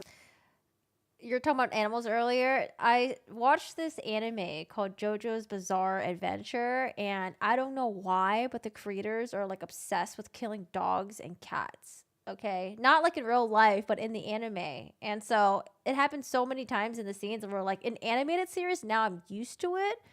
But, you know, when I watched the beginning with John Wick, I don't know if I still can. I would skip the beginning scene of John Wick. It was too sad. Not the puppy. Not the puppy. Correct. You were parked on Fairview, adjacent to the Albert residence, and you were facing towards Cedar Crest, correct? Correct. When you parked, you left your motor running, correct? Yes. And when you got out of your cruiser, one prominent sound that you heard was Karen Reed screaming at the top of her lungs, correct? Yes. She appeared to be in distress. Correct. She appeared to be crying. I did not see her crying. She was hysterical. Yes. She was very loud. Yes. And you could hear her yelling throughout that morning, could you not? Correct. After you got there, other emergency vehicles showed up? No. Did you see any other cruisers show up? If you want to call it an unmarked detective pickup truck or cruiser, sure. Okay, so there was one additional police vehicle that showed up? Sergeant Lank arrived in that, and then Lieutenant Paul Gallagher arrived in his unmarked cruiser. Okay, so two additional vehicles. And also Officer Saraf's vehicle was there? And Mulaney's, correct. Mulaney. So we're now up to 4 police vehicles on scene? Yes. They all have their lights on? No. Detective Sergeant Lanks does not have any lights in it, and neither did Paul Gallagher's lights were not activated, I believe. I see. So you and Saraf and Mulaney had your lights on? Correct. And I actually miscounted. That would be 5 police vehicles, correct? Sure. All right. 3 with their lights on. What about ambulances? There were 2 ambulances that showed up, one for the first transport of Officer O'Keefe and second for Miss Reed, but they were never there at the same time. All right. When you first got there, was the first ambulance there? It was. And that ambulance also had its lights on? Yes. How many fire trucks were there when you were there? Just one. And that also had its lights on as well? Correct. And engine running? Yes. And everyone was essentially parked around and in front of 34 Fairview, correct? Correct. And all the while, the first responders are talking over the noise of the storm, correct? Yes. And they're also talking over the screaming by Karen Reed, correct? Sure. At one point, Kerry Roberts even yelled at Karen, and I apologize for the language, but she yelled at her to shut the fuck up, correct? I have no idea. I don't recall that. The scene was very chaotic. Would you agree? Yes. All right, could I have Exhibit 16 on the screen, please? Oh, yes, of course. I'm sorry. Okay. Now, this has previously been admitted as sort of a side-to-side comparison between your cruiser dash cam and Officer Saraf's dash cam. Okay. And they've been synchronized. Okay. If we could start at 9 minutes in, please. So, Ms. Giannetti, this is not yet in evidence. I had it as Exhibit 16, am I Right, correct? right. So it's not in yet. I see. Really? with I thought regard- we've seen this. Or actually, we've seen portions of it, I guess, right? Maybe not this part yet. Because I remember seeing this like dual dash cam thing. To your dash cam, sir, do you recognize the bottom video here as depicting your view as you were driving to the scene?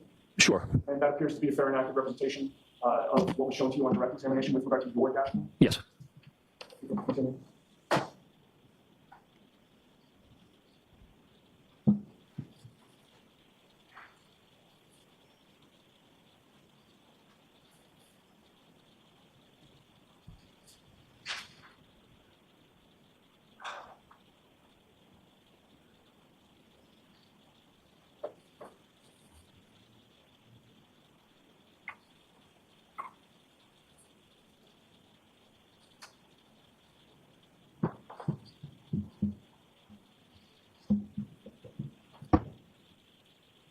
Okay, we can pause it there.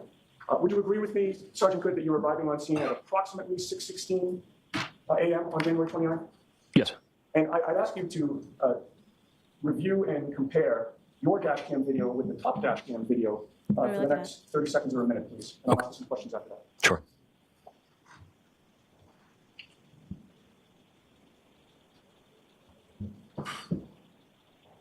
Okay, they're talking to paramedic right now.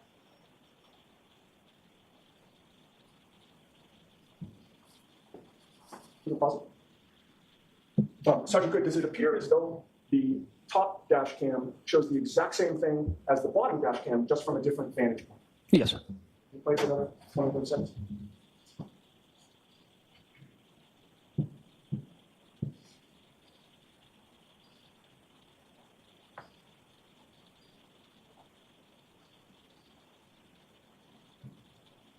You can pause it there. Were you able to see that when people are moving, or when somebody's moving in the top version, they're also moving in the bottom version, just, again, from different vantage points? Yes. So did these both appear to be fair and accurate representations of the dash cams that were going on at that time? Yes. I would offer that, Nora. Okay, Hey, I'd like to see Katie. Counselor Cyber for just 1 second on this. Okay, what are we looking at? Had it as a placeholder from before. I mean, it was. Okay, we can take that off the screen. Thank you. Now, Sergeant Good, you've testified that you got there at about 6:16 a.m. and relying on Exhibit 16 that I placed before you, correct? Okay. Yes. You stayed on scene for over an hour and 40 minutes. Would you agree with that? Yes. You left around 7:50 a.m. or so? Correct. And during the beginning part of the 1 hour and 40 minutes that you were on scene, with all the vehicles that we've just seen at around 6:16 a.m. and for the first 10, 15 minutes with all those lights flashing, you never saw Brian Albert come out of his house, correct? Correct. And did you see first responders working on John O'Keefe when you were there? No. He had already been loaded into the ambulance at that time? Correct. So you didn't see him actually being scooped up and put on a stretcher, correct? I don't recall. No, Houston. And with regard to the remainder of the time that you were on scene, up until all the way through 7:50 in the morning, did you ever see Brian Albert come out of his home? No. Did you ever see anyone come out of the Albert residence? Other than John McCabe and Matt McCabe, no. Were you aware when you entered the Albert residence that morning that John O'Keefe was found on his front lawn wearing only one shoe, black in color? I was not aware of him missing a shoe. No. While you were there, you were listening to the questions that Sergeant Lank was asking Brian Albert? Yes. Did you ever hear Sergeant Lank ask Brian Albert that morning if he knew where the other shoe was that was black in color? Objection. Sustained. While you were there, did you ever hear Sergeant Lank ask Brian Albert when he learned that John O'Keefe was lying on his front lawn? Objection. Sustained. You knew that Brian Albert, as a Boston police officer, is a first Okay, can't wait to hear from Sergeant Lank. responder, correct? Yes. All police officers are first responders, correct? Yes. You know from your training that all police officers have to receive CPR and other necessary training to be first responders, correct? Yes. At any point in time, did you ask Brian Albert why he didn't come out of his house? No. Did Sergeant Lank, in your presence, ask him why you didn't come out of his house? Objection. Sustained. We'll have to ask Link about that. After clearing the scene at 7:50 in the morning, did you go back to the station? I did. Do you know whether or not Kevin Albert was working that day? I don't. Did you see Kevin Albert that day? I don't recall seeing him. Did you speak with Kevin Albert that day? No. Now, since that day, it's been almost 2.5 Brad Pitt was in Bullet Train. I fucking love that movie. years. You've continued working on the same police force as Kevin Albert, correct? Yes. At some point in time, you and Kevin Albert discussed the fact that you were one of the first responding officers to his brother's home for this tragic incident, correct? Yes. It's a very unique situation, correct? Yes. Many officers in the department were interested to know what you saw and heard that day, correct? Sure. At what point in time after January 29th did Kevin Albert broach the topic with you as to what had happened on January 29th? Objection. Can you answer that? Sure. I don't recall ever immediately talking to Kevin Albert about the incident. No. Right. Well, you had said that you don't recall talking to him that day, but certainly within a couple of weeks, the two of you caught up, correct? I can't remember. No. I'm sorry? I can't recall that. No. Within a couple of months, you talked about it? Sure. And when you say sure, sir, I take that as you're saying, well, As a if you yes. really want to go there, I'll give you the sure answer. You have to answer yes or no. Yes. True. When they say sure, it's like, oh, fine, sure. Let's go there. So you answer yes or no if you can, and if you can't, you can't. So ask the question again or just move on, please. Do you recall where you were when you and Kevin Albert discussed what had happened on January 29th? No. Do you recall who else was present? No. Do you recall whether it was in person or over the phone? I don't recall. No. You certainly told him what you observed and heard that day, correct? Yes. Now, when you arrived, you were on scene not only to assist with first aid and secure the scene, but as a first responder, your job is to assess the situation and also make an initial determination about gathering evidence. Would you agree with that? Yes. You'd be on the lookout for any physical evidence, correct? Yes. And you'd certainly be on high alert for any individual who made any statement about what may have occurred, correct? Correct. That's important not only for treatment purposes of somebody who apparently is hurt, but also for investigative purposes, correct? Correct. And again, you were the third officer on the scene by minutes in terms of the other two officers arriving before you, correct? Yes. And while you were on scene for over an hour and 40 minutes, and by the way, when I say on scene, it's clear to you that I'm asking you about 34 Fairview, correct? Yes. There was no scene at the Canton Police Department, correct? No, I'm talking about 34 Fairview. Of course. A scene is where something happened, correct? Yes. Wait, eat as in like make money, or eat as in like literally eating in a scene? I never noticed him like literally eating. While you were on scene at 34 Fairview for an hour and 40 minutes, did you ever once hear Karen Reed say, I hit him, I hit him, I hit him, I hit him? I did not.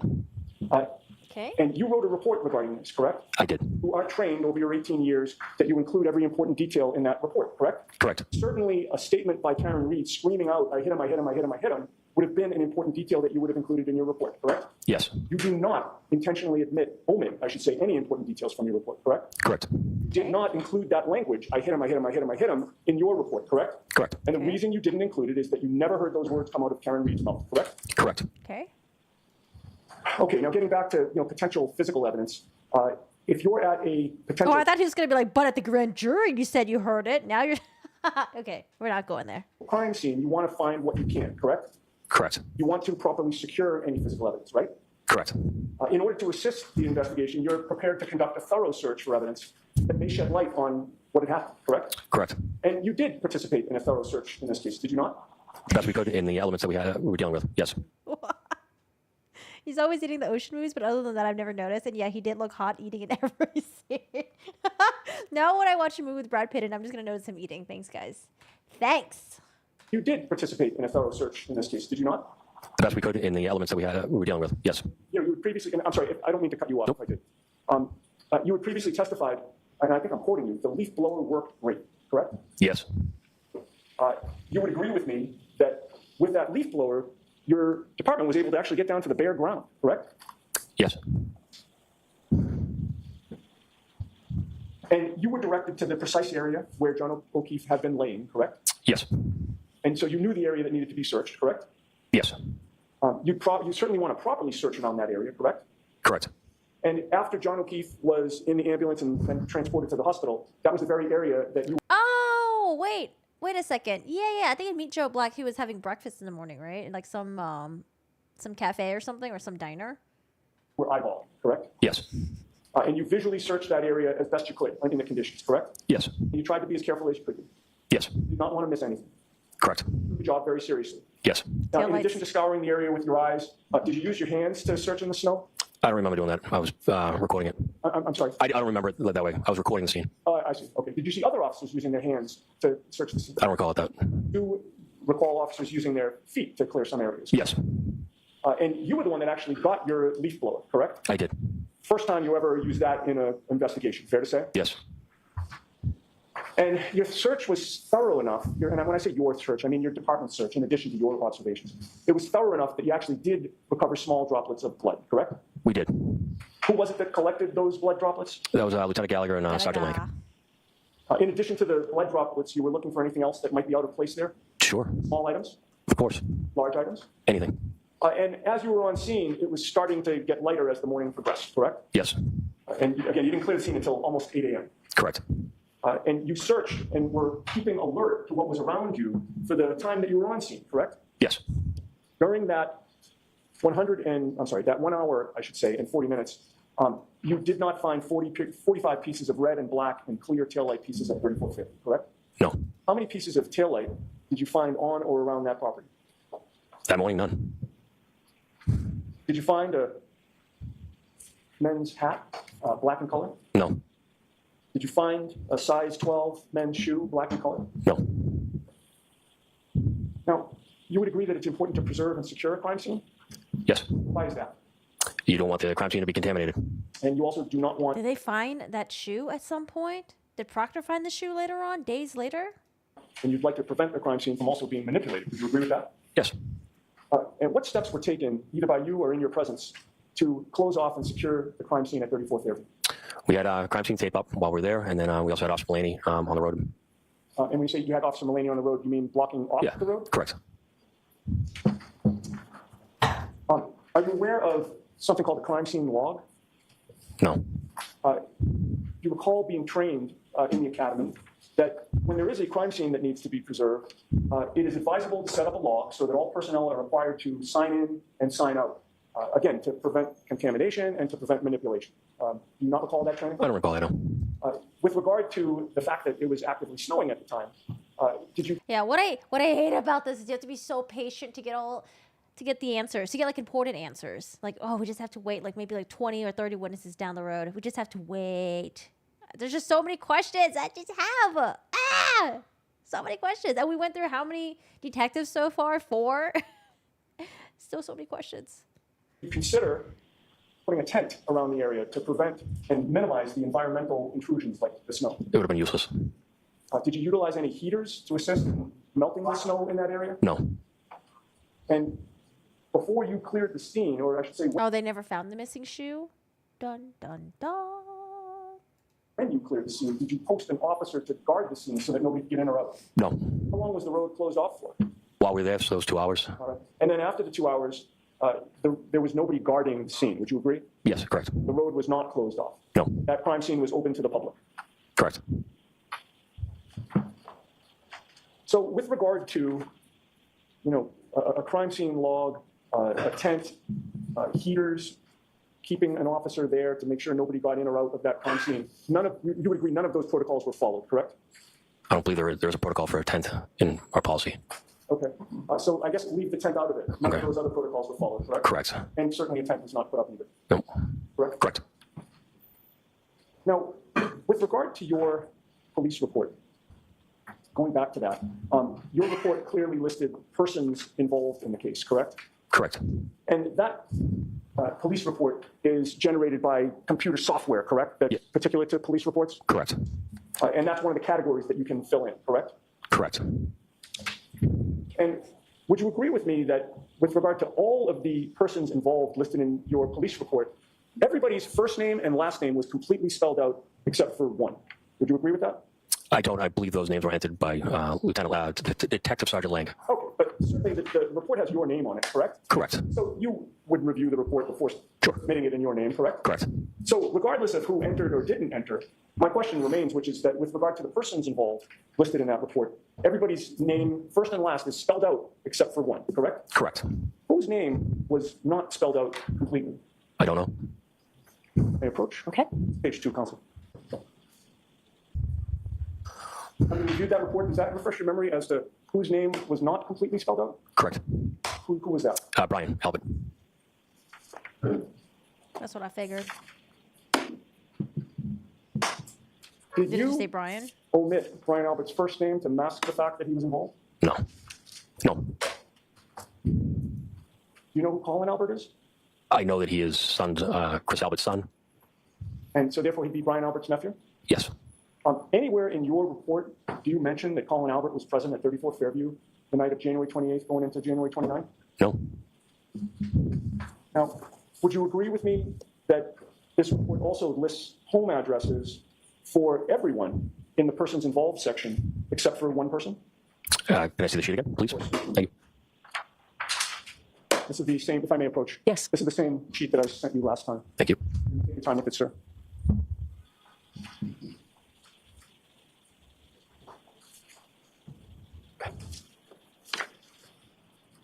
Thank you. And Sergeant, do you know what I'm talking about? Yes. What am I talking about? Brian Higgins. Okay. So with regard to Brian Higgins, his home address was not listed on there, correct? Correct. And what address was listed for Brian Higgins? 1492 Washington Street. And what is significant about that address? It's the town of Canton. It's the Town of Canton Police Department, correct? Correct. Now, Brian Higgins was not an involved person because he was an investigator on the case, correct? Correct. He was not involved in this case in an official capacity, correct? Correct. You were, right? Yes. So listing the Canton Police Department as Sergeant Sean Good's address would be appropriate. Would you agree? Yes. Why was Brian Higgins' address listed as the Canton Police Department? I don't know. But that is something that you kept in your report, correct? Brian Higgins is the ATF guy, right? ATF? Correct.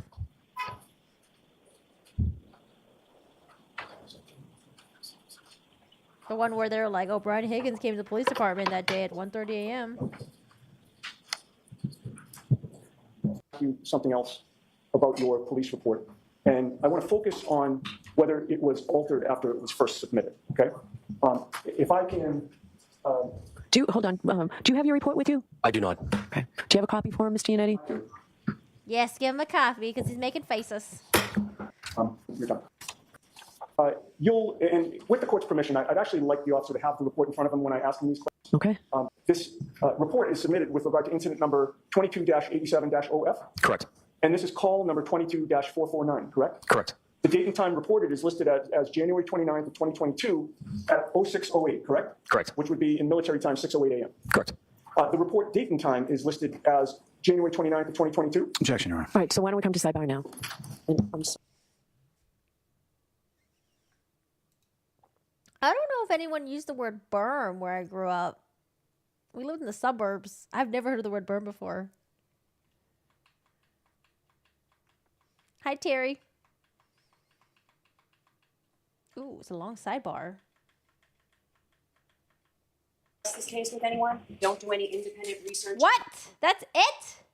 What?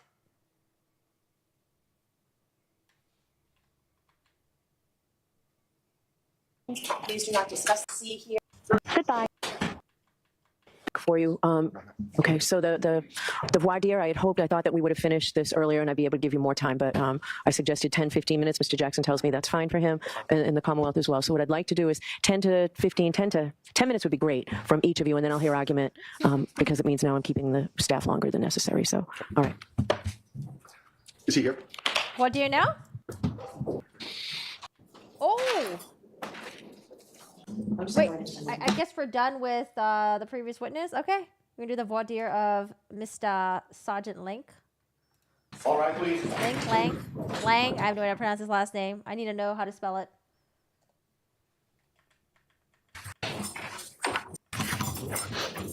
Please. Thank you. Thank you for joining us late in the afternoon, Sergeant Lank. I'm going to direct your attention to your relationship with the Albert family and some of the members of the Albert family. Do you know who Tim Albert is? Yes. Do you know who Chris Albert is? Yes. Do you know who Brian Albert is? Interrupt. I just need your name I'm so sorry. Yes. Can you please state your name and spell your name for the record, please? Michael Lank, L-A-N-K. Oh, Michael, how to spell it? Lank. Yes. Wait, blank or Lank? Hold on a second. I thought it was Sergeant Link.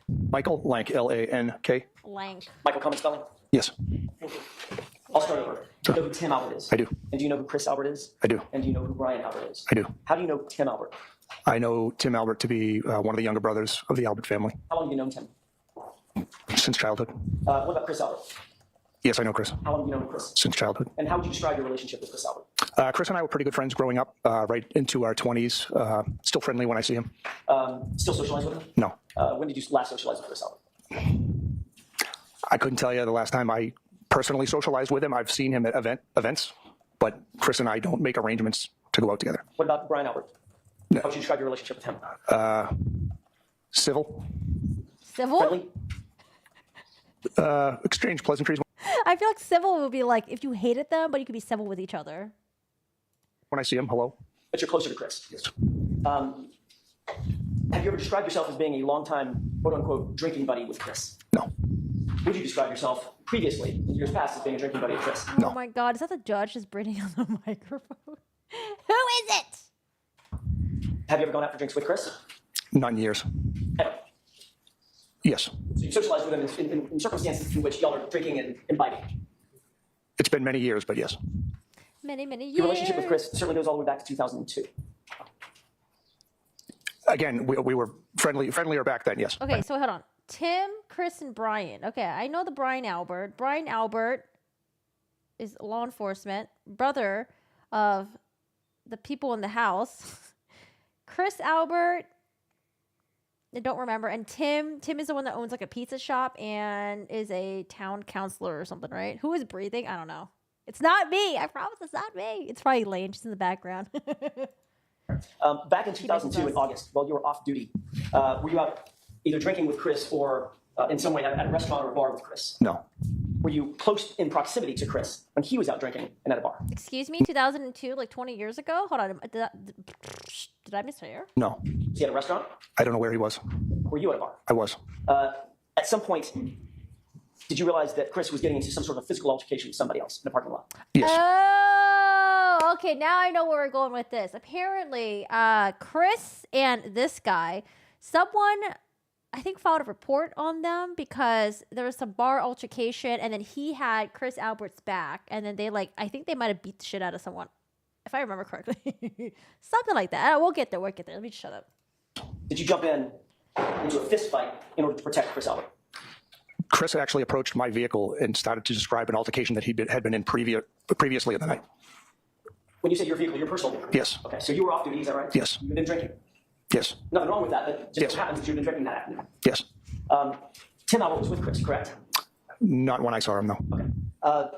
Ultimately, when you realized that Chris Albert was in some sort of fracas, some sort of fight or altercation, you activated yourself as a police officer at the time. He wasn't in a fracas when he approached my vehicle. He approached my vehicle and stated that he had been in an altercation earlier in the night with one of the Lapalato brothers, and that during that altercation, threats were made against him and his family, and he was seeking advice because he knew as a police officer as to how he should go forward. And as I was telling him what to do, that's when a group of men started to walk down Washington Street towards Chris, and he said, "Oh no, here they come." So that would be Mark Lapalato, correct? Yes. And his brother Alfred. Yes, Alfredo. Alfredo, sorry. You got out of your car and approached the other men. Yes. You also called for a Canton police backup. I brought my attention to the restaurant owner and a bartender who had walked out into the street, and I yelled for them to call the Canton police. Canton police did in fact arrive, correct? They did. Isn't it true that after you got involved and Canton police arrived, you then instructed some of your colleague police officers Oh, I thought it was like an all-out brawl or something. Okay, maybe I misheard or misinterpreted. to handcuff Alfredo? To get advice, can I kick his ass? I can't recall. Isn't it true that after Alfredo handcuffed, after you got involved and Canton police arrived, you then instructed some of your colleague police officers to handcuff Alfredo? I can't recall. Isn't it true that after Alfredo was handcuffed and, for all intents and purposes, physically incapacitated, you then approached Mark Lapalato? No. You got into a fight with Mark Lapalato? Yes. You punched him in the face? What? Okay, okay. At one point after he had struck me, yes. So Oh, your okay. story is he struck you first and then you punched him. Yes. His story, of course, is you punched him first. I don't know what his story is. Well, you were sued in federal court and he told you the story in that lawsuit, correct? So I actually have a question. The criminal case was adjudicated. The civil case, I did sign a non-disclosure, so I'm not sure if I can speak on that. I will never ask you what the nature of any settlement in that case was. Just the fact that you were sued in a public document, which a federal lawsuit is a public document. You were sued in federal court over this incident that I'm talking about, correct? Yes, And ultimately, it was settled. I'll never ask you what the terms of the settlement are. it was settled, yes. Okay. Ultimately, you said that the criminal case was adjudicated. We'll get to that in just a second. Did you testify at that criminal case? I did. All right. I want to sort of tailor this a little bit because we're on a little bit of a time crunch, and I want to be sensitive to the court's time and your time. Yes, please. The allegation that Mark Lopalato made against you is that you punched him, took him to the ground, continued to beat him, and bit him to the point of drawing blood, correct? I believe that was his allegation, yes. Then indicated that once the police officers that were there pulled you off of him, you then turned and walked over to Alfredo while he was still incapacitated, meaning Okay, if someone bit someone so hard that blood was drawn, there had to be pictures of the bite mark. physically handcuffed and spat in his face. I believe that was his allegation, yes. Ultimately, both men, after this altercation, were allowed to leave the location, correct? I believe one fled and the other one was allowed to leave, yes. Okay. You're telling me now that Mark Lopalito punched you first, a police officer, correct? Yes. And are you aware of any circumstance in which an individual would be able to punch a police officer on duty or off duty in the presence of other police officers and just be released? That wouldn't happen. I don't believe the other police officers were on scene when the fight initiated. Did you tell them that you got punched? I don't recall. They certainly let Mark go, correct? Mark fled. Okay. Alfredo was released. So the next day, Mark and Alfredo showed up at Canton PD to file a complaint against you and some of the other police officers that were involved, correct? That's what I was told. I wasn't there. You didn't file a report for assault, battery, or anything like that, correct? I spoke with my sergeant that night, and he said that I could do the report when I came back in on my next day of work. My question is, on that night, did you file a report? No. The next day, did you file a report? I don't recall if it was 1 or 2 days later. It's actually 3 days later, wasn't it? I'm not sure. Okay. Does it sound like that's in the time frame? Probably was about 3 days later? I honestly couldn't tell you. It's 22 years ago. I'm not really sure. But between the time this fight happened and you filed a report, Mark Lopalito and his brother Alfredo came into Canton PD and asked to swear out a complaint against you and fellow officers, correct? I believe so. And they were told to go away on that day. I couldn't speak to that. By the time they came back to file the complaint, then police reports had been written, right? I don't know. Once those police reports were written, after they indicated that they wanted to file a complaint, ultimately charges were brought against them, correct? Again, ultimately charges were brought. I don't know the exact timeline. After charges had been brought, and both brothers ended up having to go to court and defend themselves, you ran into both brothers at a mobile gas station. Yes. You confronted both brothers, correct? No. You approached both brothers. No. Isn't it true that you walked up and said, "How you doing?" to the two guys? And one of them responded, "Not so good. You attacked me, and now I've got to go to court." No, Conversation? I believe they initiated the conversation with me. Did you say, "How are you doing?" Something to that nature. And did they respond? Something to the effect of, "I'm not doing so good because you attacked me, and now I've got to defend myself in court." I don't recall exactly what they said in response. And then, based on that interaction, you arrested them for witness intimidation, correct? Well, there was further interaction. It wasn't just the response to "How are you doing?" They made threats, and they were ultimately arrested, yes. So your claim now is that they made threats against you, a sitting police officer at the time, a working police officer? Yes. Okay. And you reported that threat to the DA's office? Yes. And charges were brought against them? I'm sorry. A report was brought against them for that witness intimidation, correct? Correct. Ultimately, with regard to the assault charges for which they were arrested and tried, they were found not guilty in a public adjudication, criminal case, correct? Correct. And the DA's office threw out the witness intimidation charges because they were meritless. Isn't that right? The charges were thrown out. And all of this history that we've just talked about came on the heels of you assisting Chris and Tim Albert in a fight they said they had been in earlier in the evening. Is that right? No. You just told us that the reason you got involved in this melee, this fight to begin with, was because Chris Albert approached you and said, "I was in a fight with some guys earlier tonight, and here they come." Yes, and you just said that he was with Tim Albert. I never saw Tim Albert that night. My mistake. Let's just leave it at He was with his fiancee. Okay. So all of this situation emanated from you coming to the aid of Chris Albert, your friend, longtime childhood friend, correct? It had nothing to do with it being Chris Albert. Isn't it true that it had everything to do with it being Chris Albert? No. So just a regular random guy off the street, you would have... Maybe if there's like multiple instances of this, but it was like, I don't know, 20 years ago. I don't know. conducted yourself the exact same way. Absolutely.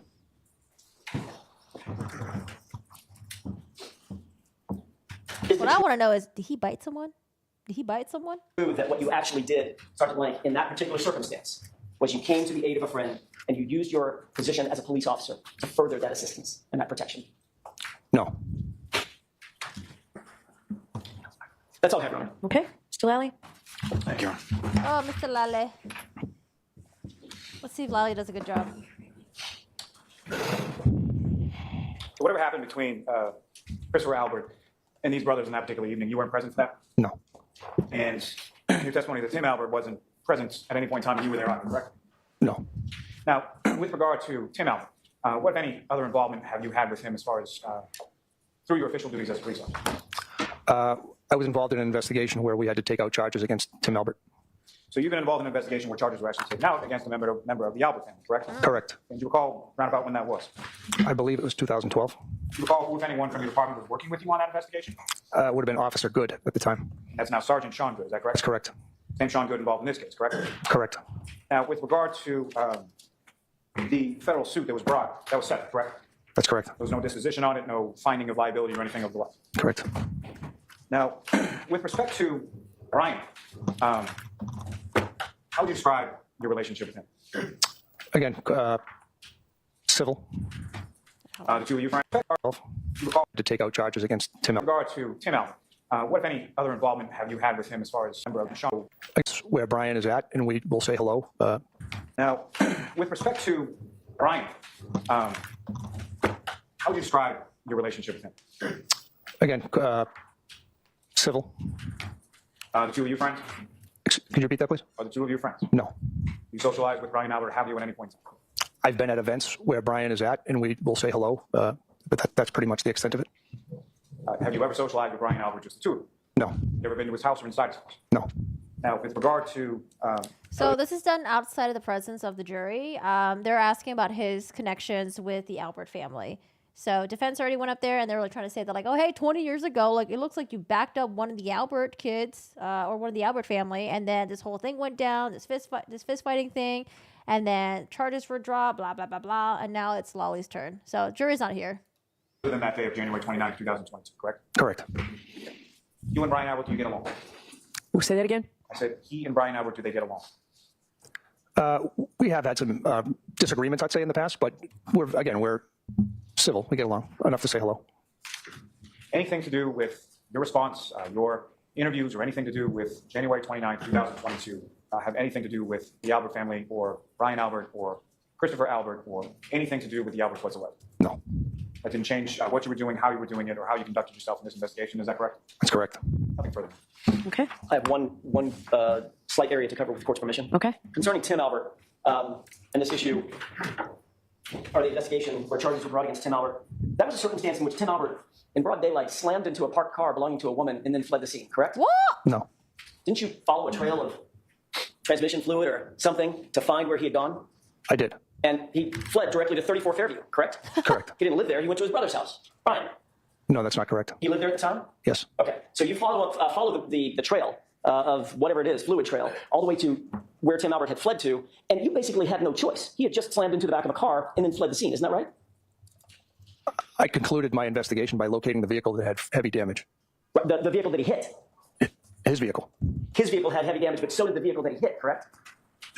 So what you had said a minute ago that he hit a parked car. That's incorrect. Oh, he hit a moving car. It was a vehicle that was, I believe it was stopped at a light. It wasn't a parked car. It was a vehicle that was stopped. Okay.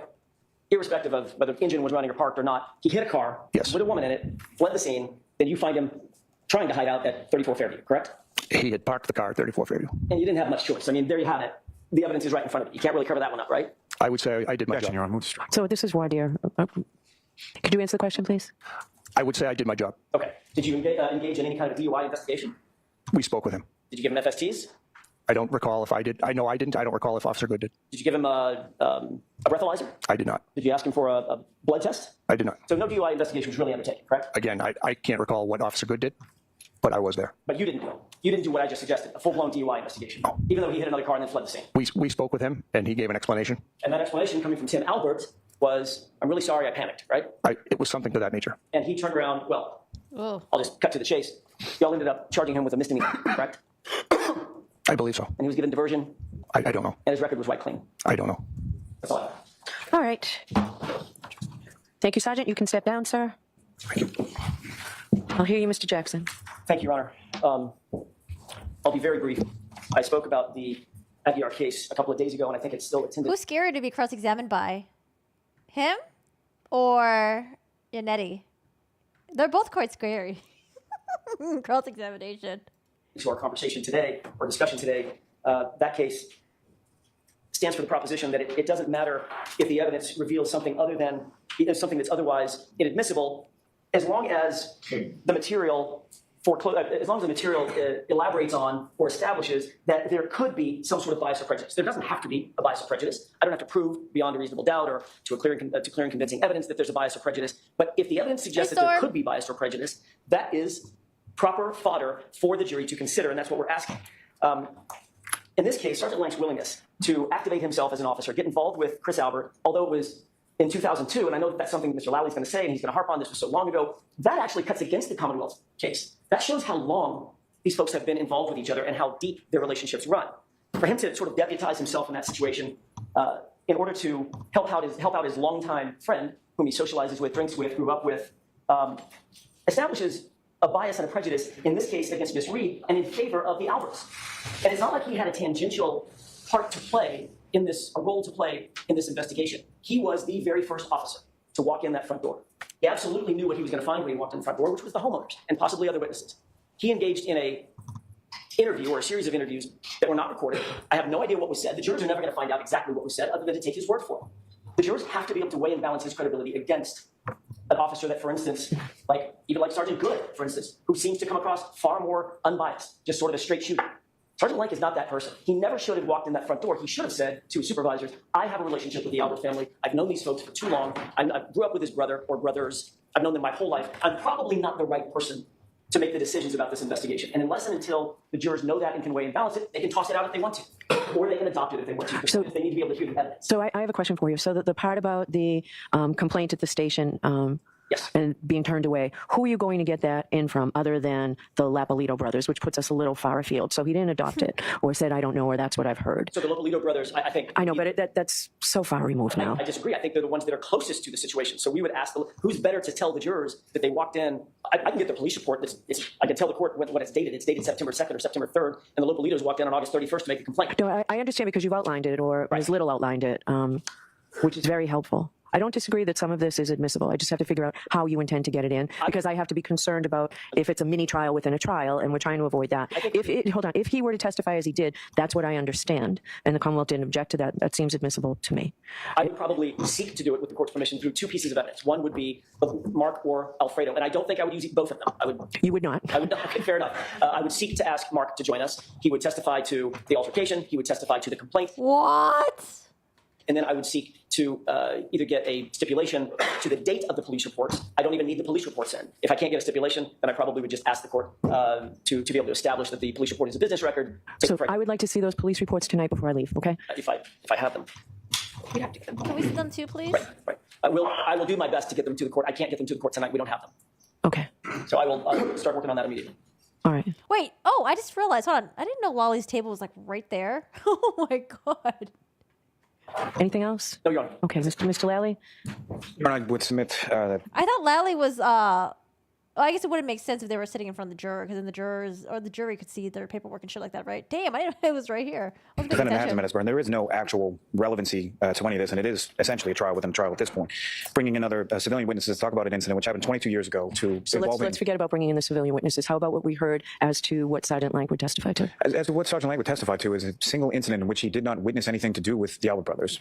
Christopher Albert was never at 34 Fairview Road on January 28th or until much, much later in the day of January 29th, and certainly not at the same time that Sergeant Lank was.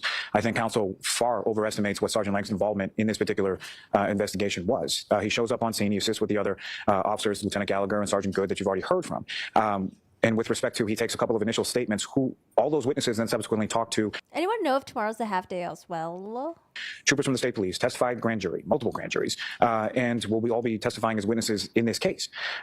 So any purported bias from an incident from 22 years ago involving a brother who wasn't even present at the home on the night in question does nothing but confuse the jury as to what the issues are, and creating this sort of bias out of thin cloth that has no basis whatsoever in the facts of this case. Okay, so I disagree with you. I don't know yet. I want to see those police reports. I don't know yet what I'm going to allow in, but I disagree that it has nothing to do. If it weren't involving the Alberts, then under the grand jury case, the decision by Justice Gantz, Chief Justice Gantz at the time, it wouldn't come in, but it does, so it comes in for different purposes, so different reasons. So I'd like those reports tonight, or certainly by tomorrow morning before we come out. We'll do our best. Okay. All right, so we'll figure this out tomorrow morning. All right, thank you very much. Thank you, Your Honor. All right, please. Sorry, Lolly. No way this trial is going to be over in 7 to 8 weeks. Is that it? Oh, that's it for the day. Okay, that's it for the day, y'all. I'll see you guys. I don't know, tomorrow. I don't know. We'll see. Oh, this is long court days, man. Oh, I should have ate lunch like 2 hours ago. I'm starving now. It like throws off my schedule so much when we do these court trial coverage. All right, y'all. Anyways, I do want to cover. Hey there, Karen Reed. Oh, hello. Hi, Jesse. I do want to cover probably like in a different stream, not today. I haven't seen Paige Hannah's second response yet, so I'll probably just watch with you guys. And yeah, we'll do that. Damn, that ceiling fans. Do you want the ceiling fan to come back? Here, I'll bring back the only fan. There you go. Only fan for you guys.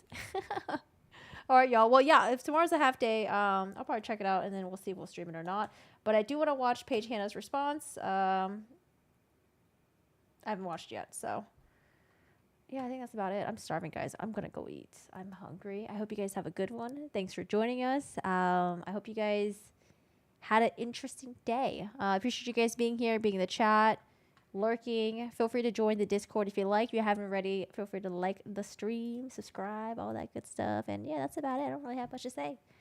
We do have a true crime section in the Discord. If there's anything you want to share, post in regards to this case or any other like true crime stuff, feel free to post it in there. But other than that, I'm headed out. Yeah, bye, Mordred. Bye, Taxi. Bye, Jim. Bye, Master Commander. I appreciate you guys being here. I'm gonna go eat. Go outside, get a good stretch, and